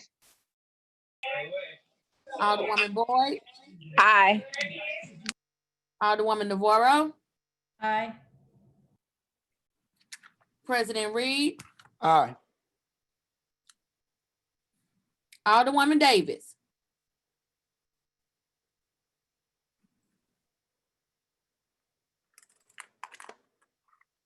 Alderwoman Davis, you're muted. Mute. My stuff keep going out. Aye. Did you hear me? Yes, ma'am. 27 Okay. aye votes. I vote, stay in the motion, Alderman from 22nd, and third read and finally pass the aforementioned bills. Third reading, report of engrossments. Board Bill 28 as amended, sponsored by Alderman Coder, Alderwoman Davis, Alderwoman Ingracia, Alderman Gunther, Alderwoman Hubbard, Alderwoman Howard, Alderman Odenberg, Alderwoman Green, and Alderwoman Martin. An ordinance enlarging the boundaries of the City of St. Louis Port Authority, subject to the approval of the Missouri Highways and Transportation Commission, and authorizing and directing certain actions by the Port Authority. Alderman from the 7th, you recognize on third reading and final passage of Board Bill 28 as amended.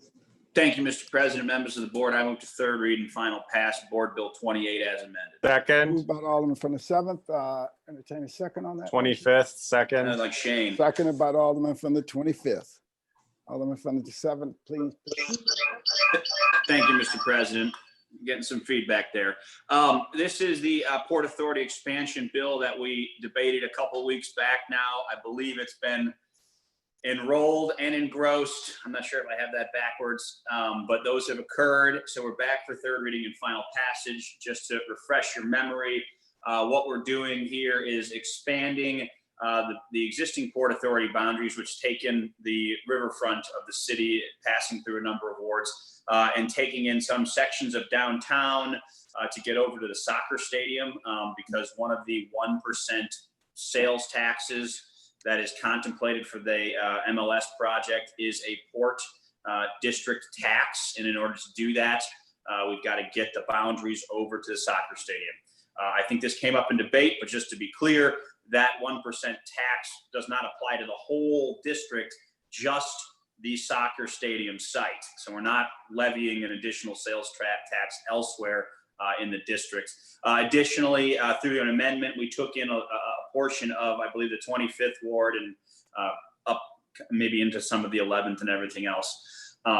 With that, I'm happy to answer any questions. I know we had a pretty healthy debate on this a couple of weeks ago, and it's been a long day already, but I'm here for any questions you may have. Thank you.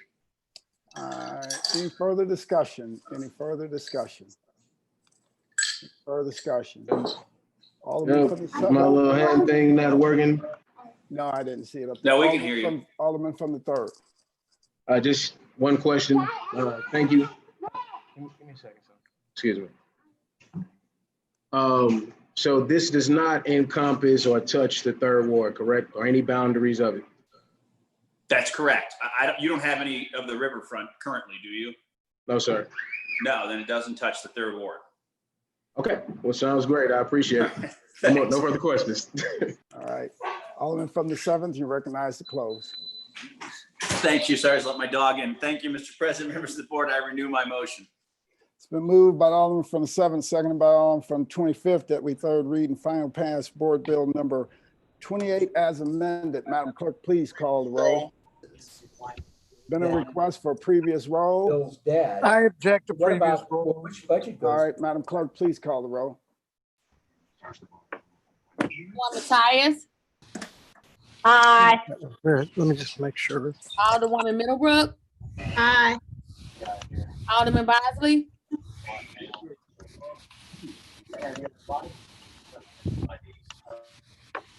Alderwoman Hubbard. Aye. Alderwoman Negracia. Aye. Alderman Carter. Aye. Alderwoman Rice. Aye. Alderman Gunther. Aye. Alderman Balmer. Aye. Alderwoman Martin. Aye. Alderwoman Murphy. Aye. Alderwoman Howard. Okay, Joey. Aye. Alderwoman Green. Aye. Alderman Oldenburg. Aye. Alderman Rhodey. Aye. Alderman Todd. Aye. Alderwoman Davis. Aye. Alderwoman Spencer. Aye. Alderman Muhammad. Aye. Alderman Boyd. Alderman Vaquero. No. Alderman Narayan. Aye. Alderman Cone. Aye. Alderwoman Clark Hubbard. Aye. Alderwoman Boyd. Aye. Alderwoman Navarro. Aye. President Reed. Aye. Alderman Bosley. No. 25 aye votes and 2 no votes. By a vote, staying the motion, Alderman from the 7th and 3rd read and finally passed board bill number 28 as amended. That is the extent of 3rd reading, report of engrossment, and final passage. Report of enrollment. Board Bill 12 and Board Bill 28 as amended. All other business being suspended, the president shall in open session affix his signature hereto to the end that these may become law.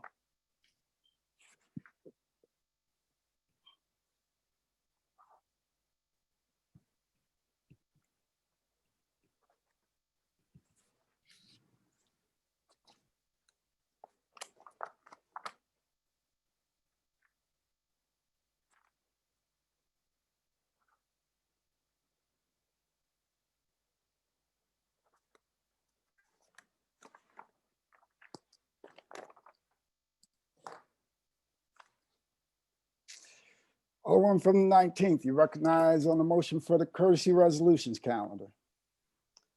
Mr. President, members of the board, I move to adopt our courtesy resolution calendar. It's been moved by the Alderman from the 19th. Entertain a second on that motion. Second by the Alderman from the 22nd and Alderman from the 27th. Any discussion? Yes, Mr. President. I would like to add my name as a co-sponsor, if that's okay. All right, Madam Clerk, please make note of that. Add the Alderman from the 22nd's name as a co-sponsor to Resolution 23. So noted. It's been moved by the Alderman from the 19th, seconded by the Alderman from the 22nd, that we adopt our courtesy resolutions calendar. All in favor signify by saying aye. Aye. Aye. Aye. Opposed? Aye. Motion carries. First reading resolutions. We have none. Second reading. Resolution 22 as amended, sponsored by Alderman Coder, matters pertaining to the city treasurer contracting. Alderman from the 7th, you recognize on the second reading of Resolution 22 as amended. Thank you, Mr. President, members of the board. I move to adopt to final pass Resolution 22 as amended. Moved by the Alderman from the 7th, entertain a second on that motion. Second. Seconded by the Alderman from the 14th. Alderman from the 7th, please proceed. Thank you, Mr. President, members of the board. Resolution 22 as amended was passed unanimously by the Streets Committee yesterday. And it seeks to investigate and authorize subpoena powers for the Streets Committee to look into the issues regarding the contracting processes in the Treasurer's office and frankly, the contract with Hudson and Associates regarding the recent contract to outsource parking operations. I'm not saying through this that I think that entity, Hudson, is not qualified to do the job that they have been selected, I guess, by the treasurer to do. The issue here is there's a lot of question about the validity of this contract, how it was awarded. The city councilor has weighed in, essentially saying this is not even a valid agreement. So what we're seeking to do here is simply to look into that RFP process, how it occurred, and the subpoena power will give us the authority to, if necessary, compel the production of documents and testimony. I fully anticipate that the treasurer and her staff will likely give over whatever we ask for. I mean, they're a government body, they're public records anyway. Reason we need subpoena power is we have no authority to compel private parties or third parties to come before us or to provide any documents. It's my intention and the committee's intention to first, simply ask for the things we're requesting. And we're compiling a list of things we'd like from both Hudson, maybe some of its employees and contractors, and from the treasurer's office, and we'll simply ask for them and engage in a back and forth on that. Lobbing subpoenas is always a last resort. I know many of you have heard from me, many of you have heard from the treasurer on this thing. I do think this is an important part of our oversight power. We got a call coming in. It's an important part of our powers as legislators to investigate at times. The charter authorizes our standing committees to investigate, and that's what we're seeking to do here. I'm happy to answer questions at this time, but I would just warn that I probably don't have all the answers because all we're simply asking to do is to start this investigation, which is what this resolution is seeking. Thank you. All right, thank you, Alderman. Alderwoman from the 8th. Thank you, Mr. President. Could I inquire of the Alderman from the 7th, please? Alderman from the 7th will yield a question to the Alderwoman from the 8th. Please proceed. Thank you so much. Thank you so much, Alderman, for taking question. I'm just curious. I did tune into the Streets Committee hearing. I was just sitting back to listen. But was the treasurer or any of her staff invited to testify yesterday or the other day when this bill came or this resolution came through? No, I mean all this is doing is authorizing the investigation. I know the treasurer had asked if she could testify, and that request was denied by the chair. She's repeatedly said she doesn't believe this is necessary, which that's fine. That's her and her office's opinion. Ultimately, it's not up to, various executive offices, including the treasurer, to decide what we as aldermen think is necessary to exercise our investigatory powers to undertake. As I've explained to both the treasurer and her chief of staff, they'll have ample opportunity to be heard down the road when we do have some public testimony on the substance of our investigation. Okay. And how many times over the course of your time down here at the Board of Aldermen has a subpoena been authorized and used? I don't know. I know the streets department was previously given subpoena power maybe a year or two ago. I don't know if any subpoenas resulted from that, but it has been done before. Okay. Okay. I don't have any other questions. I am concerned about this resolution, not because I think that there is anything wrong with granting authority given to us by the charter to compel testimony. My concern is that we did not, or the Streets Committee did not just ask for those documents first, and we've instead moved to subpoena power, right? This isn't saying that this subpoena power is going to be utilized necessarily, but that instead of taking a week to have a hearing to go ahead and have these documents produced and have this conversation in public, we're instead moving to subpoena power first. And I think that that's just, it's a bit disingenuous, I think. And I would say that I also have significant concerns about a person who is campaigning for the office, that they're working so hard to, there's a lot coming at the treasurer's office right now from someone who is currently a candidate for treasurer. And even though I know that Alderman Boyd is not the sponsor of this resolution, I mean, it would have been a significant conflict of interest for the chairman of the Streets Committee to be the sponsor of this resolution. I want to highlight that I think it's a problem. And so I'm going to be voting no today because I think that there was ample time to simply request these documents and request the appearance of all of these parties before we move to subpoena power. Thank you. Thank you. Alderwoman from the first.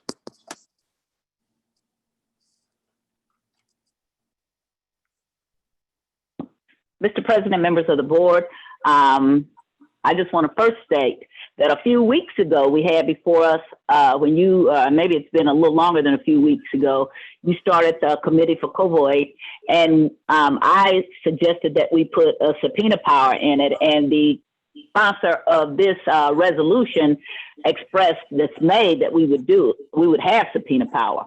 As practicing attorneys, and I was practicing way before he probably was in college. I've been practicing in and out for 30 years. Subpoenas are pretty standard. You can get them pretty much. So they don't put any alarm to me for you to have subpoena power. But when you express that you don't believe that we should do it for certain people, but others, that's when I start to not, that I have problems with it, because I think we're not being fair. Specifically, Dr. Echols, who's part of this whole COVOID thing, has lied under oath on numerous occasions. I got a lot more about him to come now. So I'm going to come right back with the subpoena power for Dr. Echols, and I'm not running for office, and I'm not seeking anything. And so I know that the Alderman from the 7th will join in wholeheartedly, because what it appears to me, I want to echo what the Alderwoman said from the 8th, that timing stinks. In Congress, they actually have some rules and laws about when you can start to do these kind of things, because after a while, it's very political. It does not look like you're doing an investigation. It looks like you're doing politics for somebody else. And of course, the chairman of Streets wouldn't sponsor it, because he can sit back and let his vice chair doing it. It is not a good time to be doing this. To use your own words, have you asked them to just do it? That's what you express, Alderman from the 7th, or people can just come before, and then if they don't produce, then we would do it. And then to say, we're going to do this full investigation. We're not going to let her talk at all. We're not going to let her staff talk. Okay, and that's the way you try cases. But I've been, unfortunately, on many of the chain emails between the Alderman from the 22nd and the treasurer, and I finally just said, please take me off of these things, to see how much information has been going back and forth, and the differences of what they believe, what one person says versus the other. And again, I don't have any real objections to subpoenas, and even having them prepared, because that is what you do in court all the time. I have an objection to the timing of this, and that there's an election, and that you can smear people's name by just doing investigations now, and then you come up with nothing. And So none of you all served with this person, and I didn't either, but I came right after it. We used to have a president before Tom Villa. There was a president, President Zinch, and he was indicted with several people. Leroy Tyus was one of them. Jean Slay was another. So when Francis Slay, when I came down as the 24th Ward Alderwoman, Francis Slay sits where the 16th Ward Alderman sits now, and so they all went all the way up to the Supreme Court. And I was just getting out of law school, and I was so embarrassed that the Tyus name every week was across the front pages of the Post-Dispatch. And this was the investigation, so this is how long ago it was about the charter. We were bringing charter cable into the city. And Sorcus Webby actually was a member of the Board of Aldermen. He actually went to jail. His dad died. But the long of the short is that it took years and years and years. They found on a local level, Jean Slay and Leroy Tyus was found guilty. The Supreme Court overturned it. Zitch fought for years and years and years. Then he got found not guilty. And so he said, where do I go back? Where do I go to get my name back? And I always remembered that as a new young alderperson, because following in that, there was many times that my name was smeared and lied about. And then years later, people said, oh, Ms. Tyus, you sure did tell the truth about that. So to do this right before an election, to me, is very bad timing, and it's questionable. And I don't understand why this is coming up now. And perhaps if the alderman from the 7th wants to close, because I don't even want him to yield, he can tell me that. But I do still say that I like the ideal in Congress that at a time they prevent you from doing these kind of things so that it will not get into politics, and that it is a real investigation. I believe in good government, and I believe that if there's something wrong, wherever it is, then let it come out. But don't wait until months before an election to do these kind of things. And although we don't have that quote unquote rule, I will remind you as the rules chairman, where things are silent, we do go to Congress for our rules. And so perhaps before you want to take this any further, you might want to look at the congressional rules about when you do investigations and maybe put this away and do it at a different time. I don't think that you're going to listen to me, but when I come back here, when we come back next time, I will bring the congressional rules, and they prohibit this kind of thing in the middle of a election, because I don't care. The greatest person probably cannot resist perhaps doing politics during this time. And right now with the person number 45/3 that we have in office, and watching all the things that he has done, I don't think that we want to do this sort of thing. And I will not be supporting this, not because I don't believe in subpoenas and investigation, because I think this is ill-timed and smacks of politics, not good government. Thank you. Thank you, Mr. President. I have no further questions. Okay, thank you. Alderman from the 24th. Alderman from the 24th. Would the alderman from the 7th yield, please? Alderman from the 7th, alderman from 24th, please proceed. Thank you. Just one quick question. Is there any reason that you're doing this before simply just asking for the documents and seeing if they're produced? It seems a bit putting the cart before the horse to me, but you may have a totally valid reason. So I'm just inquiring that. No, very good question, Alderman. Reason we're doing this now, one, the timing of this contract, this purported contract with Hudson was executed sometime, I guess, in April. And this has all come up really in the last month in the Streets Committee. And reason I'm requesting, the subpoena power now, again, I have no doubt, I suspect the treasurer and her staff will continue to cooperate and give us anything we ask for, but we have no way to compel documents or testimony from private parties without some sort of subpoena authority. And no, I have not asked any third parties for documents yet. And I suspect we will. And when we do so, it won't be under subpoena at first, but that will be, if you don't give it over, we're going to subpoena it. And we're going to be on break until September. And I do intend on pursuing this in the coming months. Gotcha. Thank you so much. Anything further, Alderman from 24th? Nothing further from me. Thank you. Okay.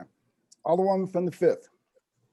Thank you, Mr. President, members of the board. I don't have a question for the sponsor, but I just have a comment. This has become an issue. And so, I mean, I wouldn't like for certain members of our body to sit here and try to bamboozle the public when it comes to who's advocating for who typically votes with who, and what the real agenda is. But I will say this, as a member of this body, when things came out, some in the media, which could care less about if it's an election cycle or not.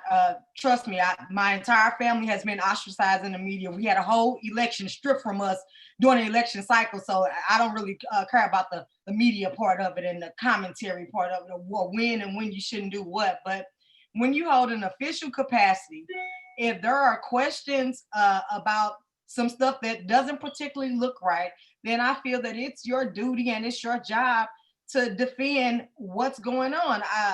I will admit the treasurer's office reached out to me regarding this, and my comments were to that member of whomever was that if you haven't done anything wrong, present the documentation and defend yourself. But you can't be in a space to where, especially when you're transparent, and that's what you've always stomped on, being transparent. You can't be in a position to where you feel it's beneath you to come before our body and just answer the questions. We can, every member of this board can admit that it did not look right, or it didn't look as if things were handled properly how they should have been. So I'm not saying that it was something that wasn't right about it, but it didn't look right.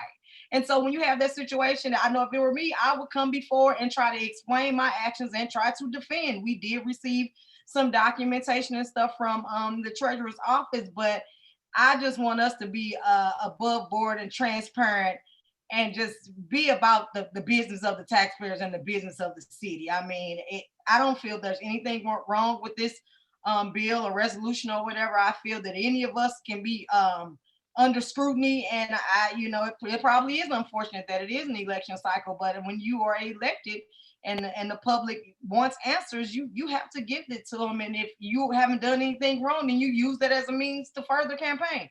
But I'll just say that I'm going to support this, and I would encourage everyone else to support it too, because we simply are looking for the truth. And if something wasn't done right, I think it needs to be addressed. And that's all I have. Thank you. All right, thank you.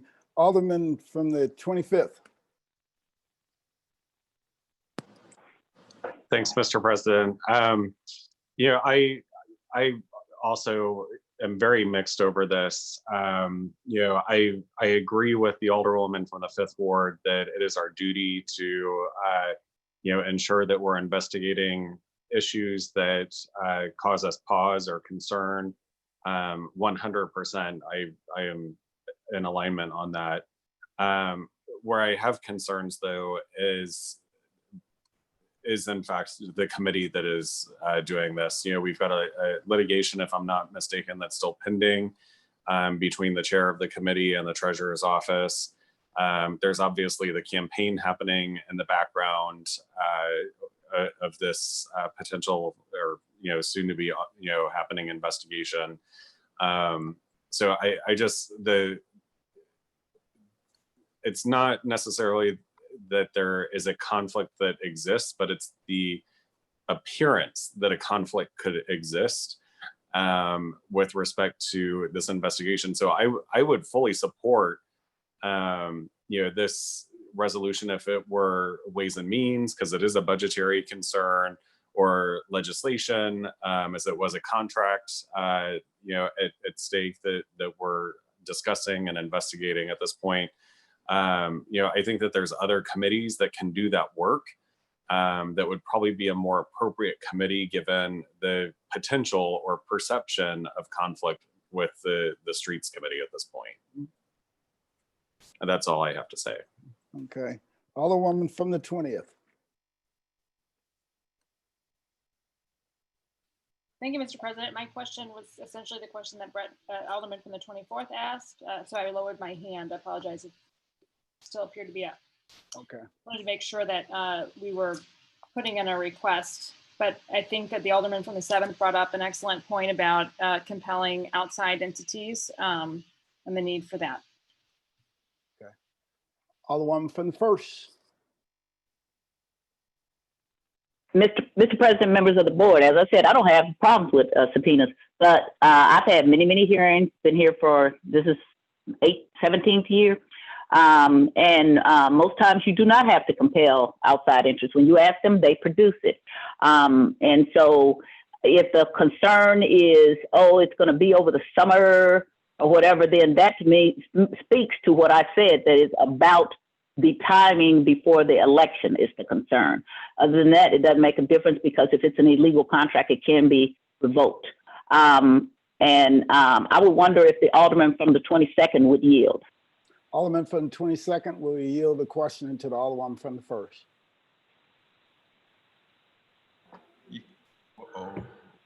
Yes. Alderman from the 1st, please proceed. Alderman, have you all received documents from the Treasurer's Office on this issue before? We have received some documents. Some. Do you feel like that there are some documents that you are not in possession of? I'm not sure at this time. Okay, have you enumerated to the treasurer exactly which documents you want? I have not. It's not my resolution. I know, but you all have been looking at this from the whole committee, and you are the chair. So has there been sent to the treasurer, to your knowledge, an enumeration of the documents that you want from her? There has been a request for some documents, and I have personally made the request, and I have received some documents. Did you not receive all of the documents that were requested? I'm not sure. Okay, so usually when I make a request, and so I have a checklist, this is what I want, do you have this, blah, blah, blah, and then I will know. So you're telling me you requested it. Is it that you just don't remember if you got all the documents, or that you're not sure that she provided all the documents? I'm not sure if there are other documents that need to be requested, Alderwoman. Okay, and so, all right, thank you. So as far as you're concerned, though, my question is that you're not sure that what you requested from the treasurer was fulfilled. Is that your testimony? Is that your response? Yes. Okay, thank you. Mr. President, if the alderman from the 7th would yield. Alderman from the 7th, will you yield the question to the alderman from the 1st? Alderman from the 1st, please proceed. Okay, and I heard you say that you didn't know if people would respond or not. And again, I want to tell you that if they get requests from the Board of Aldermen, most times they will. I found the people who don't respond the most are the people who work within the city government, that work for the mayors. Those are the people. In fact, I requested something and I just got it with a response. Even though I have a right to have it as the chair of a committee, I requested it in February from BPS, and I just got it yesterday or the day before from Rich Bradley saying Stephen Conway told him he had to, which I had already told him the charter law and where he could go to talk to the city councilor to let him know that I had a right. So my problems have never been from outside this city. It has been from within the city, from the mayors trying to hide things from us so we would not have information. And that started from the time I got down here, because the former alderman of the 21st Ward, Antonio French, used to be so frustrated at trying to get things, and then they wouldn't give it to him. And then I would have to show him how he could get it. So did you say you have requested anything from the Hudson group? No, I have not at this time. And have you requested anything from the treasurer that was not provided? I have not, no. I plan to request things from the treasurer, but I have not yet. I mean, I didn't want to get ahead of my skis and, start asking for documents until we had this discussion as both the committee and as the full board. Okay, and so my question is, why wouldn't you just ask her for them? We're going to ask her for it. But why wouldn't you ask her for without a subpoena? Well, because, Alderwoman, I suspect we're going to need documents from the treasurer and from, non-governmental. You know what I'm going to do for you? This is what I'm going to do. I'm going to ask her, because I can as the chair. So I'm going to help you out a little bit. I'm going to ask her and Hudson Group to give me all the documents. I guarantee you I'll have them before you have, and you don't need a subpoena. So I'll Okay. just do that for you because I'm able to do that. And I bet you I can have them in my hand in no time flat, okay? So that's what I'm saying about smearing people's name. If you have not have asked her, then I have a question, especially since you were expressing such concern about having the COVOID committee, which I wasn't the chair, have subpoena power, okay? So I'm gonna make sure I get them for you, and I guarantee you there'll be all the documents that you need. Thank you, I have no further questions, and I'll request a roll call. Thank you, Alderman. Any further discussion? Any further discussion? Any further discussion? Alderman from the 7th, you're recognized to close on the second reading of Resolution 22 as amended. Thank you, Mr. President, members of the board. I just want to briefly just address what the Alderwoman from the 1st mentioned about the COVID committee. And yeah, I did express some reservations about granting the standing committee subpoena power when we weren't exactly sure, I guess, why we were doing that. If the committee has a investigation it wants to undertake, I'll support, giving the committee of which I serve on subpoena power. Second, responding just briefly to the Alderwoman from the 8th, who basically, I guess, accused me of playing politics for the Alderman from the 22nd. I've consistently in my time down here taken an interest in the parking division in the treasurer's office. As the Alderman of the 7th Ward, the vast majority of the parking garages controlled by the city, lots controlled by the city, and parking meters of the city are in my district. So it's something I've consistently taken an interest in, and I've been critical of the basically funding mechanisms and how money flows from the treasurer's office to the general fund. And I know there's state laws governing that. So I don't think this is inconsistent with positions that have taken in the past. I'd again remind the board, this came unanimously out of streets, and it is something that is a prerogative of the streets committee. I think we are certainly equipped with handling this investigation. And to the Alderman, the 25th point, the parking division budget comes to the streets committee on an annual basis, not to Ways and Means. So I think we're capable of doing this. I think we're going to do it efficiently and respectfully, as I've indicated to the treasurer and her chief of staff. They'll be given an opportunity to testify at mutually convenient dates. We'll certainly ask them for documents. I'll be asking third parties for documents, which is really the main reason we need the subpoena power. And this is going to take a while. It's not something that's going to happen overnight. So I would appreciate your favorable consideration and a vote to final pass Resolution 22 as amended. I renew my motion. All right, it's been moved by the Alderman from the 7th, seconded by the Alderman from the 14th, that we adopt resolution number 22 as amended. Madam, please call the roll. Alderwoman Tyus. No. Alderwoman Middlebrook. Yes. Alderman Bosley. Aye. Alderwoman Hubbard. Aye. Alderwoman Negracia.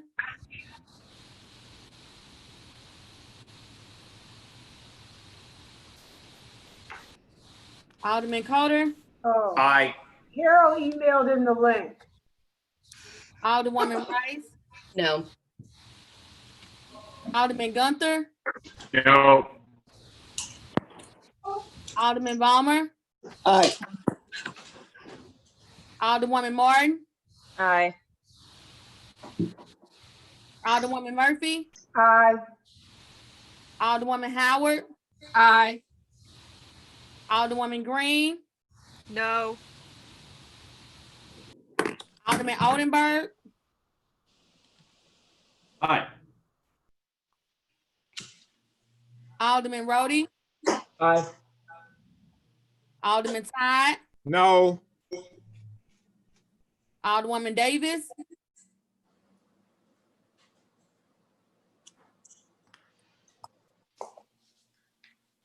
Alderwoman Spencer. Aye. Alderman Muhammad. Aye. Alderman Boyd. Aye. Alderman Vaquero. Aye. Alderman Narayan. No.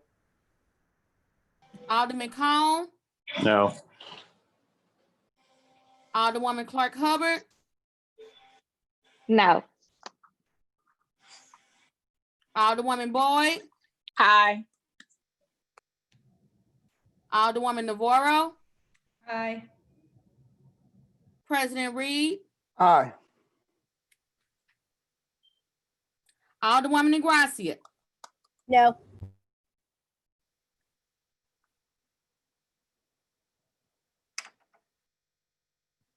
Alderwoman Davis,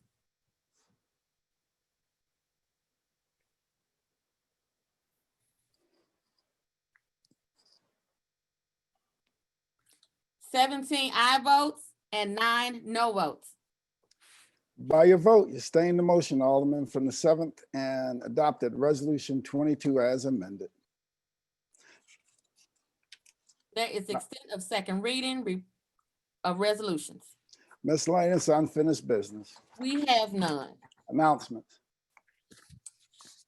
The following meetings will be held via webinar: Monday, June 29th, full board meeting 11 a.m.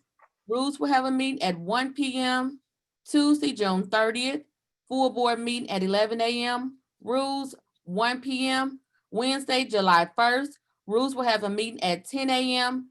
Thursday, July 2nd, full board meeting 10 a.m. and Friday, July 3rd. The office will be closed in honor of the 4th of July. All right. Any further announcements? Any further announcements? Alderman from the 1st. Mr. President, members of the board, I just wanted to remind the full board that we may have to change those times a little bit depending on what's going on. So I'm going to get with the clerk and we may push it back a half an hour or an hour for the Rules Committee for Monday and Tuesday. All right. Thank you, Alderwoman. Thank you for your consideration. Because they just so you guys know, the staff, you know, and the clerk and the assistant clerk, they're working sometimes 7, 8 o'clock at night to get everything ready for the next day, and oftentimes through the weekends also. So this has been a real toll on them, and I'm thankful that they continue to make sure everything's set up and ready to go for us. Alderman from the 25th.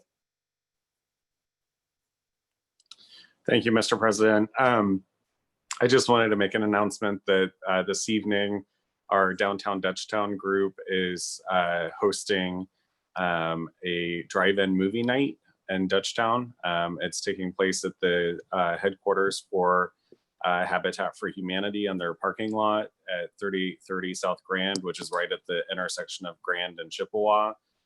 It starts at 7:30 this evening if anyone wants to join. It should be a good time. They're playing Independence Day, if I remember correctly. So pretty timely given next week is the holiday. But anyways, everyone is welcome to come on down to Dutchtown. All right, thank you. Any further announcements? Any further? Alderman from the 22nd. Yes, thank you, Mr. President, members of the board. I would like to extend a celebratory congratulations on the birthdays of our two colleagues from the 23rd and the 6th celebrated birthday yesterday. Oh, congratulations, Alderman from the 23rd and Alderwoman from the 6th. Happy birthday. Any further announcements? Any further announcements? Going once, going twice. Alderman from the 22nd, you recognize on the motion to excuse. Mr. President, all members are present. Alderman from the 22nd, you recognize on the motion to adjourn. Mr. President, members of the board, I move to adjourn until Monday, June 29th at 11 a.m. Second. Moved by from 22nd, seconded by Alderman from the 6th. All in favor signify by saying aye. Aye. Aye. Aye. Opposed? Aye. No. Right. We stand adjourned. All right. That cutie with you, Alderman Bosley. Have a good. Did you see the cutie with Alderman Bosley?